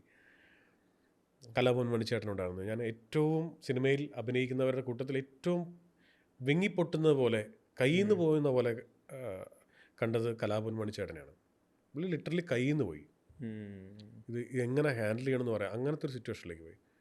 അന്ന് ഈ ബാബുരാജൊക്കെയാണ് പുള്ളീനെ ഒരുപാട് മണിച്ചേട്ടനെ ആശ്വസിപ്പിക്കുന്നത് ഞാൻ കണ്ടു. അത്രയും ഒരുപാട് പേരെ ബാധിച്ചു അദ്ദേഹത്തിൻ്റെ മരണം. എനിക്ക് തോന്നി ലോയി സാറിനായിട്ട് പറഞ്ഞപ്പോൾ ഇടയ്ക്ക് പത്മരാജൻ മെൻഷൻ വന്നല്ലോ. ഈ ചെയ്ത സിനിമകൾ ചെയ്ത കാലത്ത് അംഗീകരിക്കപ്പെടാതിരിക്കുകയും എന്നാൽ ഈ ടൈം ഒരു പോയിന്റ് കഴിയുമ്പോൾ ആളുകൾ, അതായത് അവരുടെ ഫേവറേറ്റ് ലിസ്റ്റിന് മുകളിൽ മറ്റൊരു ലിസ്റ്റ് ഉണ്ടാക്കിയിട്ട് പത്മനാഭൻ സിനിമകൾക്ക് വേണ്ടി ഒരു ഷോക്കേസ് ക്രിയേറ്റ് ചെയ്യാന്ന് പറയുന്നത്, അത് ആ ഒരു മൊമെന്റാണ് പത്മരാജൻ മുന്നേ ഒരു ഇന്റർവ്യൂല് പറയുന്നു. അത് തന്നെ കറക്റ്റ്, ആ മൊമെന്റ് പുള്ളി തന്നെ പറഞ്ഞിട്ടുണ്ട്, പ്രഡിക്റ്റ് ചെയ്ത് വെച്ച് അദ്ദേഹം തന്നെ പറഞ്ഞിട്ടുണ്ട്. അല്ലെ, ചില കലാസൃഷ്ടികൾ മനസ്സിലാക്കാൻ ആ തലമുറ മതിയാവില്ല, മറ്റൊരു തലമുറയായിരിക്കും അതിന്റെ എന്താണ് അതെന്ന് മനസ്സിലാക്കുന്നത്. അതിൽ തന്നെ ഈ തൂവാനത്തുമ്പികൾ കിട്ടുന്ന അപ്രിസിയേഷൻ, ഈ ആക്സെപ്റ്റൻസ്. പക്ഷെ റിലീസ് ചെയ്ത സമയത്ത് തിരിഞ്ഞു നോക്കാതിരുന്ന പലരും അവരുടെ കൊച്ചുമക്കളും റിപ്പീറ്റ് കണ്ടോണ്ടിരിക്കുകയാണ്. റിപ്പീറ്റ് കാണുന്നു, ബാക്ക്ഗ്രൗണ്ട് സ്കോർ കേൾക്കുന്നു, ട്രിപ്പ് ആവുന്നു, ക്ലാര എന്നൊക്കെ പറഞ്ഞിട്ട്. എന്താ തൂവാനത്തുമ്പികൾ എന്താ മൊമെന്റ് ശരിക്കും സിനിമകളിൽ ഒന്നല്ലേ? ഭയങ്കര ഫേവറേറ്റ് സിനിമയാണ് തൂവാനത്തുമ്പികൾ. ഒന്ന് എനിക്കിത് അങ്ങനെ ഒരാൾ ഉണ്ടായിരുന്നല്ലോ എന്ന് പറയുന്ന റിയൽ ലൈഫിന്റെ ചുവട് പിടിച്ചുകൊണ്ടാണല്ലോ ആ കഥ ഉണ്ടാക്കിയിരിക്കുന്നത്. അങ്ങനെ ഒരാൾ തൃശ്ശൂരുണ്ടല്ലോ. അപ്പോൾ അതെന്തൊരു ലൈഫായിരുന്നിരിക്കും. ജയകൃഷ്ണൻ്റെ ലൈഫ് എന്ന് പറഞ്ഞാൽ അങ്ങനത്തെ സംഗതികളിൽ പെട്ടുപോകുന്ന. പിന്നെ ഓഫ് കോഴ്സ് തൂവാനത്തുമ്പികളെ കുറിച്ച് പറയുമ്പോൾ അതിൻ്റെ ആദ്യത്തെ കാര്യം പറയേണ്ട പേര് തന്നെയാണ്. ഇന്നും ഏതൊരു ഫിലിം മേക്കർക്കും കൊതി ഉണ്ടാക്കുന്ന ടൈറ്റിലാണ് അത്, തൂവാനത്തുമ്പികൾ. പലരും അത് വാനത്ത് നടക്കുന്ന തുമ്പികൾ എന്നൊക്കെയാണ് വിചാരിക്കുന്നത്. മഴത്തുള്ളികളാണ്, മഴത്തുള്ളികളെയാണ് തൂവാനത്തുമ്പികൾ എന്ന് പറയുന്നത്. അപ്പം അതുകൊണ്ട് തന്നെ മഴ ആ ടൈറ്റിൽ തന്നെ ഉണ്ടല്ലോ മഴ. അതും മഴ കണ്ടാൽ ആ സ്കോറും വരും. ഇപ്പോഴും എനിക്ക് സങ്കടം വരുന്നത് ഇപ്പോഴും ഈ പഴയ സിനിമകൾ കാണുമ്പോഴേ ഇപ്പോൾ ഈ ഞാൻ നേരത്തെ പറഞ്ഞില്ലേ ഈ ഹരിഹരനഗറൊക്കെ കാണുമ്പോൾ ഒരു കൊച്ചിക്കാരൻ എന്നുള്ള രീതിയിൽ എനിക്ക് പെട്ടെന്ന് സങ്കടം വരും. കാരണം ഈ ഞാൻ 6ാം ക്ലാസ്സിലും 7ാം ക്ലാസ്സിലും 8ാം ക്ലാസ്സിലൊക്കെ പഠിക്കുമ്പോൾ കണ്ട കൊച്ചിയാണ് ഇന്ന് എനിക്ക് കാണാൻ സാധിക്കുന്നത്. ആ കൊച്ചി ആ സിനിമയെ കാണുമ്പോൾ അന്ന് അത്രയും വണ്ടികളെ ഉണ്ടായിരുന്നുള്ളൂ, അങ്ങനത്തെ ബസ്സുകളായിരുന്നു, അപൂർവം റോട്ടിലുണ്ടായിരുന്നുള്ളൂ, റോട്ടിലുണ്ടായിരുന്നുള്ളൂ, കാറുകൾ അങ്ങനത്തെ ആയിരുന്നു എന്നൊക്കെ പറഞ്ഞ ഒരു കാലഘട്ടത്തെ കൃത്യമായിട്ട് കാണുമ്പോൾ തൃശ്ശൂർക്കാരൻ എന്ന രീതിയിൽ എനിക്കും അല്ലേ അത് തന്നെ എനിക്ക് പറയാം. എൻ്റെ അമ്മ വീട് തൃശ്ശൂരാണ്. അപ്പം എനിക്കറിയാം ഇപ്പോഴും ഞാനിങ്ങനെ സ്ക്രീൻഷോട്ടൊക്കെ എടുത്ത് വെച്ചിരുന്നു. ഒറ്റപ്പാലം റെയിൽവേ സ്റ്റേഷൻ്റെ ഷോട്ടില്ലേ, ആ ഷോട്ട് ഞാൻ ഇപ്പോഴും ഇങ്ങനെ എടുത്ത് വെച്ച് നോക്കുന്നത്. ഇത് ഇങ്ങനത്തെ ഒരു കാലം ഉണ്ടായിരുന്നല്ലോ. അത് ഹബ്ബുകളല്ലാതിരുന്ന ഒരു കേരളം. ഇന്ന് എറണാകുളം എന്നൊരു ഹബ്ബാണ്, തൃശ്ശൂർ ഹബ്ബാണ്, കോഴിക്കോട് ഹബ്ബാണ്. ഹബ്ബല്ലാതെ ആ നാട്ടിലെ ആൾക്കാർ മാത്രം ഉണ്ടായിരുന്ന ഒരു കാലം ഉണ്ടായിരുന്നല്ലോ. അത് എന്തൊരു കാലമായിരുന്നു. അല്ല, ഈ റേഡിയോ സ്റ്റേഷൻ പറയുമ്പോൾ എനിക്ക് ഇപ്പോഴും തോന്നിയിട്ടുണ്ട് തൂവാനത്തുമ്പികളുടെ എൻ്റെ പേഴ്സണൽ ടേക്ക് അവേസ് ചിലപ്പോൾ അന്ന് ആ ട്രെയിൻ പോയി കഴിഞ്ഞാലും ഈ മണ്ണാർത്തോടിയിൽ ഓരോ മഴയ്ക്കും ജയകൃഷ്ണൻ പിന്നെ ഒറ്റപ്പാലം വന്ന് ക്ലാരെ വെയിറ്റ് ചെയ്താലോ കണ്ടാലോ നോക്കിയാലോ. അതെ, അതും ഈ രസകരമായൊരു സാധനം ഉണ്ടായിരുന്നു. ഈ സോമൻ ചേട്ടനെ കാണിക്കുമ്പോൾ നമുക്ക് കിട്ടുന്നൊരു പെയിനുണ്ട്. അത് സോമൻ ചേട്ടനോട് ഒരു വിരോധം കൊണ്ടല്ല, ഒരു സോമേട്ടനോട് ഒരു പ്രശ്നമില്ല നമുക്ക്. പക്ഷെ ക്ലാര പോയി കല്യാണം കഴിച്ചിരിക്കുന്നത് ഇദ്ദേഹത്തെയാണ് എന്ന് പറയുന്ന സാധനം ഒരു 7ാം ക്ലാസ്സിൽ പഠിക്കുന്ന കുട്ടിക്ക് പോലും കൊടുക്കുന്നൊരു എന്ത് എന്നൊരു സാധനമുണ്ട്. അപ്പൊ സോമേട്ടന് വീണ്ടും ഈ സാധനം കിട്ടിയിട്ടുണ്ട്. ഏതാണെന്നറിയോ? ഹിറ്റ്ലർ. അതിപ്പോ എയറിലാണ്. എന്തിന് മാധവൻകുട്ടി ഇങ്ങനെ ഒരു കേസിൽ കെട്ടിച്ചു കൊടുത്തു. അപ്പൊ അതൊക്കെ ഈ ക്ലാരയോട് ജയകൃഷ്ണന്റെ ഈ ഇഷ്ടപ്പെടുന്ന തോന്നിയിട്ടുള്ളത് ഒരിക്കലും കിട്ടില്ല എന്ന് ഉറപ്പുള്ളത് കൊണ്ടാണെന്നുള്ള നറേറ്റീവുകൾ വരാറുണ്ടല്ലോ. പക്ഷെ ക്ലാരയെ കിട്ടില്ല എന്ന് ജയകൃഷ്ണനും അറിയാം, ക്ലാരിക്കും അറിയാം. പക്ഷെ ഒരുപക്ഷെ അതായിരിക്കും ഇയാളുടെ ഒരു ഒബ്സഷൻ ആയിരിക്കാം. അതെ. എനിക്ക് ഇതുപോലെ നമ്മൾ പറയുമ്പോൾ ഞാൻ ഇതുവരെ ഒരു സ്ഥലത്തും പറയാം, ഇപ്പം പെട്ടെന്ന് ഓർമ്മ വന്നുകൊണ്ട് പറയുന്ന കേട്ടോ, ചില നടിമാരെയും നടന്മാരെയൊക്കെ കാണുമ്പോഴേ ഭയങ്കര അൺപ്രഡിക്റ്റബിൾ ആയിട്ട് തോന്നാറുണ്ട്. ഫോർ എക്സാമ്പിൾ, ഞാൻ ആദ്യമായിട്ട് ഡബ് ചെയ്യുന്ന സിനിമയോ ഒരു കഥാപാത്രത്തിന് ഡബ് ചെയ്യുന്നത് നമ്മൾ എന്ന് പറഞ്ഞ സിനിമയിലാണ്. അപ്പം ഒരു കൂട്ടം പുതുമുഖങ്ങൾ ഒന്നിച്ചു വരുന്ന സിനിമയാണ്. എറണാകുളത്ത് റിയാൻ സ്റ്റുഡിയോ തുടങ്ങിയിട്ടേ ഉള്ളൂ. അവിടെ നടക്കുന്ന ആദ്യകാല സിനിമകളിൽ ഒന്നാണ് നമ്മൾ, കമൽ സാറ്. അപ്പോൾ നമ്മൾ ആരാധിക്കുന്ന ഫിലിം മേക്കറും ഒക്കെ ആയിട്ട് നമ്മളങ്ങ് ആ ഒരു മാസം ഒരുമിച്ച് ഡബ് ചെയ്യുന്നുണ്ട്. ജിഷ്ണു ഉണ്ട്, സിദ്ധു ഉണ്ട്, ദിനേശ് ഉണ്ട്, പ്രശാന്ത് ഉണ്ട്, ഭാവനയുണ്ട്, രേണുകയുണ്ട്, നൂലുണ്ടയുണ്ട്. ആ കൂട്ടത്തിൽ നമ്മളും ഉണ്ട്. ഞാൻ ഫ്രണ്ട്സ് ഗാങ്ങിൽ മിഥുന് വേണ്ടിയിട്ട് ഞാനാണ് ഡബ് ചെയ്യുന്നത്. ഇന്നത്തെ മിഥുനെ ഞാനാണ് ഡബ് ചെയ്യുന്നത്.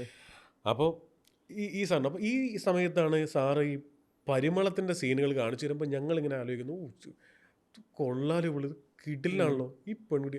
അങ്ങനെ ഇരിക്കുകയാണ് ഭാവന ഒരു ദിവസം കയറി വരുമ്പോഴാണ് നമ്മൾ, ദൈവമേ ഈ സ്ക്രീനിൽ കണ്ട കുട്ടിയാണോ ഇത്, അത്രയേറെ വ്യത്യാസമുണ്ട്. അപ്പോൾ അങ്ങനത്തെ ഒരു ചില നടിമാരെ കാണുമ്പോൾ അങ്ങനെ തോന്നും.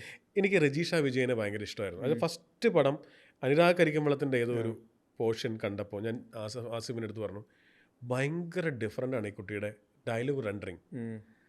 ഒരു ഡയലോഗ് എഴുതി കൊടുത്താൽ അത് എവിടെ സാധാരണ ഒരാളിപ്പോൾ നമ്മൾ പറയില്ലേ, ഞാൻ അങ്ങോട്ട് വരുമ്പോൾ ചേട്ടൻ ഇങ്ങോട്ട് വരികയായിരുന്നു, ഞാനപ്പോൾ ചേട്ടനെ കൈ കാണിച്ചു, ചേട്ടനെ കണ്ടില്ല. ഇത് സ്വാഭാവികമായിട്ടും നമ്മൾ എഴുതി കൊടുത്താൽ 99% ആൾക്കാർ പറയുന്ന മോഡുലേഷനിലാണ് ഞാനിപ്പോൾ പറഞ്ഞത്. പക്ഷേ രജീഷയുടെ സിനിമകൾ കാണുമ്പോൾ ഇനി അവളുടെ റെൻഡറിങ് ശ്രദ്ധിച്ചോ, ഭയങ്കര രസമാണ്, ഭയങ്കര ഇൻട്രസ്റ്റിംഗ് ആണ്. അത് ആർത്ഥത്തിലും കൂടെ ഒന്ന് ആ കുട്ടിയെ കാണണം. പെട്ടെന്ന് ഇത് ഓർക്കാൻ കാരണം, പാർവതി എന്ന് പറയുന്ന മോസ്റ്റ് അണ്ടർ റേറ്റഡ് ഇപ്പോഴത്തെ ഈ അന്നത്തെ ഓക്കെയാണ്. ഇന്ന് നമ്മൾ പാർവതിയെക്കുറിച്ച് പൊതുവെ സംസാരിക്കാറില്ല, ഡിസ്കഷനിലില്ല. പക്ഷെ ഡിസ്കസ് ചെയ്യണം. എന്ത് രസമാണ് അവർ ഓരോ കഥാപാത്രങ്ങൾ ചെയ്യുന്ന. എനിക്കൊന്ന് കുറെ കൂടെ അവരെ ചർച്ചകളിലേക്ക് കൊണ്ടുവരണം തോന്നുന്നു. ഈ പറയണ ഒറ്റപ്പാലം റെയിൽവേ സ്റ്റേഷനിലെ ആ സീൻ മാത്രം നോക്കും.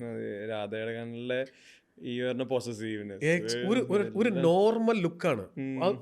വേറെ ഒരു നടിയുടെയോ നടൻ്റെ കോമൺ സെൻസ് ആണല്ലോ എങ്ങനെ റിയാക്ട് ചെയ്യണമെന്ന്. അവരുടെ സെൻസിനെ കുറിച്ച് ആലോചിച്ച് എന്ത് രസമായിട്ട് അവർ ബിഹേവ് ചെയ്തിരിക്കുന്നത്. ഒരു മീറ്റർ അപ്പുറത്തില്ല, ഒരു മീറ്റർ ഇപ്പുറത്തില്ല. വളരെ ഒരു നോട്ടം, കണ്ണ് പോലും അടയ്ക്കാത്തൊരു നോട്ടം, പക്ഷെ നമുക്കെല്ലാം കിട്ടുന്നുണ്ട്.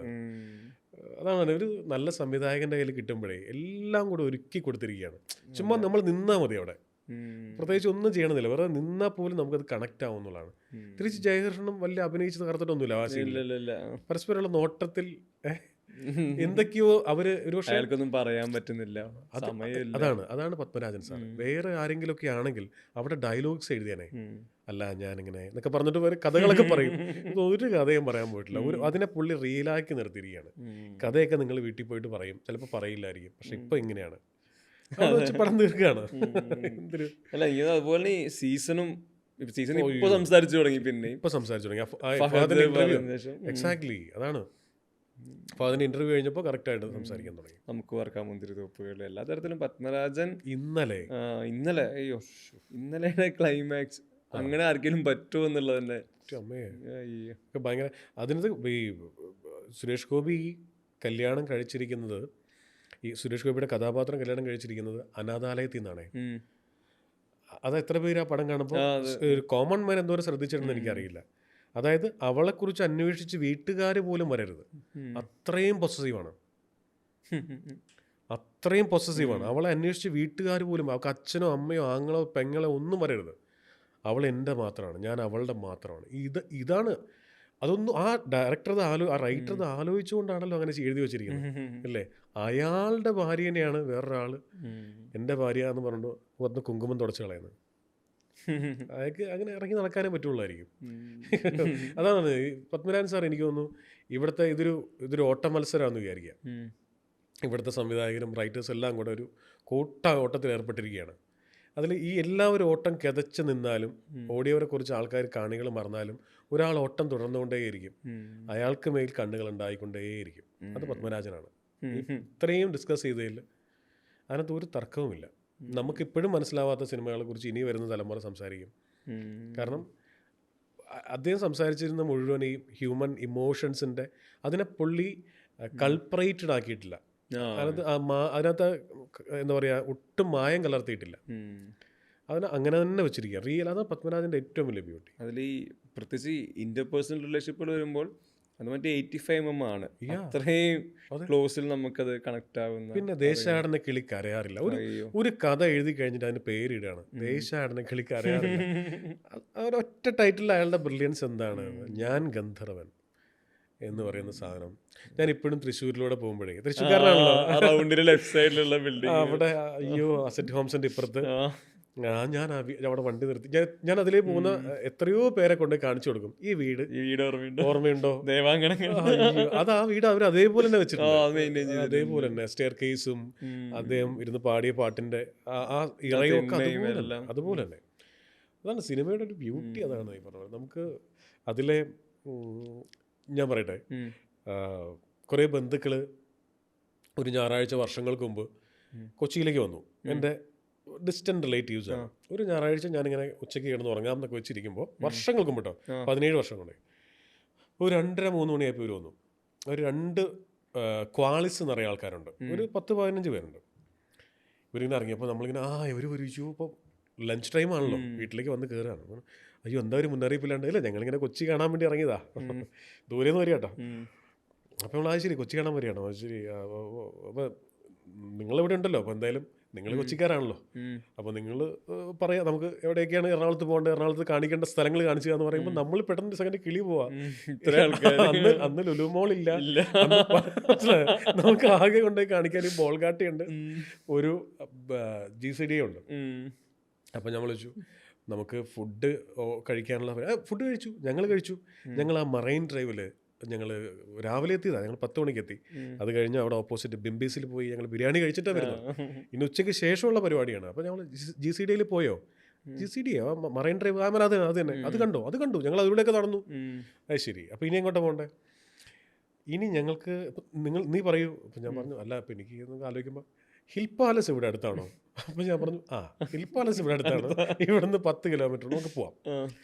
ഓക്കെ, അവിടെ ഒരു 3:30 നമ്മൾ ചെല്ലുന്നു. ഈ സ്ഥലങ്ങൾ കാണുന്നു. ഇപ്പം ഈ 15 പേരും ഉണ്ട് കേട്ടോ, ആലോചിക്കണം കേട്ടോ. അപ്പം നമ്മളിങ്ങനെ കാണിക്കുകയാണ്, ഇതാണ് വളരെ പ്രശസ്തമായ ഹിൽ പാലസ്, തൃപ്പൂണിത്തുറ രാജാവിൻ്റെ എന്നൊക്കെ പറഞ്ഞിങ്ങനെ അതോട്ട് കയറുമ്പോൾ ഇവരിങ്ങനെ നോക്കിയിട്ട് എടാ ഇവിടെയാണ് ഇന്നസെന്റ് മറ്റേ കുട വെച്ച്, ഇവിടെയാണ് സുധീഷ് ഓടിയത്, സുധീഷ് ചാടിയ കുളം, ഒന്ന് ആലോചിച്ച് നോക്കൂ, ഒരു വലിയ ചരിത്ര രാജഭരണത്തെ ഒരു സിനിമയെ കൊണ്ട് അടയാളപ്പെടുത്തുകയാണ്. ഒരു സിനിമ വെച്ചിട്ടാ പറയുന്നത്. എന്തൊരു ഇമ്പാക്റ്റ് ഉണ്ടെന്ന് ആലോചിച്ചു സിനിമയ്ക്ക്. അല്ല അത് ഭയങ്കര മൊമെന്റ് ആയിരിക്കുമല്ലോ. ഈ പറഞ്ഞ ഹിൽ പാലസിൽ ഉണ്ടായിരുന്ന ആരെങ്കിലും അവിടെ ഉണ്ടെന്ന് തല വെട്ടിക്കൊന്നു ആരെവിടെ ഈ അല്ല സിനിമയുടെ ഇമ്പാക്റ്റിനെ കുറിച്ച് സിനിമ എല്ലാ കാലത്തും ഇമ്പാക്ട്ഫുൾ ആണെങ്കിൽ അത്ര തന്നെ ഇമ്പാക്ട്ഫുൾ ആണ് ജീവിതത്തിൽ കണ്ടുപിടുന്ന മനുഷ്യന്മാര്, സൗഹൃദങ്ങളൊക്കെ. അതിൽ തന്നെ ഇപ്പോ ജയസൂര്യെ പറ്റി പറയുന്നു. എനിക്കറിയാം പൃഥ്വിരാജും ജിസും തമ്മിലുള്ള സൗഹൃദം വളരെ അത് വേറെ തരത്തിൽ ബോണ്ടിങ് ആയിരുന്നു. കൊച്ചിയിലേക്ക് വന്ന സമയത്ത് ക്ലാസ്മേറ്റ്സിന് മുൻപ് അച്ഛനുറങ്ങാത്ത വീട് ചെയ്യുന്ന സമയം അത് ഇങ്ങനെ അധികം പറഞ്ഞു കേട്ടിട്ടില്ല, പലർക്കും അറിയുമെന്ന് എനിക്ക് തോന്നുന്നില്ല. നിങ്ങൾ ഭയങ്കര ക്ലോസ് ബോണ്ടിങ് ഉണ്ടായിരുന്നല്ലോ ആ സമയത്ത്. ഞാനും ദിനേശ് പ്രഭാകറും പൃഥ്വിരാജും അച്ഛനുറങ്ങാത്ത വീട് എന്ന് പറഞ്ഞ സിനിമ ചെയ്യും. അപ്പോൾ രാജു അന്നൊരു എനിക്ക് ഓർമ്മയുണ്ട്, ഒരു സ്കോർപിയോ കാർ ഉപയോഗിച്ചിരുന്ന സമയമുണ്ട്. സ്കോർപിയോ അത് കഴിഞ്ഞിട്ടൊരു പുതിയ കാർ മേടിച്ചു, ഹോണ്ട അക്വാർഡ് എന്ന് പറയുന്ന മൊത്തം കാർ. ആ സമയത്താണ് നമുക്ക് ഈ തന്മാത്ര കാണാൻ പോകാമെന്ന് പറയുന്നത്. അപ്പോൾ എൻ്റെ വിചാരം ഇവൻ്റെ പുതിയ കാറിൽ നമ്മൾ തന്മാത്ര കാണാൻ പോകുന്നു. അപ്പോഴാണ് പറയുന്നത് പീരുമേടിയിൽ നിന്ന് വന്നുകൊണ്ടിരിക്കുകയാണ്, ഷൂട്ട് കഴിഞ്ഞു, ഫസ്റ്റ് ഷോയ്ക്ക് പോവാം, ടിക്കറ്റ് എടുത്ത് വെച്ചോളൂ. പറയുമ്പോഴാണ് ഞാനും ദിനേശും രാജുവും കൂടിയിട്ടാണ് പോകുന്നത്, 3 പേരുണ്ട്. അപ്പോഴാണ് പോകുമ്പോൾ അക്വാർഡ് അല്ല എടുക്കുന്നത്, ഷെനായസിൽ നിറച്ച ആൾക്കാരായിരിക്കും, പുത്തൻ വണ്ടി അവിടെ കൊണ്ട് ഇട്ട കുഴപ്പമുണ്ട്, ജിസിൻ്റെ ചെറിയ കാറിൽ പോകാം എന്ന് പറയുമ്പോൾ എനിക്കൊരു മാരുതി 800 ആണ്, AC ഒന്നും ഇല്ലാത്ത വണ്ടി. ഈ വണ്ടിയിലാണ് ഞങ്ങൾ 3 പേരും കൂടെ. രാജു അന്നും സ്റ്റാറാണ്. ഇത്രയും ആൾക്കാർ ഇങ്ങനെ ഇടിച്ച് നിൽക്കുമ്പോൾ അതിൻ്റെ ഇടയിൽ കൊണ്ടൊരു മാരുതി 800 നിർത്തുന്നു. അതിൽ നിന്ന് പൃഥ്വിരാജ് ഇറങ്ങുന്നു, വേർത്ത് കുളി കഴിഞ്ഞിട്ടേ ഉള്ളൂ. അപ്പോൾ കയറി സിനിമ കാണുന്നു, തന്മാത്ര കാണുന്നു, ഇമോഷണൽ ആവുന്നു. ബോക്സിലാണ് ഇരിക്കുന്നത്, ബാക്കി ആൾക്കാർ ആരുമില്ല, എല്ലാവരും എണീറ്റ് പോയി ഇങ്ങനെ ഇരിക്കുന്നു.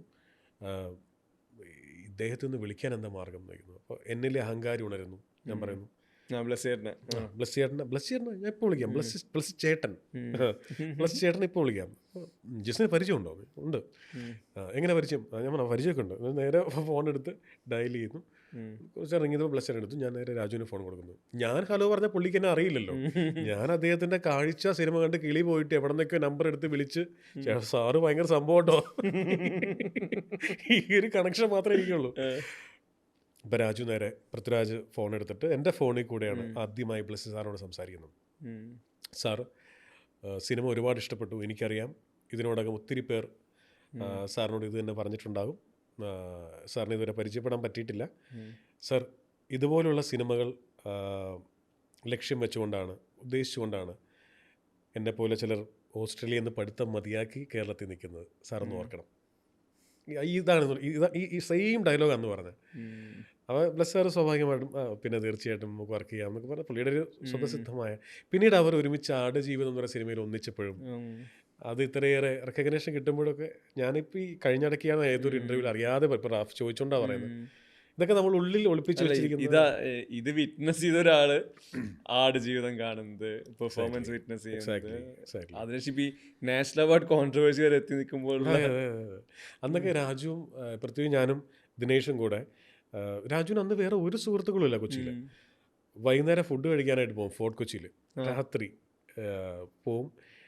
ശരിക്കും നമ്മളാരും കണ്ടിട്ടില്ലാത്ത കുറേ ചിരിക്കുന്നൊരു രാജുണ്ട്, ഭയങ്കരമായിട്ട് ചിരിക്കുന്ന രാജു, തമാശകൾ പറയുന്ന, ഭയങ്കര ഫുഡ് ലവർ ആയിട്ടുള്ള. ഈ ക്ലാസ്മേറ്റ്സ് നേരെ ഞാൻ ഈ പറയുന്ന ലാസ്റ്റ് ഞങ്ങൾ അത് കഴിഞ്ഞ് നേരെ ക്ലാസ്മേറ്റ്സിൽ ജോയിൻ ചെയ്യുകയാണ് പിറ്റേ ദിവസം. അപ്പോൾ അങ്ങനത്തെ ഒരു വലിയ ഞാൻ അതിന് എപ്പോഴും കുറേ നാൾ കൂടി കൂടെ എന്ന് പറഞ്ഞ സിനിമയുടെ ലൊക്കേഷനിൽ ഊട്ടിയിൽ വെച്ചിട്ട് രാജുവിനെ വെച്ചിട്ട് ഒരു പരസ്യം ഷൂട്ട് ചെയ്യണം. അപ്പോൾ അന്ന് ഷൂട്ട് കഴിഞ്ഞപ്പോൾ ഇന്ദ്രജിത്ത് അവിടെ ഒരു തമിഴ് പടത്തിൻ്റെ ഷൂട്ടായിട്ട് അവിടെയുണ്ട്. അപ്പോൾ എനിക്ക് തോന്നുന്നു നമുക്കിതെല്ലാം കഴിഞ്ഞ് ഒരുമിച്ച് ഫുഡ് കഴിച്ചിട്ട് പോകാം എന്ന് പറഞ്ഞാൽ ഞങ്ങൾ 3 പേരും കൂടെ ഇന്ദ്രൻ്റെ റൂമിൽ ഫുഡ് കഴിക്കുമ്പോൾ ഞാൻ രാജുവിനോട് പറഞ്ഞു, രാജുവിൻ്റെ അന്നത്തെ ചിരി ഉണ്ടല്ലോ, ആ ചിരി മിസ്സിങ് ആണ്. ആ ചിരി സിനിമയിൽ തിരിച്ച് കൊണ്ടുവരണം, തിരിച്ച് വരണം എന്ന് ആഗ്രഹിക്കുന്ന ഒരാളാണ്. പക്ഷെ പിന്നീട് രാജു ഈ പറഞ്ഞ അമർ അക്ബറാനി ആയിക്കോട്ടെ, ചിരിക്കുന്ന പാവാട ഒത്തിരി പരിപാടികൾ വന്നു. രാജു ബാക്ക് ടു എന്തായിരുന്നു ആ പഴയ രാജു അതിലേക്ക് എത്തി. കുറെ കൂടെ മെച്ചുവേർഡായി, കുറെ കൂടെ ബിഹേവ് ചെയ്യാനും ഒക്കെ കുറെ കൂടെ ഒരു തോളത്ത് കൈയിടാൻ തോന്നുന്ന ഒരാളായിട്ട് മാറി. ഈ സൗഹൃദം പറഞ്ഞപ്പോൾ ഈ 800 മെൻഷൻ ചെയ്തപ്പോൾ എനിക്ക് തോന്നുന്നു എല്ലാവർക്കും ലൈഫിലെ ഒരു സ്പെസിഫിക് പോയിന്റിൽ സ്വന്തമായിട്ടൊരു വണ്ടി വരുന്നു. ഈ വണ്ടി ഭയങ്കര പേഴ്സണൽ ആയിരിക്കും, ആ വളരെ ഫേവറേറ്റ് ആയിരിക്കും. ഈ വണ്ടികളും ജിസ്റ്റോയും ആ കണക്ഷൻ എങ്ങനെയാ ശരിക്കും? ഞാൻ ശരിയാട്ടോ, എന്നെ അടുത്തറിയുന്നവർക്ക് മാത്രം അറിയുന്ന ഒരു പരിപാടിയുണ്ട്. ഈ ഒരു ഇമേജ് നമുക്ക് ആർക്കും അറിയില്ല. ഞാനെന്ന വണ്ടി ഭ്രാന്തനെ കുറിച്ച് ആ. എൻ്റെ സുഹൃത്തുക്കൾക്ക് മാത്രം, ആസിഫിന് ഓഫ് കോഴ്സ് അറിയാം, ഉം. എപ്പോഴെങ്കിലും ചോദിച്ചാൽ മതി. ഒരു സ്ഥലത്ത് പോയാലും വണ്ടി ഓടിക്കാനായിട്ട് ഞാൻ വേറെ ആളെ കൊടുക്കത്തേ. അതായത് എവിടെ പോയാലും, ദുബായി പോയാലും ശരി, നിങ്ങൾ വിശ്വസിക്കുമോ, ദുബായിൽ ഞാൻ ഈ പറഞ്ഞ ഗോൾഡൻ വിസ എടുത്തത് അവിടെ വണ്ടി ഓടിക്കാൻ വേണ്ടിയിട്ടാണ്. വിശ്വസിക്കില്ല, വേറെ ഒരു റീസണും ഇല്ല എനിക്ക്, ഒരു കാരണമില്ല അവിടെ ഗോൾഡൻ വിസ എടുക്കണ്ട. വണ്ടി ഓടിക്കാം, ഡ്രൈവിംഗ് ഫസ്റ്റ് ടെസ്റ്റിൽ തന്നെ ഫസ്റ്റ് ഡേ തന്നെ പാസ്സായി. അത്ര ഇഷ്ടമാണ് ഡ്രൈവിംഗ്. ഫസ്റ്റ് രാവിലെ 8:30 9 മണിയായപ്പോൾ ലൈസൻസ് അടിച്ച് കൈ കിട്ടി. അപ്പോൾ അവിടുത്തെ ഗുണം, ദുബായിൽ ലൈസൻസ് ഉണ്ടെങ്കിൽ US വണ്ടി ഓടിക്കാം. പിന്നെ അവിടെ പോകുമ്പോൾ അവിടെ ഓടിക്കും ഒരു സ്ഥലത്തും. അത് ഇൻസ്റ്റാഗ്രാമിൽ മാത്രമേ ഓടിക്കുന്ന വീഡിയോസ്.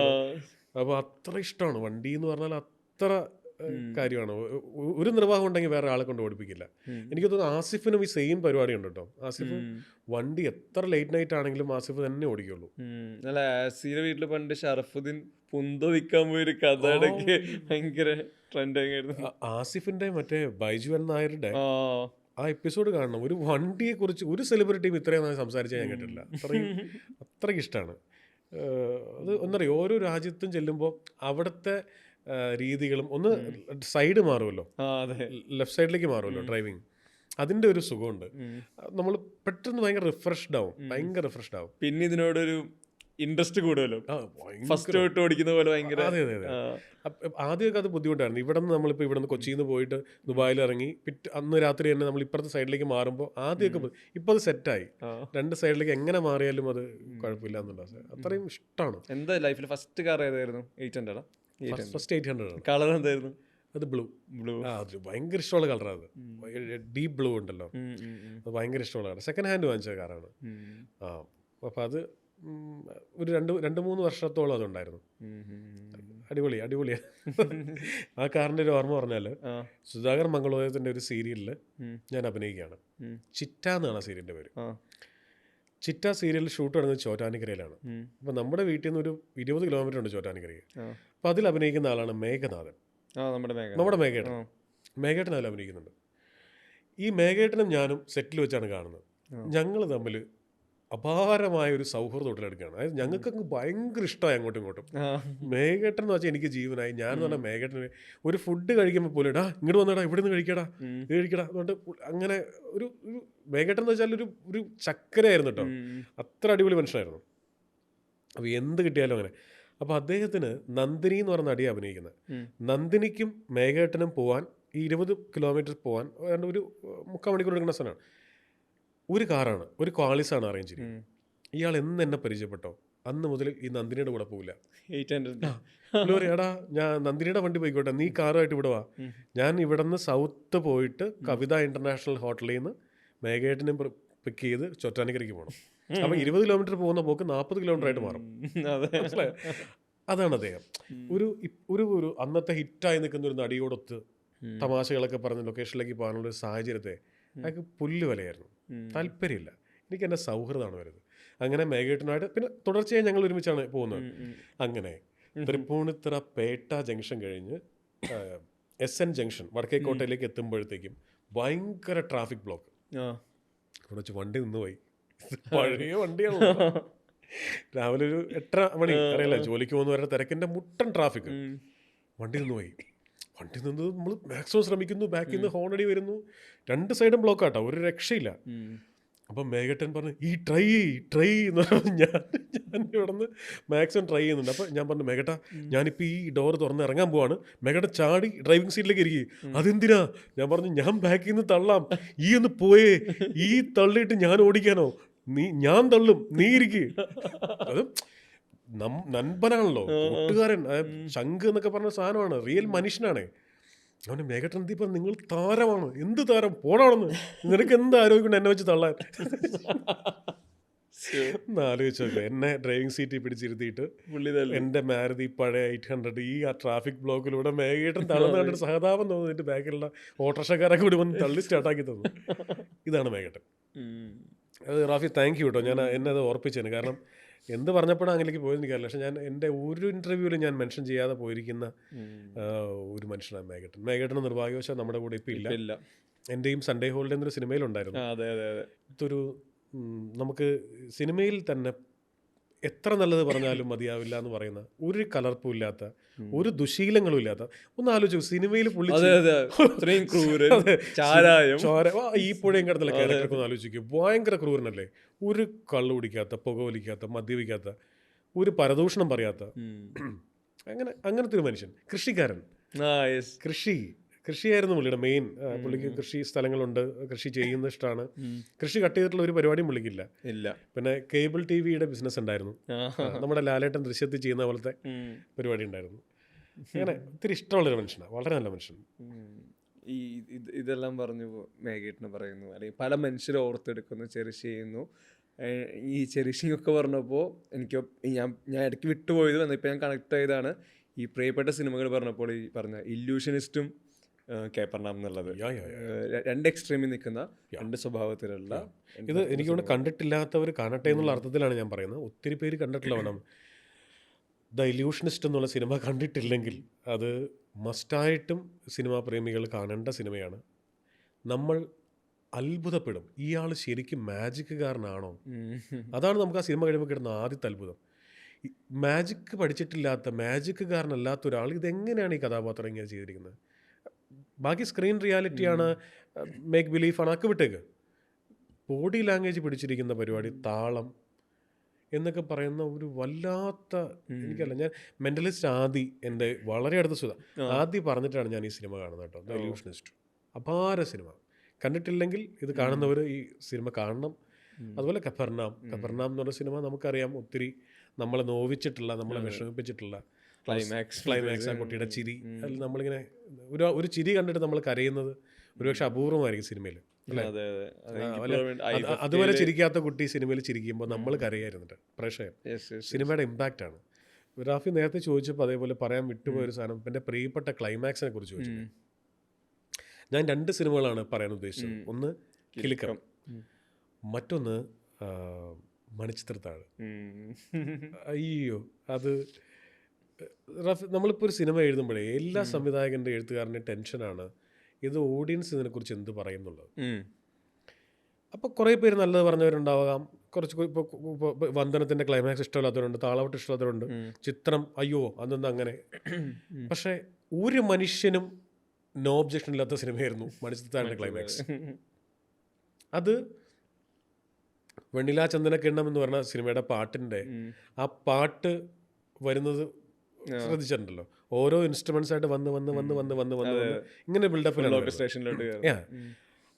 പല പാട്ടുകളും നമ്മൾ ശ്രദ്ധിച്ചാൽ മനസ്സിലാവും. എന്ന് പറയണ പോലത്തെ ഒരു ബിൽഡപ്പ് ആയിരുന്നു ആ സിനിമയുടെ ക്ലൈമാക്സ്. ഇങ്ങനെ ഓരോന്നായിട്ട് ഫിനിഷ് ചെയ്യും. നെടുമുടി വേണുവിന് ഒരു ഫിനിഷ് ഉണ്ട്, കുതിരവട്ടം പപ്പുവിന് ഫിനിഷ് ഉണ്ട്, പിന്നെ ശ്രീദേവിക്കിന് എനിക്കൊരു ഇഷ്ടമുണ്ട്. ആ ഇഷ്ടം ഞാൻ ഒരാളോട് പറഞ്ഞിട്ടുണ്ട് എന്ന് പറഞ്ഞ സാധനം. അത് കഴിഞ്ഞ് ഈ റോയൽ ഫാമിലി, മറ്റേ നകുലൻ ഒരു കഥ പറഞ്ഞു തരും, ഗംഗയെ എന്നൊക്കെ പറഞ്ഞിട്ടുള്ള ആ സാധനം, ഇങ്ങനെ ഓരോ തട്ടിലായിട്ടാണ് ഇതിൻ്റെ ക്ലൈമാക്സിലേക്ക് എത്തിച്ചിരിക്കുന്നത്. അപ്പോഴേക്കും നമ്മളിങ്ങനെ നിറഞ്ഞിരിക്കുക, മനുഷ്യൻ്റെ മനസ്സ് നിറയ്ക്കുക എന്നൊരു പരിപാടി ഉണ്ടല്ലോ. അതാണ് ആ സിനിമ ഇപ്പോഴും ഏറ്റവും എല്ലാവരുടെയും ഫേവറേറ്റ് ലിസ്റ്റിലേക്കാണ് വളരെ. പിന്നെ നേരത്തെ നമ്മൾ പറഞ്ഞ പോലെ ഒരു കാലഘട്ടത്തെ അടയാളപ്പെടുത്തുന്ന സംഗതി കൂടിയാണ് സിനിമ. ഈ റോയൽ ഫാമിലിയിൽ താമസിക്കുന്ന മോഹൻലാൽ, ഡോക്ടർ സണ്ണിയും നകുലനും ഗംഗയും കയറി പോകുന്നത് മാരുതി ആയിട്ടാണ്. അതും ബ്ലൂ ആണോ അതോ റെഡ് അല്ലേ? റെഡോ സ്കൈ ബ്ലൂ അങ്ങനെ എന്തോ ആണല്ലോ. എൻ്റെ മനസ്സിലെന്തോ റെഡ് പോലെ തോന്നിയാ, റെഡ് ആണെന്ന് തോന്നുന്നു. അപ്പോൾ ഒന്ന് ആലോചിച്ചു, കാലഘട്ടത്തിൻ്റെ അടയാളപ്പെടുത്തലാണ്. ഇന്നാണ് ആ സിനിമ എടുക്കുന്നതെങ്കിൽ അത് മറ്റേ റോൾസ് റോയ്സ് പോലത്തെ വണ്ടി വരും, അല്ലെങ്കിൽ അറ്റ്ലീസ്റ്റ് 7 സീരീസ് വരും, അന്ത ലെവലിലുള്ള വണ്ടിയായിരിക്കും. അന്ന് കാലം അതായിരുന്നു. അല്ല, ഇപ്പോഴും തോന്നിയിട്ടുണ്ട് ആളുകൾ സംസാരിക്കുന്ന, പറയുന്ന, മറ്റുള്ളവരോട് കമ്മ്യൂണിക്കേറ്റ് ചെയ്യുന്ന സിനിമ ക്യാരക്ടേഴ്സ് എന്ന് പറയുന്നത് ഉറപ്പായിട്ടും ക്ലോഷർ കിട്ടിയവരാണ്. കഴിഞ്ഞ ദിവസം അശോക് ഹരിശേഷൻ സംസാരിക്കുമ്പോൾ പറയുമായിരുന്നു, രമണൻ ഇപ്പോഴും ഓർക്കാൻ കാരണം രമണന് ക്ലോഷർ ഉണ്ട്. അയാൾ ലാസ്റ്റ് വന്ന് ഈ മോതിരം കൊടുത്തിട്ട് എൻ്റെ ഇതേ തരാനുള്ളൂ എന്ന് പറയുന്നിടത്ത് അയാൾ അത്ര ഹ്യൂമർ, ഇമോഷൻ, പെയിൻ അവിടെ ക്ലോഷർ കിട്ടിയാൽ എനിക്ക് തോന്നുന്നു ആളുകൾക്ക് അത് ഭയങ്കര ക്ലോസ് ടു ഹാർട്ട് ആവുന്നുണ്ടെന്ന് തോന്നുന്നു. ആൾക്കാരെ ചിരിപ്പിക്കാൻ സാധിക്കുക, അതിനൊപ്പം ആ ചിരിപ്പിച്ച ആൾ തന്നെ കുറച്ചൊന്ന് ചിന്തിപ്പിക്കുക, കരയിപ്പിക്കുക എന്നൊക്കെ പറയുന്നത് അൾട്ടിമേറ്റ് ആണ്.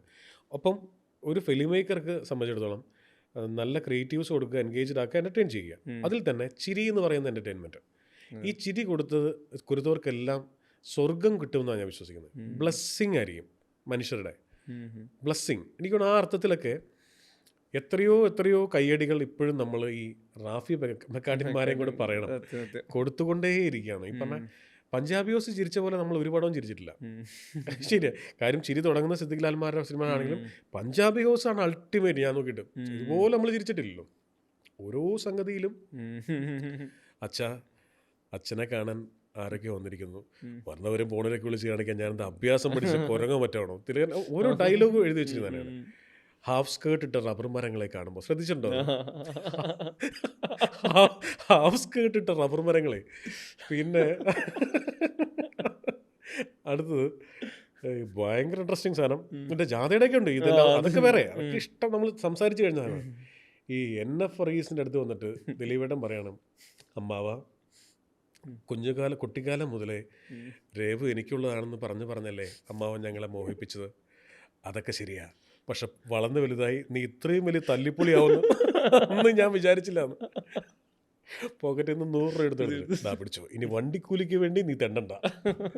ഫിനിഷിംഗ് ആണ് ഒരു സാധനത്തിനും കൊടുത്തിരിക്കുന്നത്. എനിക്ക് തിരഞ്ഞെടുപ്പ് പെട്ടെന്ന് ഓർമ്മ മൂക്കിള രാജ്യത്തും കൂടി വന്നു. അത് ഈ പറഞ്ഞ അധികം സംസാരിച്ച് കണ്ടിട്ടില്ല ആ സിനിമയിൽ. അത് ഞാൻ വീട്ടിൽ ഇപ്പോഴും പിള്ളേരോട് പറയാം, ഈ വസ്ത്രങ്ങൾ പരിഷ്കരിക്കാൻ എനിക്ക് യാതൊരു മടിയില്ല. അതിലല്ലേ ഇത് സ്റ്റേജിൽ കയറി ഈ ഷർട്ട് പരിഷ്കരിക്കാനും ഈ പാൻറ് പരിഷ്കരിക്കാനും വേണ്ടി വന്നാൽ ഭയങ്കര രസമുള്ള. അതെ, അധികം സംസാരിച്ചിട്ടില്ലാത്ത ഇതാണ്. ഇപ്പം ഇത്രയും സംസാരിച്ചു, ഇത്രയും സിനിമകള്, കഥകള്. ഇത് എനിക്ക് തോന്നുന്നു ഈ പോഡ്കാസ്റ്റ് സീരീസിൽ ജിസ് ജോയുടെ സിനിമകളെക്കാളും നമ്മൾ സംസാരിച്ചത് ജിസ് ജോയ് കാണുന്ന, ഇഷ്ടപ്പെട്ട, അറിയുന്ന, അതല്ലേ നല്ലത്. നമ്മൾ എല്ലാവരോടും സംസാരിക്കുന്നതാണ്. എനിക്കിതിൽ അവസാനമായി ചോദിക്കാനുള്ളത്, അടുത്ത സിനിമ ഒന്ന്, രണ്ടാമത്തത് ഈ തലവന്റെ സീക്വലും കൂടെ പറഞ്ഞിരുന്നല്ലോ, അതിന്റെ ഒരു അപ്ഡേറ്റ് എന്താ? അതായത് തലവന്റെ സീക്വല് നമ്മൾ ഒരു ലൈൻ കിട്ടിയിട്ട് അതിൻ്റെ എഴുത്ത് നടന്നുകൊണ്ടിരിക്കുകയാണ്. പക്ഷേ തലവൻ ചെയ്യുമ്പോൾ നമുക്ക് തലവനെ കുറിച്ച് എക്സ്പെക്ടേഷൻ ഒന്നുമില്ല ആർക്കും. തലവൻ നന്നായിട്ട് വന്നു, ദൈവകൃപ കൊണ്ട് നന്നായിട്ട് വന്നു. സോ ഓഫ് കോഴ്സ് അത് പ്രേക്ഷകൻ പ്രതീക്ഷിക്കുന്ന ഒരു തുടക്കം ഉണ്ടാപ്പെടുന്നത്. ദിലീഷ് പോത്തൻ്റെ കഥാപാത്രം മരിക്കുന്നിടത്താണ് അത് അവസാനിക്കുന്നത്. സോ ഓഡിയൻ പ്രതീക്ഷിക്കുന്ന ഒരു സംഗതി അല്ലാതെ അതെങ്ങനെ തുടങ്ങാം, എങ്ങനെ മുന്നോട്ട് കൊണ്ടുപോകാം എന്നുള്ളതാണ് ഇപ്പം ഞാൻ അതിനകത്ത് പഠിച്ചുകൊണ്ടിരിക്കുന്നത്. രണ്ടാമത്തത് ആസിഫ് അലിയെ വെച്ചിട്ടാണ് അടുത്ത സിനിമ ചെയ്യാൻ പോകുന്നത്. ആസിഫ് അലിയും വിജയരാഘവൻ ചേട്ടനുമാണ്. ബോബി ആൻഡ് സഞ്ജയുടെയാണ് സ്ക്രിപ്റ്റ്. ആദ്യമായിട്ടാണ് ഞാൻ ഒരു സമ്പൂർണ്ണ സ്ക്രിപ്റ്റ് മറ്റൊരാളുടെ ചെയ്യുന്നത്. ബാക്കി ഇതുവരെയുള്ളതെല്ലാം കഥയെങ്കിലും തിരക്കഥ, സംഭാഷണം അങ്ങനെ എഴുതുമായിരുന്നു. ഇപ്പോൾ ഇത് കംപ്ലീറ്റ് കഥ, തിരക്കഥ, സംഭാഷണം ബോബി ആൻഡ് സഞ്ജയ് ആയിരുന്നു. വളരെ എന്താ പറയുക, ഫീൽ ഗുഡ് ആണെന്ന് വെച്ചാൽ അങ്ങനെ ഫാമിലിയാണ്, ഇമോഷണലാണ്, മോട്ടിവേഷണലാണ് എന്നൊക്കെ പറയാം. ഒട്ടും ത്രില്ലറല്ല. അതൊരു എന്താ പറയുക, ഒരു ഷെൽഫ് ലൈഫുള്ള സിനിമയാക്കണം എന്നുള്ള ഉദ്ദേശത്തിൽ ഉണ്ടാക്കിയെടുക്കുന്നൊരു സിനിമയാണ്. അപ്പോൾ അത് വമ്പൻ പടമൊന്നും അല്ല കേട്ടോ. ഈ പറഞ്ഞ സൺഡേ ഹോളിഡേ ഒക്കെ പോലത്തെ ഞാൻ ചെയ്യാറുള്ള പോലത്തെ കൊച്ചു കൊച്ചു സിനിമകളുടെ ലിസ്റ്റിൽ പെടുത്താവുന്ന ഒരു സാധാരണ ഒരു മലയാളി എപ്പോഴും കാണാവുന്ന, എപ്പോൾ വേണമെങ്കിൽ ഇന്നാവുന്ന, എപ്പോൾ വേണമെങ്കിൽ ഔട്ടാകാവുന്ന സിനിമ. സൺഡേ ഹോളിഡേ ഒക്കെ അങ്ങനെയാണ്. ടി വിയിൽ വരുമ്പോൾ എപ്പോൾ വേണമെങ്കിൽ ഇന്നാവാം, എപ്പോൾ വേണമെങ്കിൽ നമുക്ക് ഇറങ്ങി പോവുകയും ചെയ്യാം. നമ്മളെ ഇത് ഒരു തരത്തിലും കൺഫ്യൂസ് ചെയ്യിക്കുന്നില്ല അങ്ങനത്തെ ഒരു സിനിമ. അപ്പോൾ ഇതിൻ്റെ രണ്ടിൻ്റെയും പണിപ്പുരയിലാണ് ഇപ്പോൾ നമ്മളിരിക്കുന്നത്. അപ്പം എന്തായാലും എല്ലാവിധ ആശംസകളും. ഈ പറഞ്ഞ പോലെ ജേണി കൂടുതൽ കളർഫുൾ ആവട്ടെ, ഇവൻറ്റ്ഫുൾ ആവട്ടെ, ഭയങ്കര സന്തോഷം കൊണ്ട് നിറയട്ടെ. Thank you Raf. നമ്മളെപ്പോഴും എല്ലാ ഇൻ്റർവ്യൂസിന് വരുമ്പോഴും നമ്മൾ പ്ലാൻ ചെയ്യാത്ത, നമ്മൾ വിചാരിക്കാത്ത കാര്യങ്ങൾ നമ്മളെ കൊണ്ട് പറയിക്കുന്നു എന്ന് പറയുന്നത് ഓപ്പോസിറ്റ് ഇരിക്കുന്ന ഒരാളുടെ ഗുണമാണ്. അതിലെനിക്ക് വളരെ സ്നേഹമുണ്ട്. നവാസക്കയെക്കുറിച്ച് ഓർപ്പിച്ചതിന്, മേഘനാഥൻ ചേട്ടനെ കുറിച്ച് ഓർപ്പിച്ചതിന്, ലോയിസ് സാറിനെ കുറിച്ച് ഓർപ്പിച്ചതിന്, പ്ലാൻ ചെയ്യാത്ത കുറേ കാര്യങ്ങൾ ഇവിടെ വന്ന് പറയാൻ സാധിച്ചതിൽ ഒരുപാട് സന്തോഷമുണ്ട്. Thank you. Thank you.